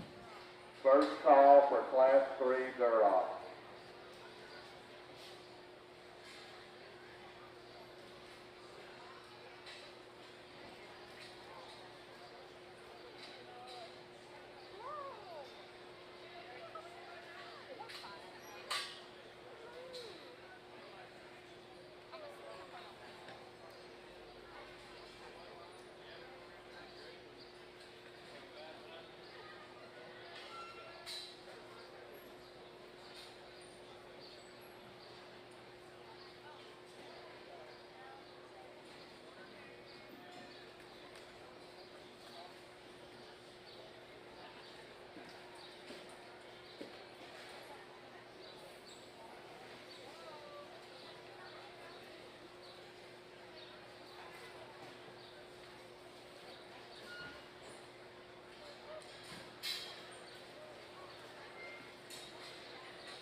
judge has released these exhibitors in the ring, you can go back to your pins, and I'm sure they'd appreciate a round of applause for their efforts.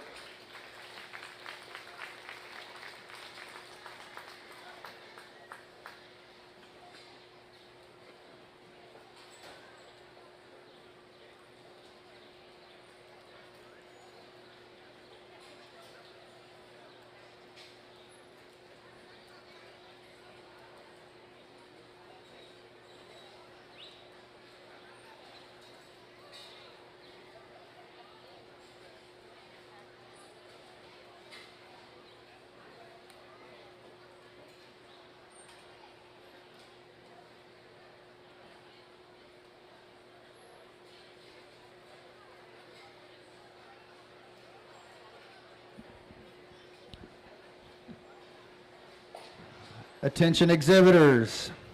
Kendi Smith for Midland County 4-H.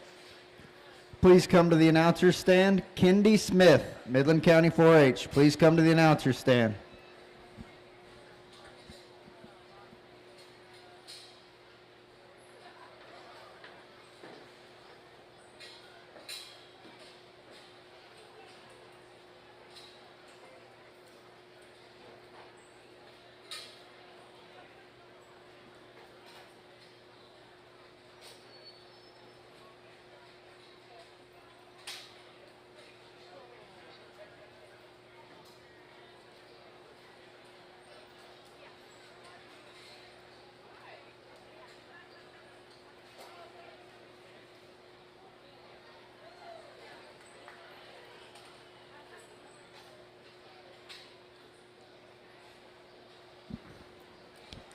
Attention volunteers on the Stars Gilt side, please start making your way back to the show ring. All volunteers on the Stars Gilt show, please start making your way to the show ring.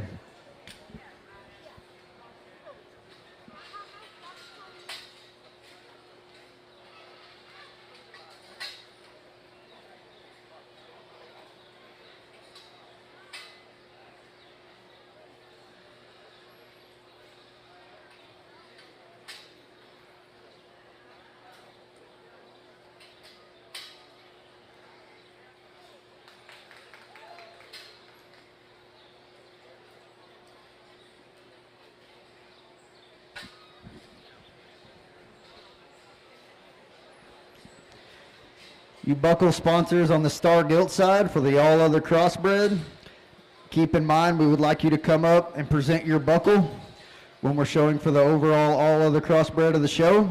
That's Done Right Show Pigs, Flat Rock Genetics, and Doug and Denise Dushek. Be keeping in mind we would like you to come up and present your buckles when we show for top 5 all other crossbred of the show.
Attention exhibitors in the barn on the Star Gilt side. As soon as we get all our volunteers over here to the show ring, we will be calling for the next class. Again, attention exhibitors on the Star Gilt side. As soon as we get all our volunteers to the show ring, we will be calling for Class 9.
Really a nice way to start back from our lunch break. And again, I think a class that maybe just comes together a little better here on the top. I think these are the ones that are the combination gilts that's got the width, the power of the bone, the extras, and still do a nice job of just maintaining flexibility and comfort out here. I'm not going to sit here and tell you that they're all just absolute bulletproof, but I do feel that these are the ones that brought the extras and still did a nice job of maintaining the drive. For me, there's a pair of them that just really just strike you in terms of having the show ring appeal, the show ring presence and composition that we're looking for, and then again bring that extra width, the extra bone. Young man here closest to me is going to win the drive. Would love to rock her shoulder back just a fraction and just allow her shoulder to go ahead and reach with just a little bit more ease as you study her there going about. But man, there's one that just really overwhelms you when you study her coming at you. She's got the extra spread, the extra shape, the extra power. And then I still think there's some length to hip, the right type of design of hip that we have. The safer bet's probably the Gilt in second, and this is another one that just really strikes you in terms of having the extra look that we have through the front third of her body, not as stout, not as burly, and then she too gets just a little bit different in the way that she utilizes her rear skeleton, maybe just not the extra bend that we have there, and she also needs to get her shoulder set just a little further back into her. Now this one probably holds the advantage in terms of comfort and reach. At the same time, she's the plainest and the flattest in the initial three.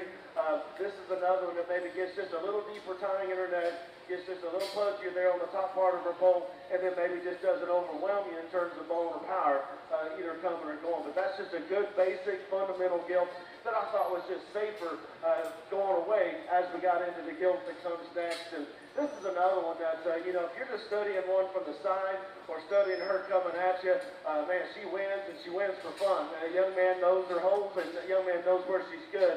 Absolute deadly looking one that obviously is fitted to the tee. The front two-thirds of her is very, very fun to look at. You get in behind her, simply needs to be more square, hip off the ground, wants to get outside herself. And again, we all draw those lines in the sand. For me, gets just a little too wide as you step in behind her. The young lady that comes out next has got another one that is just very basic in the way that she's come together and presented.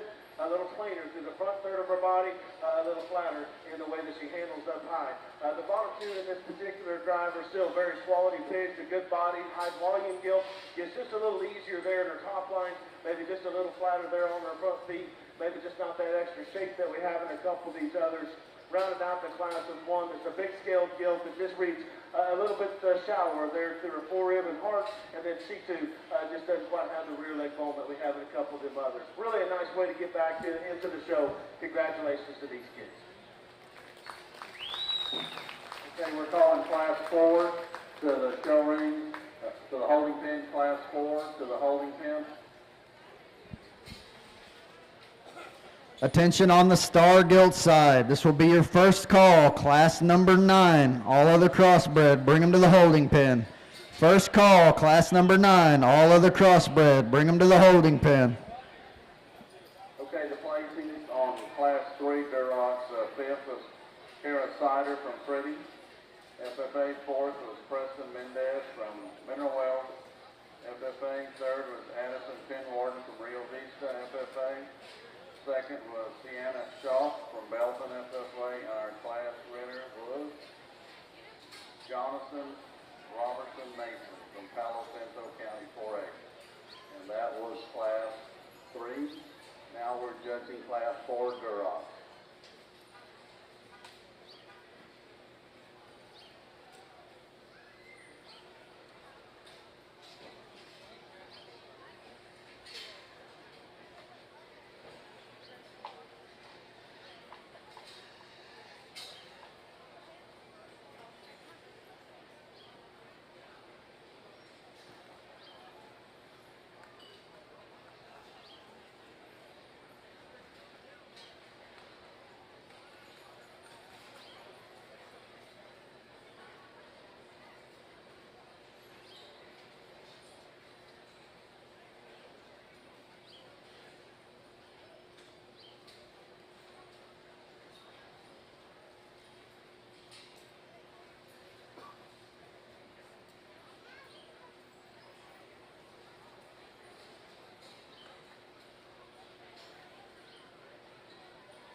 Attention exhibitors on the Star Gilt side. Second call, class number 9. All of the crossbred, bring them to the holding pin.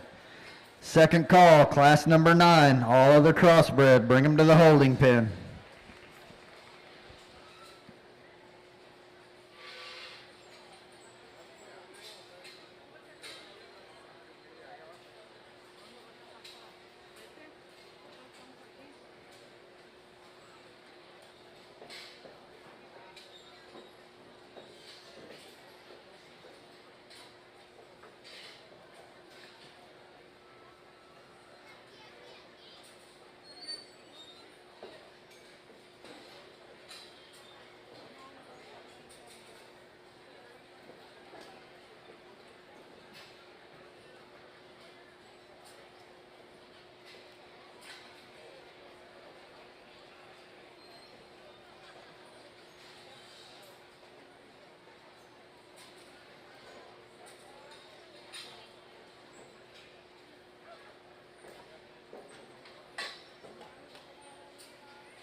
Attention, Star Gilt exhibitors, final call, class number 9.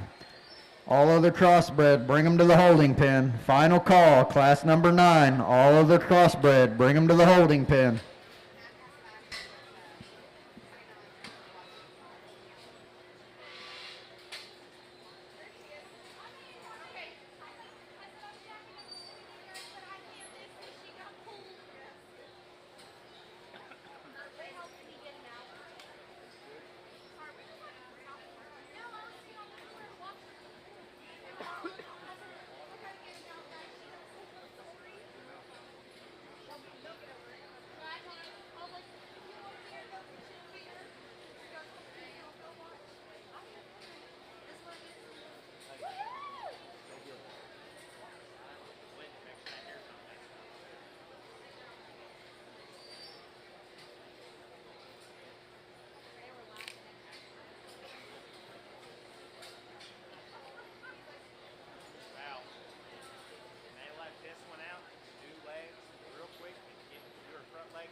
Attention Star Gilt exhibitors, all other crossbreds. We are missing 2 gilts from class number 9. Final call. We are missing 2 gilts from class number 9.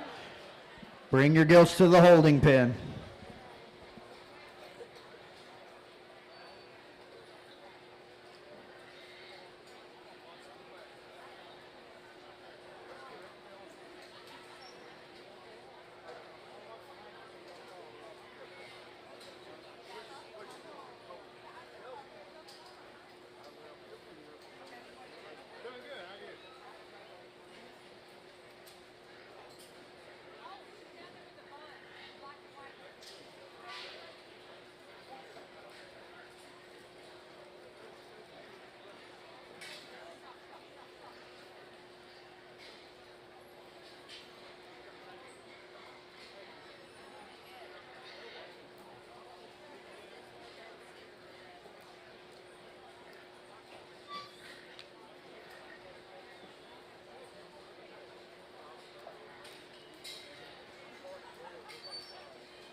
Okay, the judge has released these Duroc gilts in this big arena, and you exhibitors can take them back to your pens.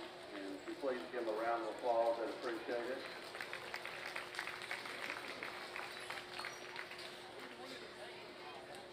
So we're going to work through class 4 here at the top end. This is the first call for class 5 Duroc. First call for class 5 Duroc. You have a little time, but at least everybody knows.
Attention exhibitors, this will be your first call, class number 10. All other crossbred, bring them to the holding pen. First call, class number 10. All other crossbred, bring them to the holding pen.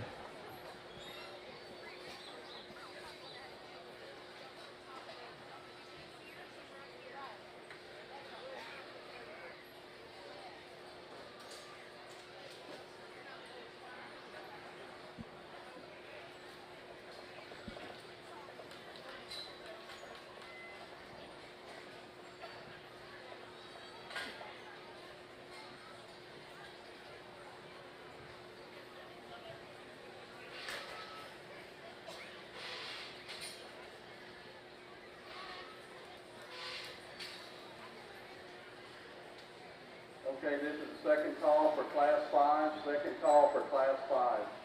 Duroc.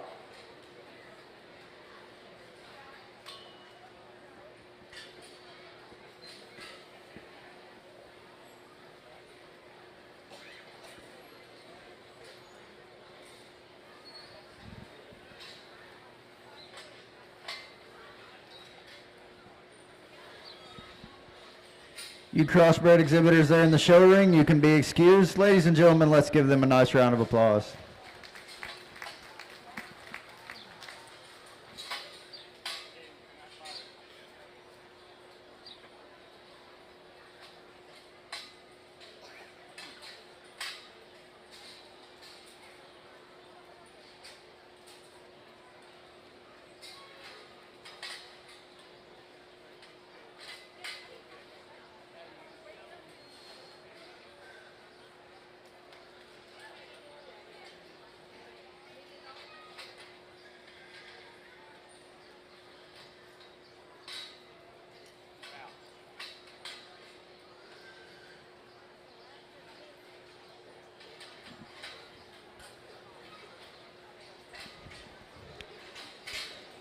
Attention Star Gilt exhibitors, this will be your second call for class number 10. All other crossbred, bring them to the holding pen. Second call, class number 10. All other crossbred, bring them to the holding pen.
Outstanding class, and again, maybe one of these classes that just really did a nice job of lining up and making sense, and just a tremendous class in depth and quality.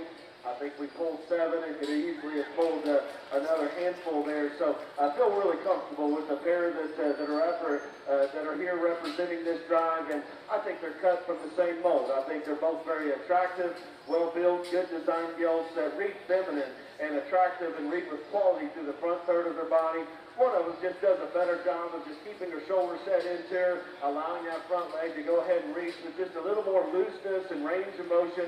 And that's a young man here to my right, so he's going to win the drive. Congratulations to him. I'd love to just darken her hide and just give her just a little bit more of a darker skin pigment, and I think that this is going to give her a little stouter kind of a look. Originally, initial sort of like, man, is there just enough true feature there? I think you just read through that, and that's still a very good bone gilt that just does such a good job of maintaining squareness, balance, proportionality, and still having some width and shape and a good quality look and a good edge to the upper part of her rib and body. There is more upper skeleton, and there is a better shoulder set in her as we get into the gilt in second. The Gilt in second's probably the funnest to look at, would take an incredible picture.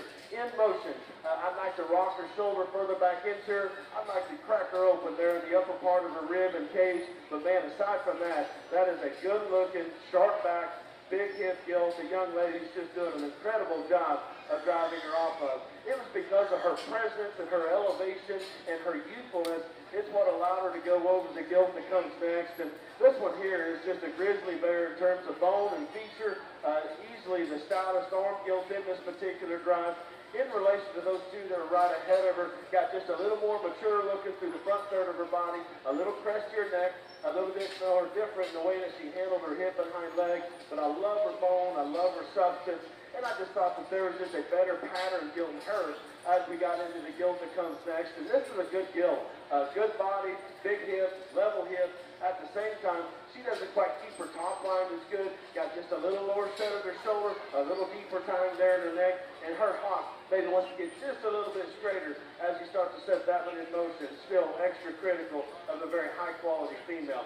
The young lady that drops next has got another one. It just didn't quite come at me as square or as bold. She too gets just a little bit more robotic, but man, from the side, that thing is awfully nice. Rounding out with a really high quality pair of hogs that, again, maybe just didn't read as loose or as agile. This one right here, really good up high, maybe wants to flatten and narrow, doesn't quite have the feature. Young lady that rounds out the class, she too, maybe just didn't quite come at me as bold, didn't quite read her stout in terms of bone. Really a good class. Congratulations to them all.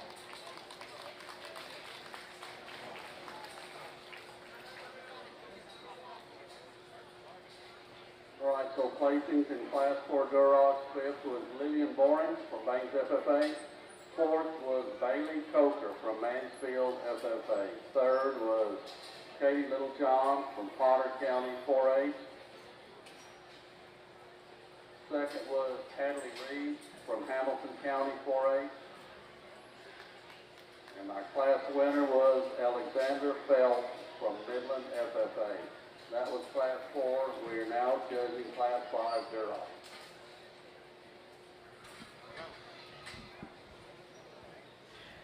Attention Star Gilt exhibitors, will be your final call for class number 10.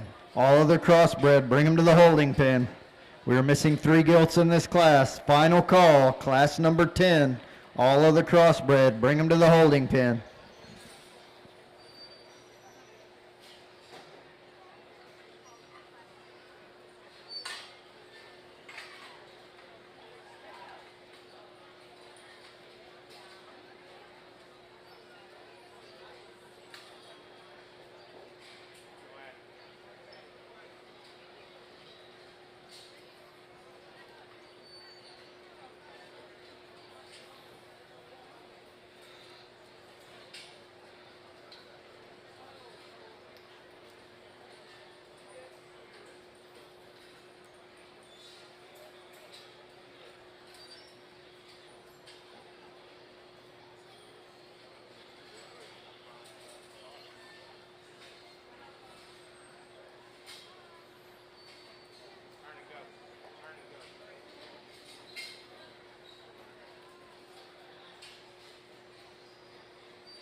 Okay, as we get back into it here and get into the heavyweight division, I got a good kind of class to get started back here with, and got a couple of belted gilts up here on the top end of this thing that I think are certainly quality. I mean, we got 5 or 6 of them here that bring a lot of good to the table. I don't know that there's one out here that's just like Jeremy said over there earlier, just bulletproof.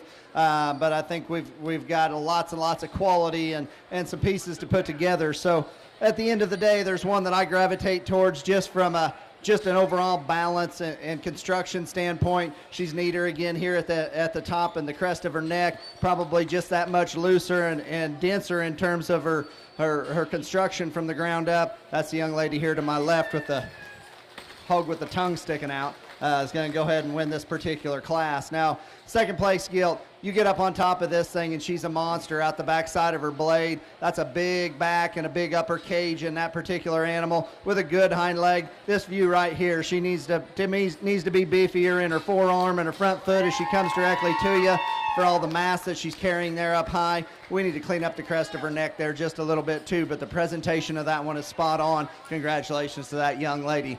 Calico, we moved up here quite a ways. I think a gilt that just needs to be freshened up from a skin and hair standpoint for sure. Maybe lengthen out this thing's hip, but there's a lot of good in that particular animal. Hip forward, front 2/3, I think is very, very good. We bring a gilt out of 4th that's got some gland trouble back there in her flank, and that's not what's going to get her into the 4-hole. What's going to get her into the 4-hole is she's just a little tight off of those rear pasterns. She doesn't want to just get out here with as big of a rear foot and step and be quite as agile and athletic off of those rear 2. Front 2/3 is incredible in that one, in my particular opinion. Very, very nice 4th place animal. We got one here that maybe just comes in a little plainer kind of package up high, a little plainer at the crest of her neck and the base of her neck, maybe not quite as much composition and shape up high as the top 4 in this particular class, but covers the basics very, very well. Congratulations to all those kids on a nice class.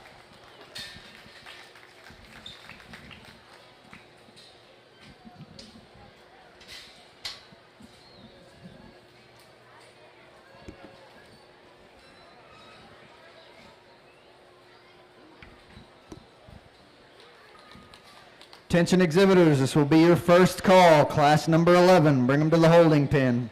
First call, star gilt side, all other crossbred, class 11. Bring them to the holding pen. From your class 9 that was just placed, when we call back to judge for heavyweight all other crossbred champion, we will be calling back 1st, 2nd, 3rd, and 4th from class 9. We will call back 1st through 4th on class 9. To show for champion heavyweight all other crossbred.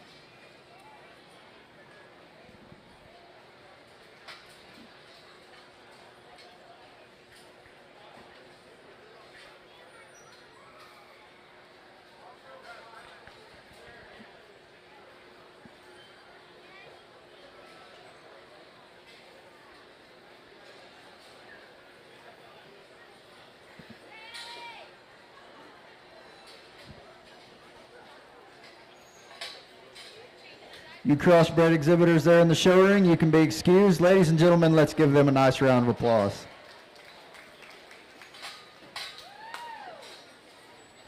This will be your second call on the star gilt side, class number 11. Bring them to the holding pen. Second call, all other crossbred, class number 11. Bring them to the holding pen.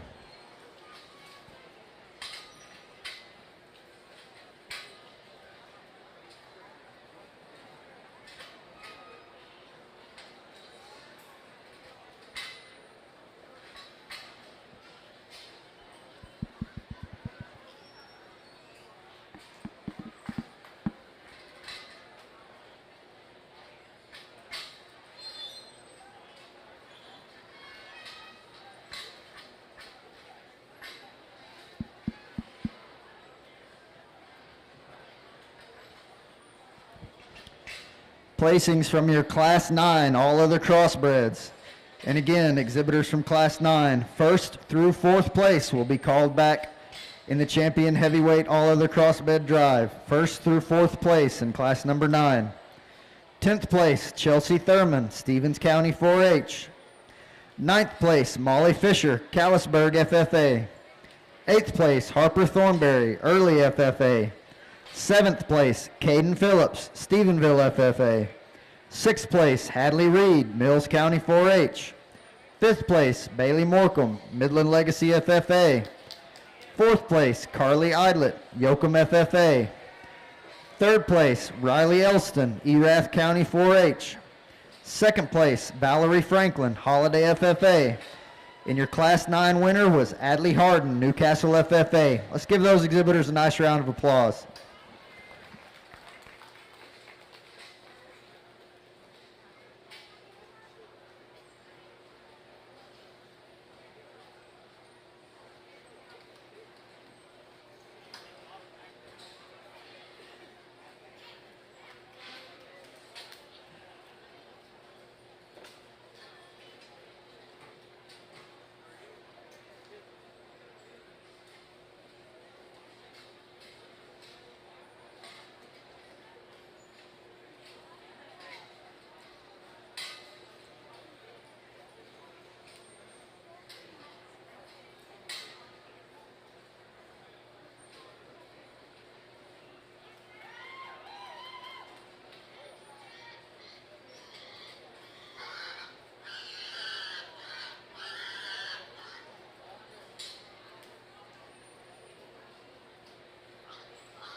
Let's give these two crossbred gilt exhibitors here in the show ring a nice round of applause.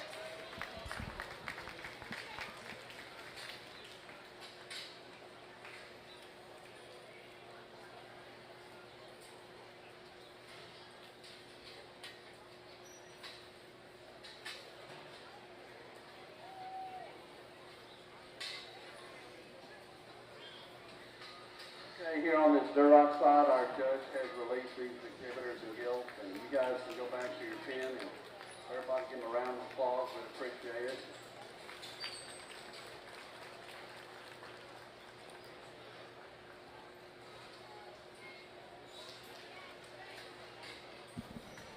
Attention on the Star Gilt side. Final call, class number 11. We are missing 4 gilts from class number 11, all other crossbreds. Final call, class number 11, all other crossbred. Bring them to the holding pen. We're missing 4 gilts from class 11. Bring them to the holding pen.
good pair up here on the top end of this particular class. And like I said, I think we're getting into bigger weights here and getting a little deeper. And I think we had 3, 4, 5 in this class that bring a lot of quality to the table, not to sound like a redundant person, but you know, just good quality stock are rising to the top here. And I think with that being said, there's one out here that takes it to another level in terms of the rib shape this thing has and the upper skeleton that this thing has. She's not for the faint of heart when you crawl around behind her, but she stays square and stays within her skeleton. Man, this thing is tricked out up front, short backed, and really, really proportional. That one right there needs to go ahead and win this particular class. I think very easy. Congratulations to her.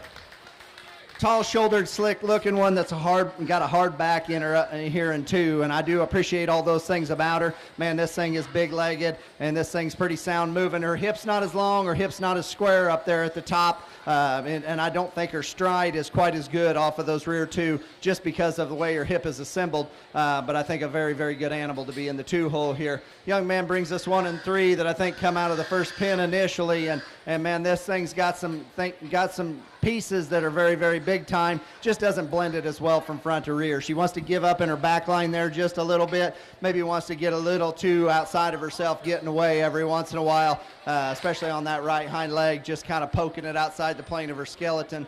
Got a good bodied one here that's good in her upper lines, good in her head and neck set. She wants to tie a little crest into there. She wants to be a little frailer as you take her to the surface, particularly up front in terms of foot size and front ankle in relation to what she has up high. But I think a neat presented pig. The young lady's done an awesome job in terms of skin and hair. As we finish out our top 5 here, the young lady brings us another belted one here that just got to get out and handle the surface a little bit better. She's a little too tentative off of those rear 2, a little too tight in her rear step, maybe just a little pale and a little plainer in her presentation, but a very good class. Congratulations to all these exhibitors.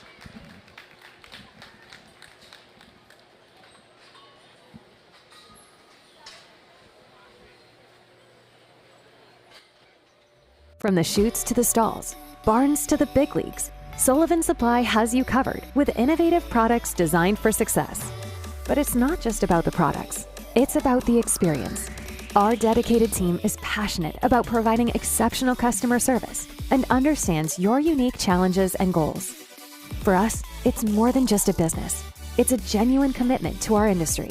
With Sullivan Supply, you can trust that you're not just a customer. You are a part of our team, driven by passion, innovation, and excellence. Sullivan Supply, committed to you.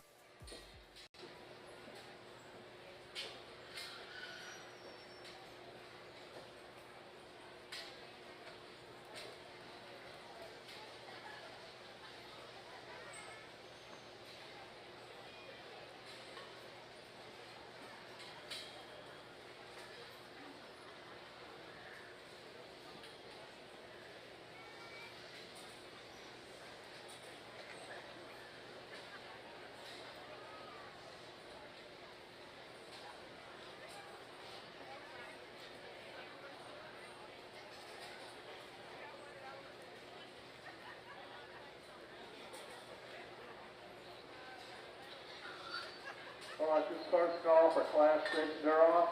First call for Class 6 Duroc.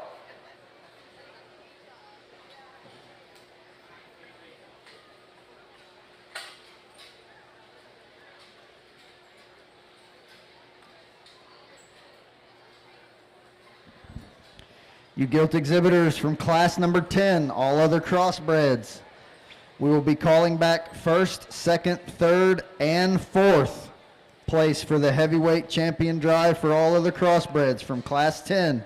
First through fourth, we will be calling back for the all other crossbred heavyweight champion drive.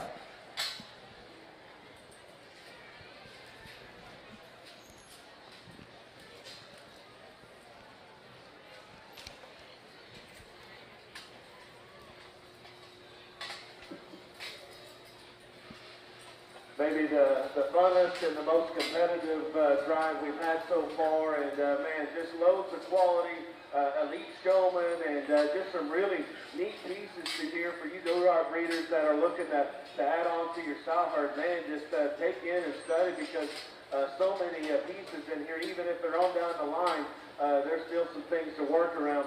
In my humble opinion, we've got a pair of them, and it's an absolute dogfight between the two of them. I think between the two of them, and let's just talk to them collectively. Collectively, they're wide, they're stout, they're powerful, they're athletic, and then between the two of them, one of them probably just brings us just a little bit more.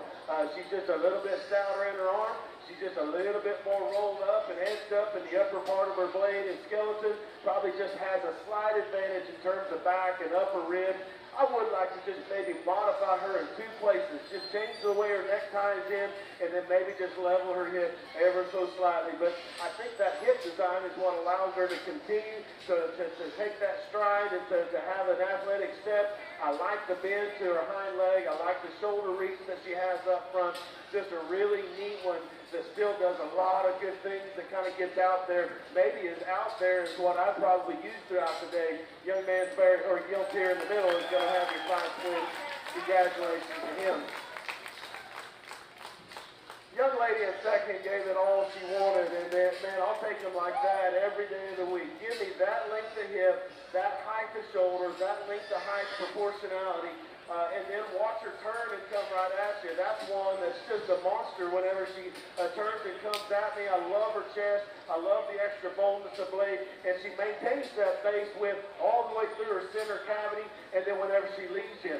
In comparison to our class winner, I didn't see her as just as absolute neat about her head shape. Got just a little bit plainer there. Her neck maybe didn't quite have the trimness or the uniqueness that we had in our class win. And then as you study her up high, she got just a little bit vanilla right in behind her blade and shoulder. But man, that is extra critical of an incredible gilt that's so good built, that's so stout, and just so naturally powerful all the way through her body. Young lady can absolutely drive the wheels off of her as well. There is just a little bit more stuff in this one as you go back and forth. She's a little bigger back. She's a little bigger hip. At the same time, I didn't see her hip as long. I didn't see her stride as good. I just didn't see her as comfortable on either end of her body.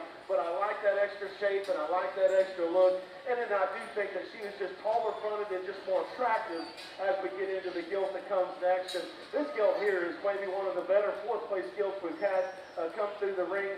Maybe a little bit just easier in the way that she's put together. I don't know if her shoulder set was quite as good. I didn't see her as athletic in the way that she utilized her rear tooth, but I still think that just her extra freshness and then just that shape she has up high is what allowed her to stay in the top of this particular drive. And again, young lady's doing just a fabulous job of getting that one stuck. The gilt that drops out next has got another one that probably reads just a little bit different in the way that she's made. She's tall shoulders. She's maybe got a later maturing look about her.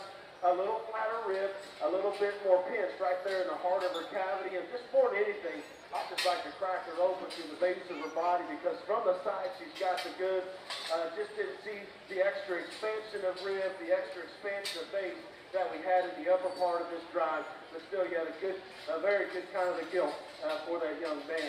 Extra stout one that comes out next, and she too gets just a little more robotic in the way that she handles her hip and hind leg. The young lady that rounds out the class, you know, you change this view right here, just square her at her chest and knee, and then maybe just organize her a little differently. Certainly can make a stronger case for that one because she's heavy boned and she's good looking, really a competitive drive. Kids did an awesome job all the way through. My compliments to them all as they head back. Okay, the placings in Class 5 Duroc. Fifth was Austin Christensen from Valley View. Fourth went to Brown Underwood from Mason County 4A. Third, Ellie Cornbrew from Graham FFA. Second, Addison Porter from Rains FFA. And our class winner was Cash McCamey from Hawkins FFA. And that was Class 5. We're now judging Class 6 Duroc. Attention on the Star Gilt side. This will be your second call. Class number 12. All other crossbred, bring them to the holding pen. Second call. Class number 12. All other crossbreds, bring them to the holding pen. Placings from your Class 10. All other crossbreds. And again, you exhibitors, we will be bringing back first through fourth place to show for heavyweight champion drive. Placings, Class 10. All other crossbreds. 10th place, Elizabeth Torres, Rawls FFA. 9th place, Brianna Nolan, Stephenville FFA. 8th place, Megan Lange, Ballinger FFA. 7th place, Lane Espinosa, Whitesboro FFA. 6th place, Ashton Martin, Palo Pinto County 4-H. 5th place, Lily Lerma, Palo Pinto County 4-H. 4th place, Tylee Green, Wise County 4-H. 3rd place, Carvin Wishkemper, Collinsworth County 4-H. 2nd place, Mary Berend, Decatur FFA. And your Class 10 winner was Allie Huseman, Lubbock County 4-H. Let's give those exhibitors a nice round of applause.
Very interesting trio, and up here on the top, and different guys might align it different ways, but you got me today, so I'm going to do it the way I want to do it. And the one that hits me the hardest out here in terms of one that's actually very three-dimensional, not just from width and mass standpoint, but having a little more extension, having more extension everywhere. She's got more extension in front of her blade. She's got more extension in terms of the length of her hip. She's got more extension in terms of the length of her stride. And I think she's just a pretty nice place to start in this class. Young lady right there in the pink top is going to go ahead and lead the way in this particular class. Angular off of both ends, feminine, good underline. I think a nice place to start. The young lady in the red's going to be second with in a close decision between second and third. With a gilt that I think just outlasts our third place gilt. I know it's hot here today, and I know I'm a show dad too, and I'm a breeder as well, and I know what all we got to do to get these things ready to get them, make them competitive. And I know you're not used to 90-degree heat, but they still got to last. And this gilt, maybe naturally in comparison to our first place gilt, just wants to run downhill a little bit, get a little shorter in terms of her hip, get a little thicker and more pronounced in terms of the crest of her neck there. But I think one that's very useful in terms of the way her skeleton's built, just very comfortable in that regard. I think one that's got a lot of upside as a sow. The next one out, boy, I'd like to prop this one up on a backdrop and just take a picture of her standing still, because, man, that is a rocket-fronted, flat-back gilt with a big kind of a rib cage in her. She's not for the faint of heart off of either end of her skeleton, but as she stays within herself, her attitude probably gets her into third place as much, just in terms of dropping her jaw and giving up. She doesn't have quite as much forearm and front ankle as those other two that precede her in this particular class, but man, that thing is very, very good when you get up on top of her. You got to appreciate the expansion to her upper rib cage and the ability to put a back in one that heavy. That's pretty impressive. Got a bigger frame gilt that comes here in 4 that just gets a little flatter in terms of her fore rib, just a little flatter in general, maybe not quite as descript up there in terms of her top, but a gilt that's built very good, built for the long haul. That one can keep you out of the ditch from in a breeding hog standpoint. Just take her to a board that's got a little more mass and a little more power, and you're going to be just fine. got one here that maybe just isn't quite as athletic, particularly out of the rear third of her body. She too wants to come with a little more crest and a little more at the base of her throat. Certainly a shapely gilt that's got a lot of mass, got a big kind of a rib cage. Just got to be a little more athletic for me here today. The guy that's going to finish us out here brings us another belted gilt that here again got some big legs, got a rounder kind of a hip construction. She wants to camp them things up underneath of her just a little bit more. Like to tie her head and neck up to the top side of her blade just a little bit better there as well. Nice gilt to end on though, nice class.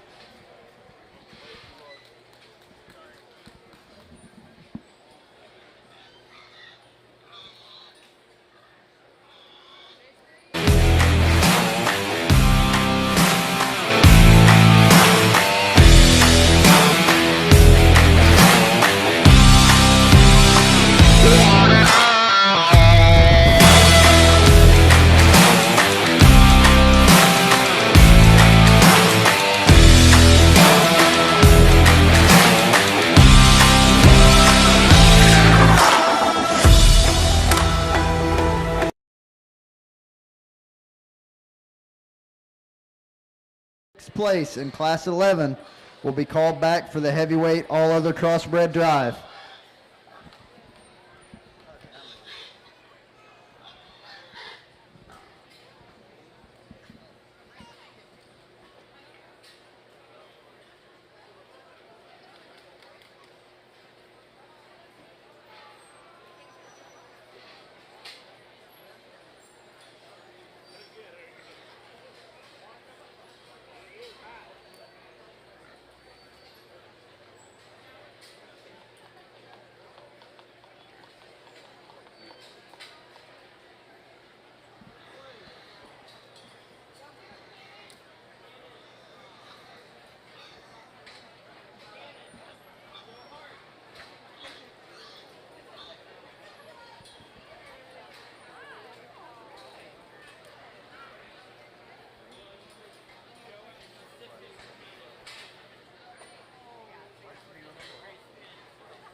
Attention all other crossbred exhibitors in the heavyweight division.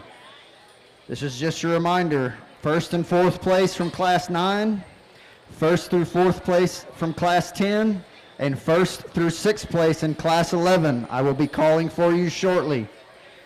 Be getting your gilts ready.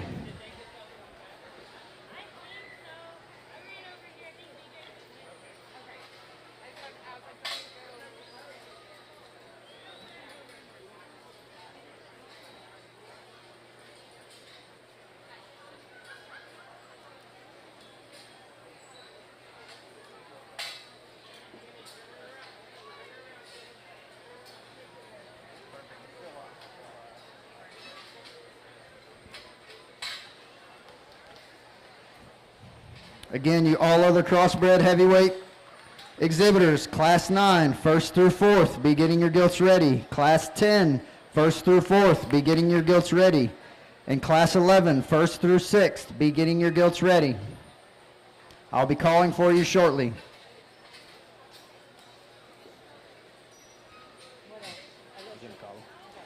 Placings in Class 11, all other crossbreds.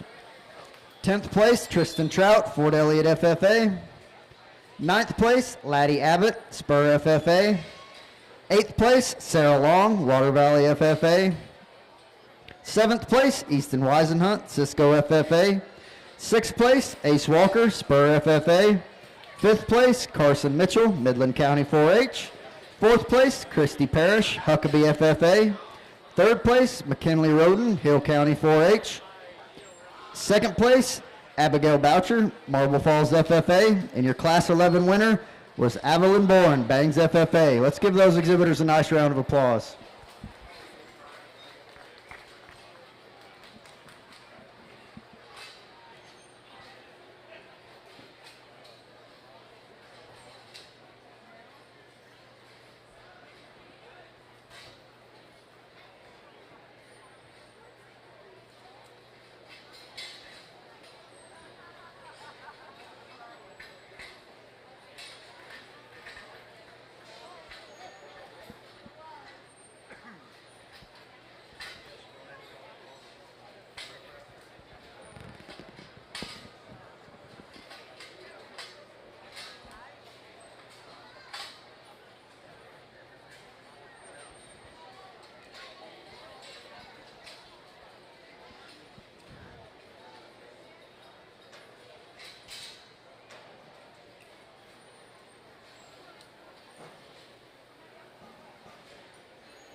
Attention on the Star Gilt side.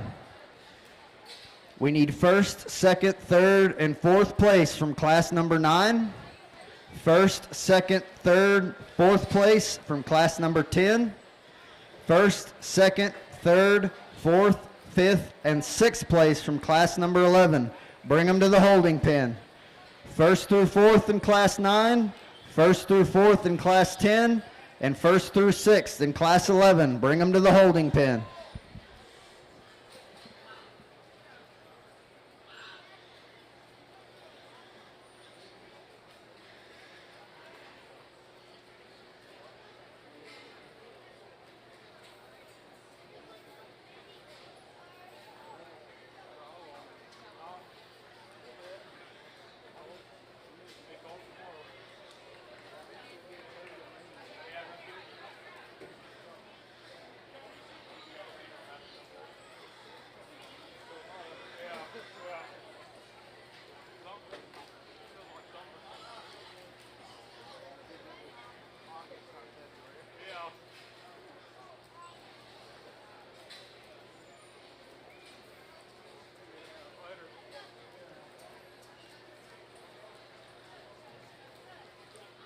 All right, our judge has released these gilts in the arena, and you exhibitors can take them back to your pens, and please give them a round of applause for their efforts.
Attention crossbred exhibitors on the Star Gilt side. Once we judge for heavyweight top 5, we will call back the light champion in reserve darks and the middle champion in reserve darks to show for overall dart champion of the show.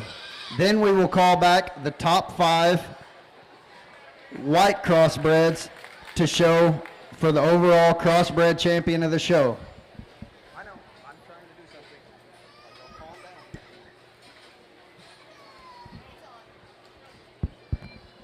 down. Okay, guys, you can fire them back up here. Nice way to finish the day here, or finish the all other cross drive. I think 2 gilts that pair up from a flexibility and density standpoint. I think there's one that there's just a lot more of, especially when you watch them come right directly at you in terms of being broader at the base of her chest, broader and square at her knee, and stouter at the surface. That's the young man over here in the plaid shirt. He's going to go ahead and win this particular class. I think a very, very nice place to start. Love the profile and the silhouette that this one gives. Love the skin and hair on her. This young lady does an outstanding job of getting her drove and speeding her up. I told her when she come out of the holding pin over here, I said, I don't think this one's going to set any land speed records. She's just not a mover and a shaker. If we could make that one as bold and as powerful coming right at you, and the floor of her chest and her knee as the other one, it would get real tight. But I think a very good pair up here on the top end. Boy, this one is coming right out. She's a big-chested one, high-headed one with a good back shape in her. Just wants to get a little frailer in relation to what she has up high, down low. Maybe not quite as long and level and just as athletic out of her hip and hind leg. She wants to swing outside of herself there every once in a while, just get a little rounder in terms of that hip shape. A little plainer one coming out here next. His head and neck needs to tie higher into the top side of her blade. Covers the basics very well, though. Good rib cage, good line up high, good hind leg. Just it becomes a little plainer in relation to the top 3 in this particular class. Young man does an outstanding job of getting her drove as well. Young lady right here is a good stick. You can tell that as she comes right out. She's dialed in and she's ready to be here. She's got a gilt that's just a little frail and a little plain in relation to what we got in the top end of this class. Wants to taper off in her hip and just not quite as much back shape as we have up here in the top end. Young man brings this one here again that's maybe just a little frailer and a little plain up high here as well. Needs to level out of his hip as well and go a little better as we finish out the top end there. Got one there that just has got to be better coming at you in terms of chest and knee and foot in relation to what we have in the class. But another good class, good way to finish out the day. Let's give them a hand as they head back to the barn.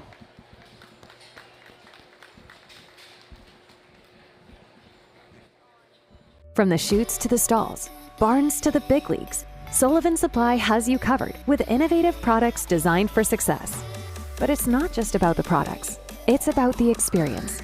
Our dedicated team is passionate about providing exceptional customer service and understands your unique challenges and goals. For us, it's more than just a business. It's a genuine commitment to our industry. With Sullivan Supply, you can trust that you're not just a customer. You are a part of our team, driven by passion, innovation, and excellence. Sullivan Supply, committed to you.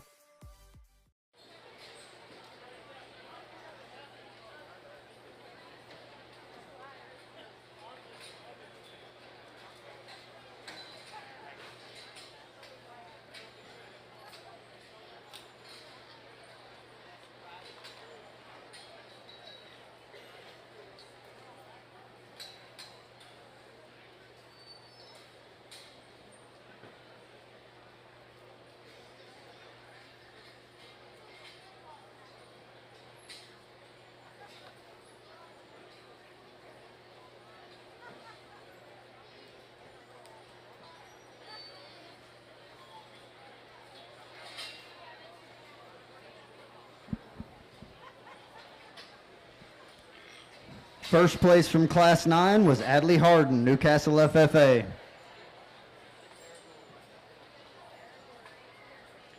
First place from Class 10 was Allie Huseman, Lubbock County 4-H.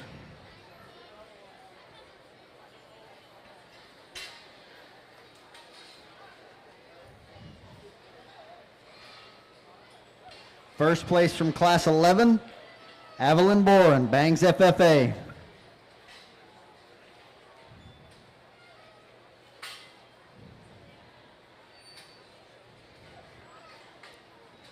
And first place from Class 12, Brigham Bottlebergle, Erath County 4-H.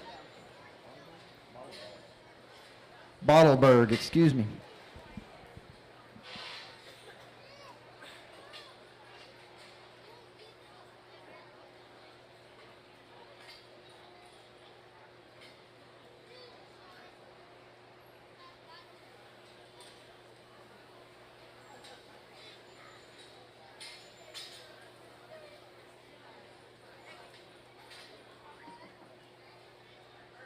Nice class, and again, I think these two rise rather quickly, and then again, we've got just a little bit of a battle, initial sort, but the longer that they go and the longer I study, there is one that just excels and overwhelms in terms of just incredible presence from the side.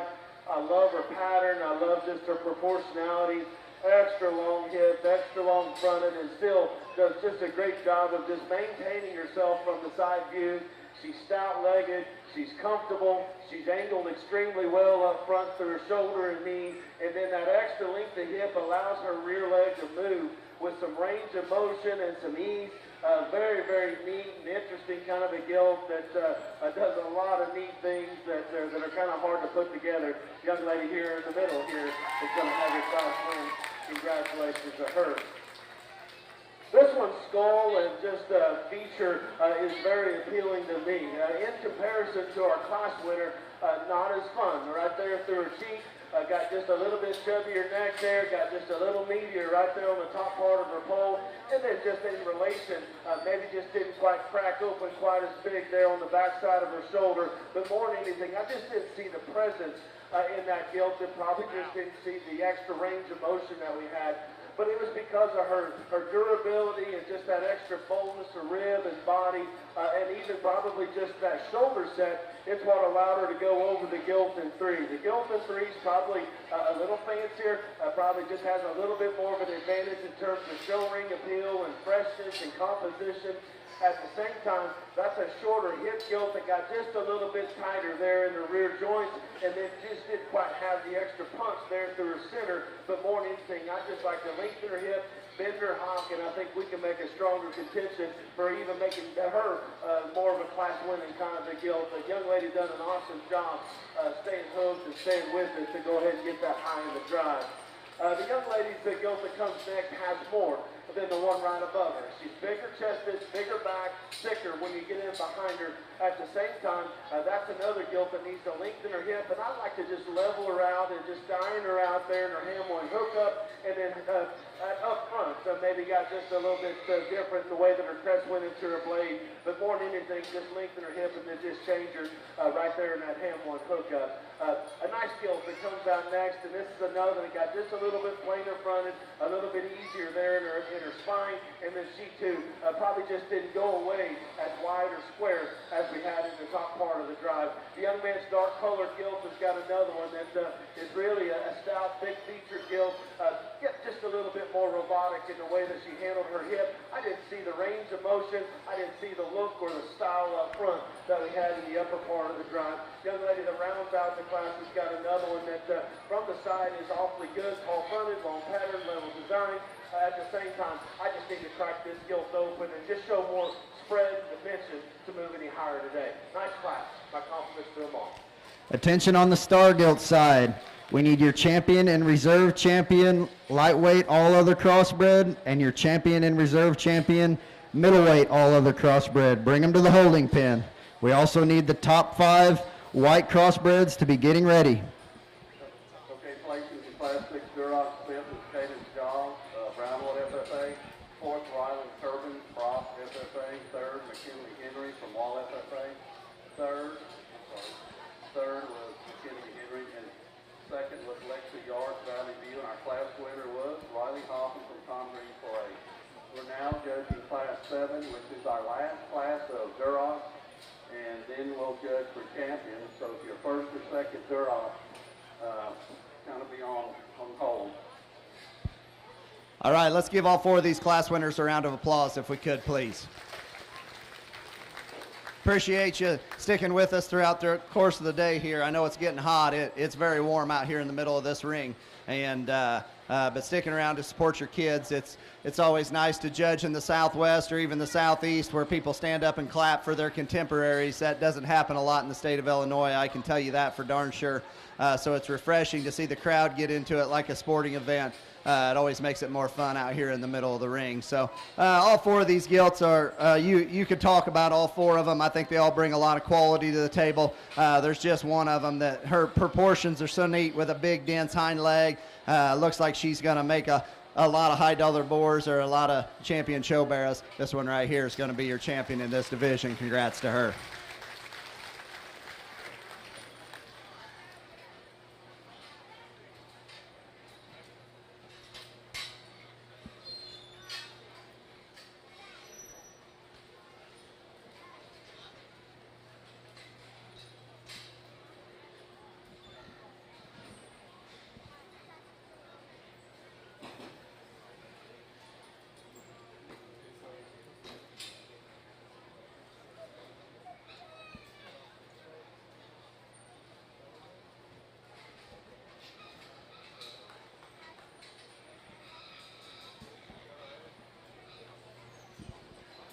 Bring that second place gilt out here, and me and Jim just had a little bit of discussion, and it's refreshing to step into the ring and with a guy who sees them very, very similar and kind of has the same priorities. And there's another one out here that is just hard to manufacture on a day-to-day basis in mass quantities in terms of replicating her substance, her stoutness, her feature, her shape up high. Young man out of the last class is going to have your reserve in this division.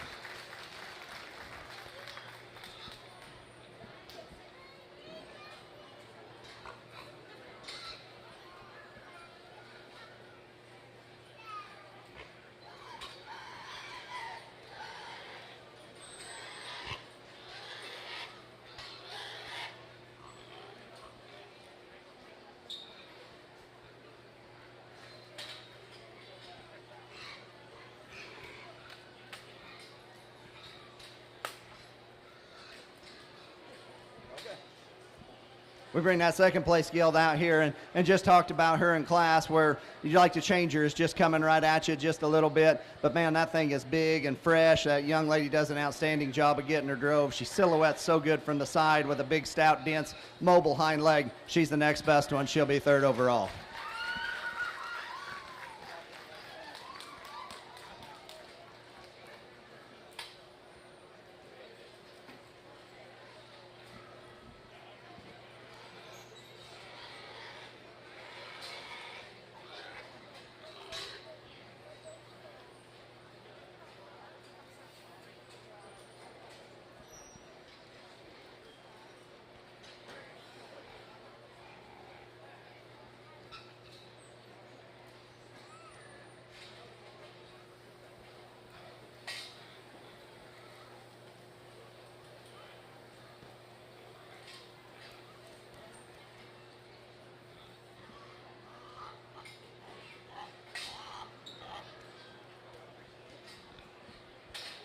We bring that third place out of that class and talked about her maybe not having quite as much substance down there at the surface, but still being a very, very good animal. There's another one out here that brings some extra extension to the table that does it in just a lady-looking kind of package, but still brings some extra substance along with it. Young lady in the pink shirt right there is going to be your fourth out.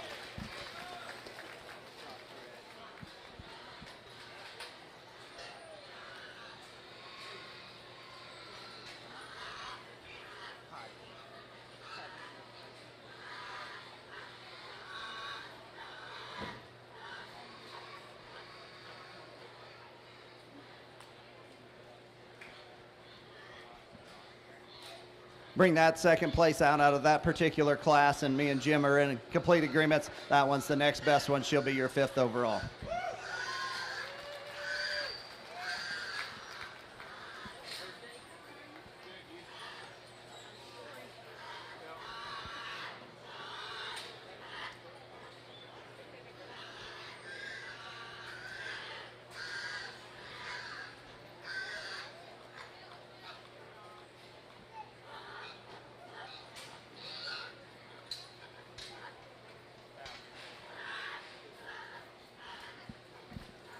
bring that next one out. And that was a deep enough class, a deep enough trio there up on the top end. That particular gilt got a little worked up and started dropping her jaw a little bit, but comes right back out here and freshened up and fits right in. She's our next favorite. Congratulations to her.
Attention on your all other crossbred side. We need the champion lightweight all other crossbred, Aubrey Garner, Gymnet FFA. Bring your gilt to the holding pen.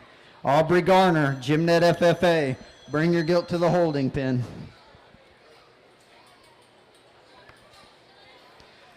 The top 5 white crossbred overall, be getting your gilts ready. We'll be calling for them shortly. Right now we need Aubrey Garner, Gymnet FFA. Bring your gilt to the holding pen.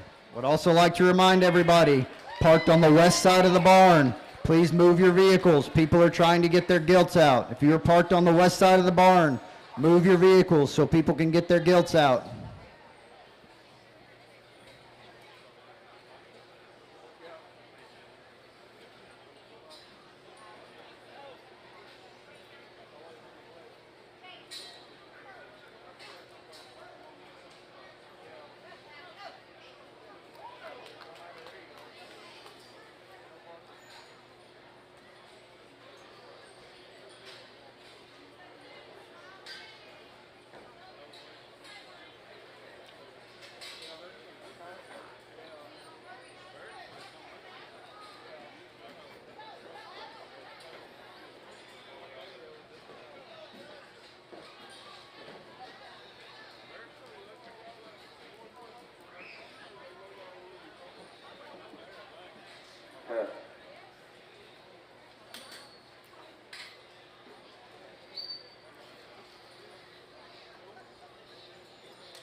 Okay, the judge has released these gilts in the arena, and you exhibitors can take them back. And thank you for coming, and please give them a round of applause for their efforts.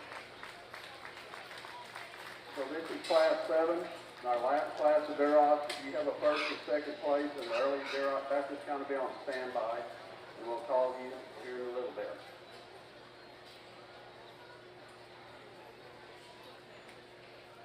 Okay, our next breed will be Hampshire, so if you have a Hampshire, there's only 2 classes of them. Kind of be ready, you won't like you for too long.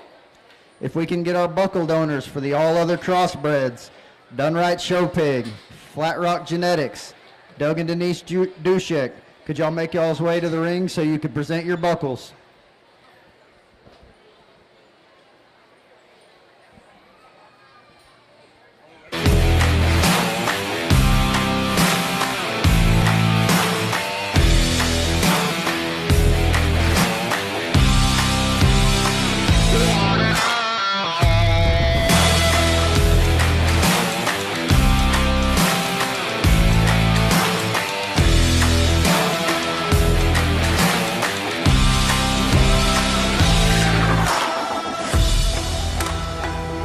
Your champion Division I all other crossbred buckle was donated by Done Right Show Pigs, Lytle, Texas.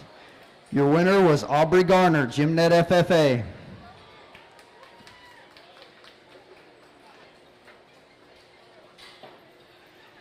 Your champion Division II middleweight all other crossbred was donated by Flat Rock Genetics, Stephenville, Texas. Your winner was Colby Perkins, Lytle FFA.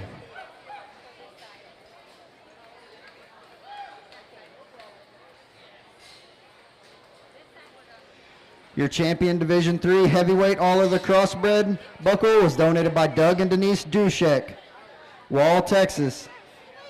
Your champion was Allie Huseman, Lubbock FFA.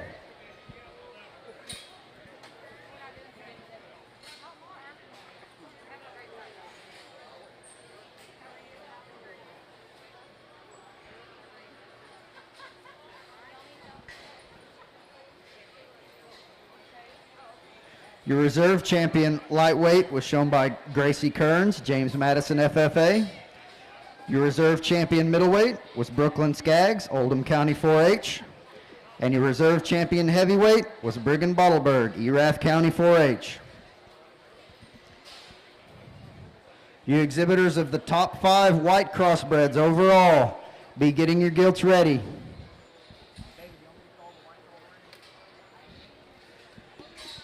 Top 5 white crossbreds overall, bring your gilts to the holding pen. Top 5 white bred crossbreds overall, bring them to the holding pen.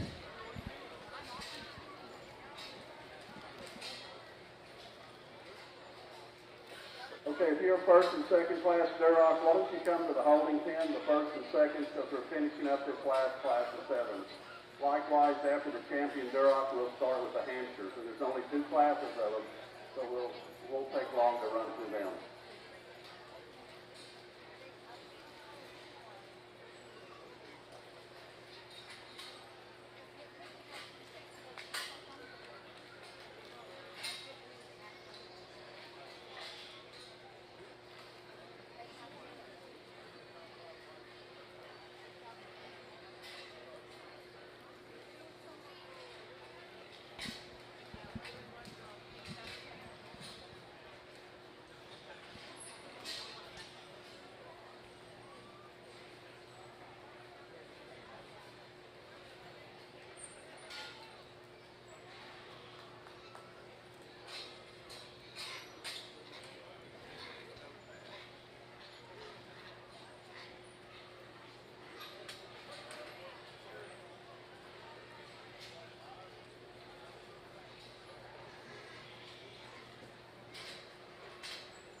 Let's give all 3 of your division winners a round of applause here if we could.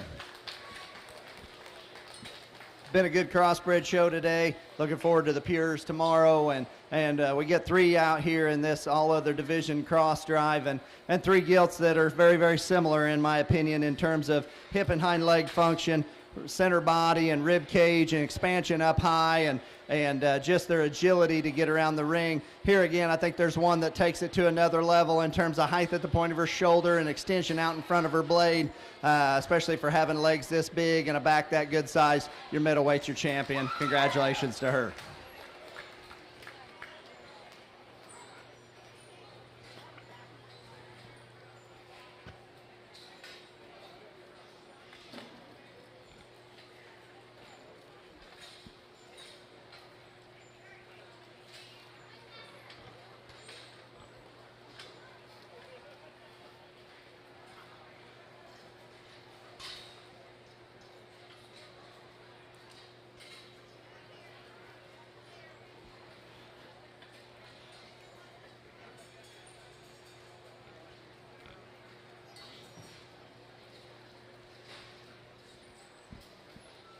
Bring that second place gilt out, and certainly a gilt that is very, very unique in terms of the way she's assembled the pieces that she has. You know, is her fill is quite as good as some others out here?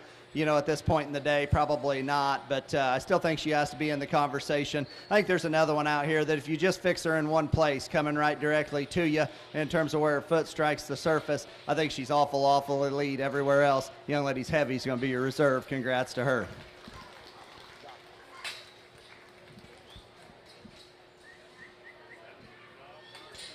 Okay, we're finishing up on Class 7. Please bring your first and second Duroc to the holding pen because we're finishing up on Class 7. First and second place winners of the Duroc, please coming away.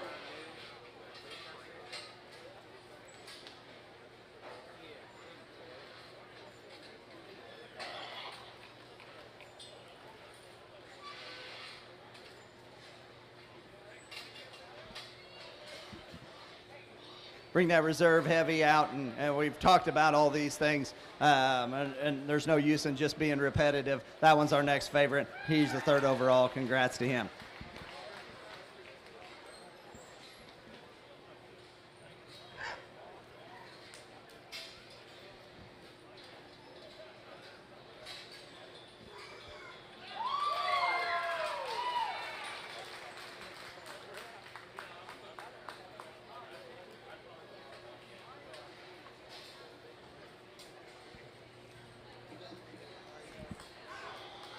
Just a great way to wrap up the Durocs, and you know, the curly-haired gilt is one that I think came out early and then just never really faltered and hit me hard out of the gate and then just continued to do so. That's a stout, burly one that still looks like a lady up front.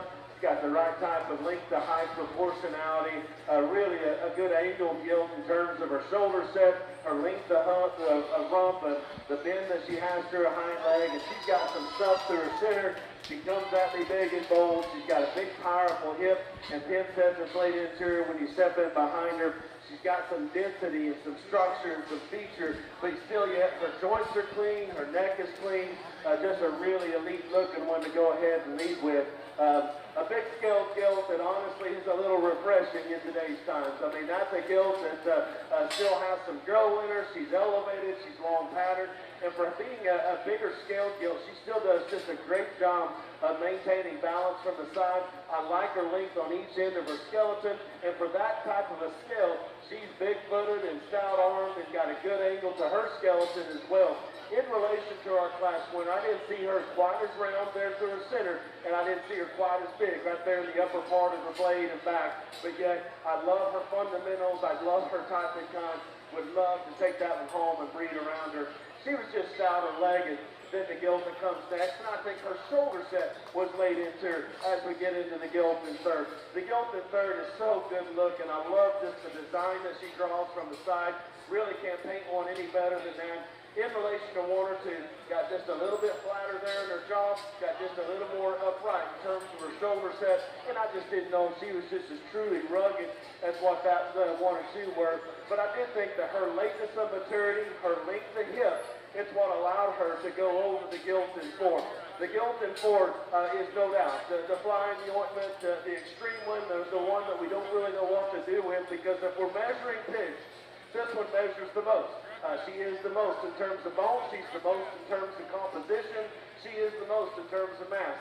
For me, got just a little bit waistier right there through the base of her neck and cheek. And then more than anything, I'd like to just lengthen her hip to allow her to go ahead and balance and maybe even just flex a little bit. She tried.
From the chutes to the stalls, barns to the big leagues, Sullivan Supply has you covered with innovative products designed for success. But it's not just about the products, it's about the experience. Our dedicated team is passionate about providing exceptional customer service and understands your unique challenges and goals. For us, it's more than just a business. It's a genuine commitment to our industry. With Sullivan Supply, you can trust that you're not just a customer. You are a part of our team, driven by passion, innovation, and excellence. Sullivan Supply, committed to you.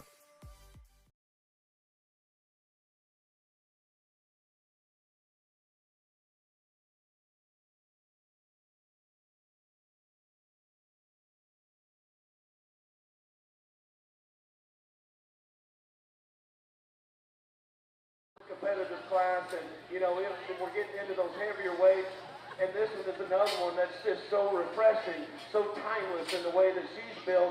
Length to hip, bend of hind legs, squareness of chest to blade, and still looking like a lady up front.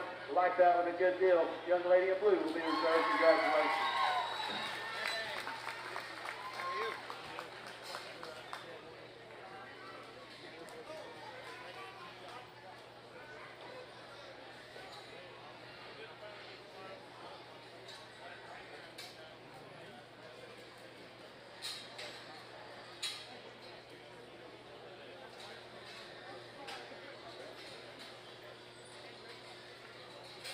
Okay, our champion Duroc was Jason Carr from Ellis County 4A, and our reserve champion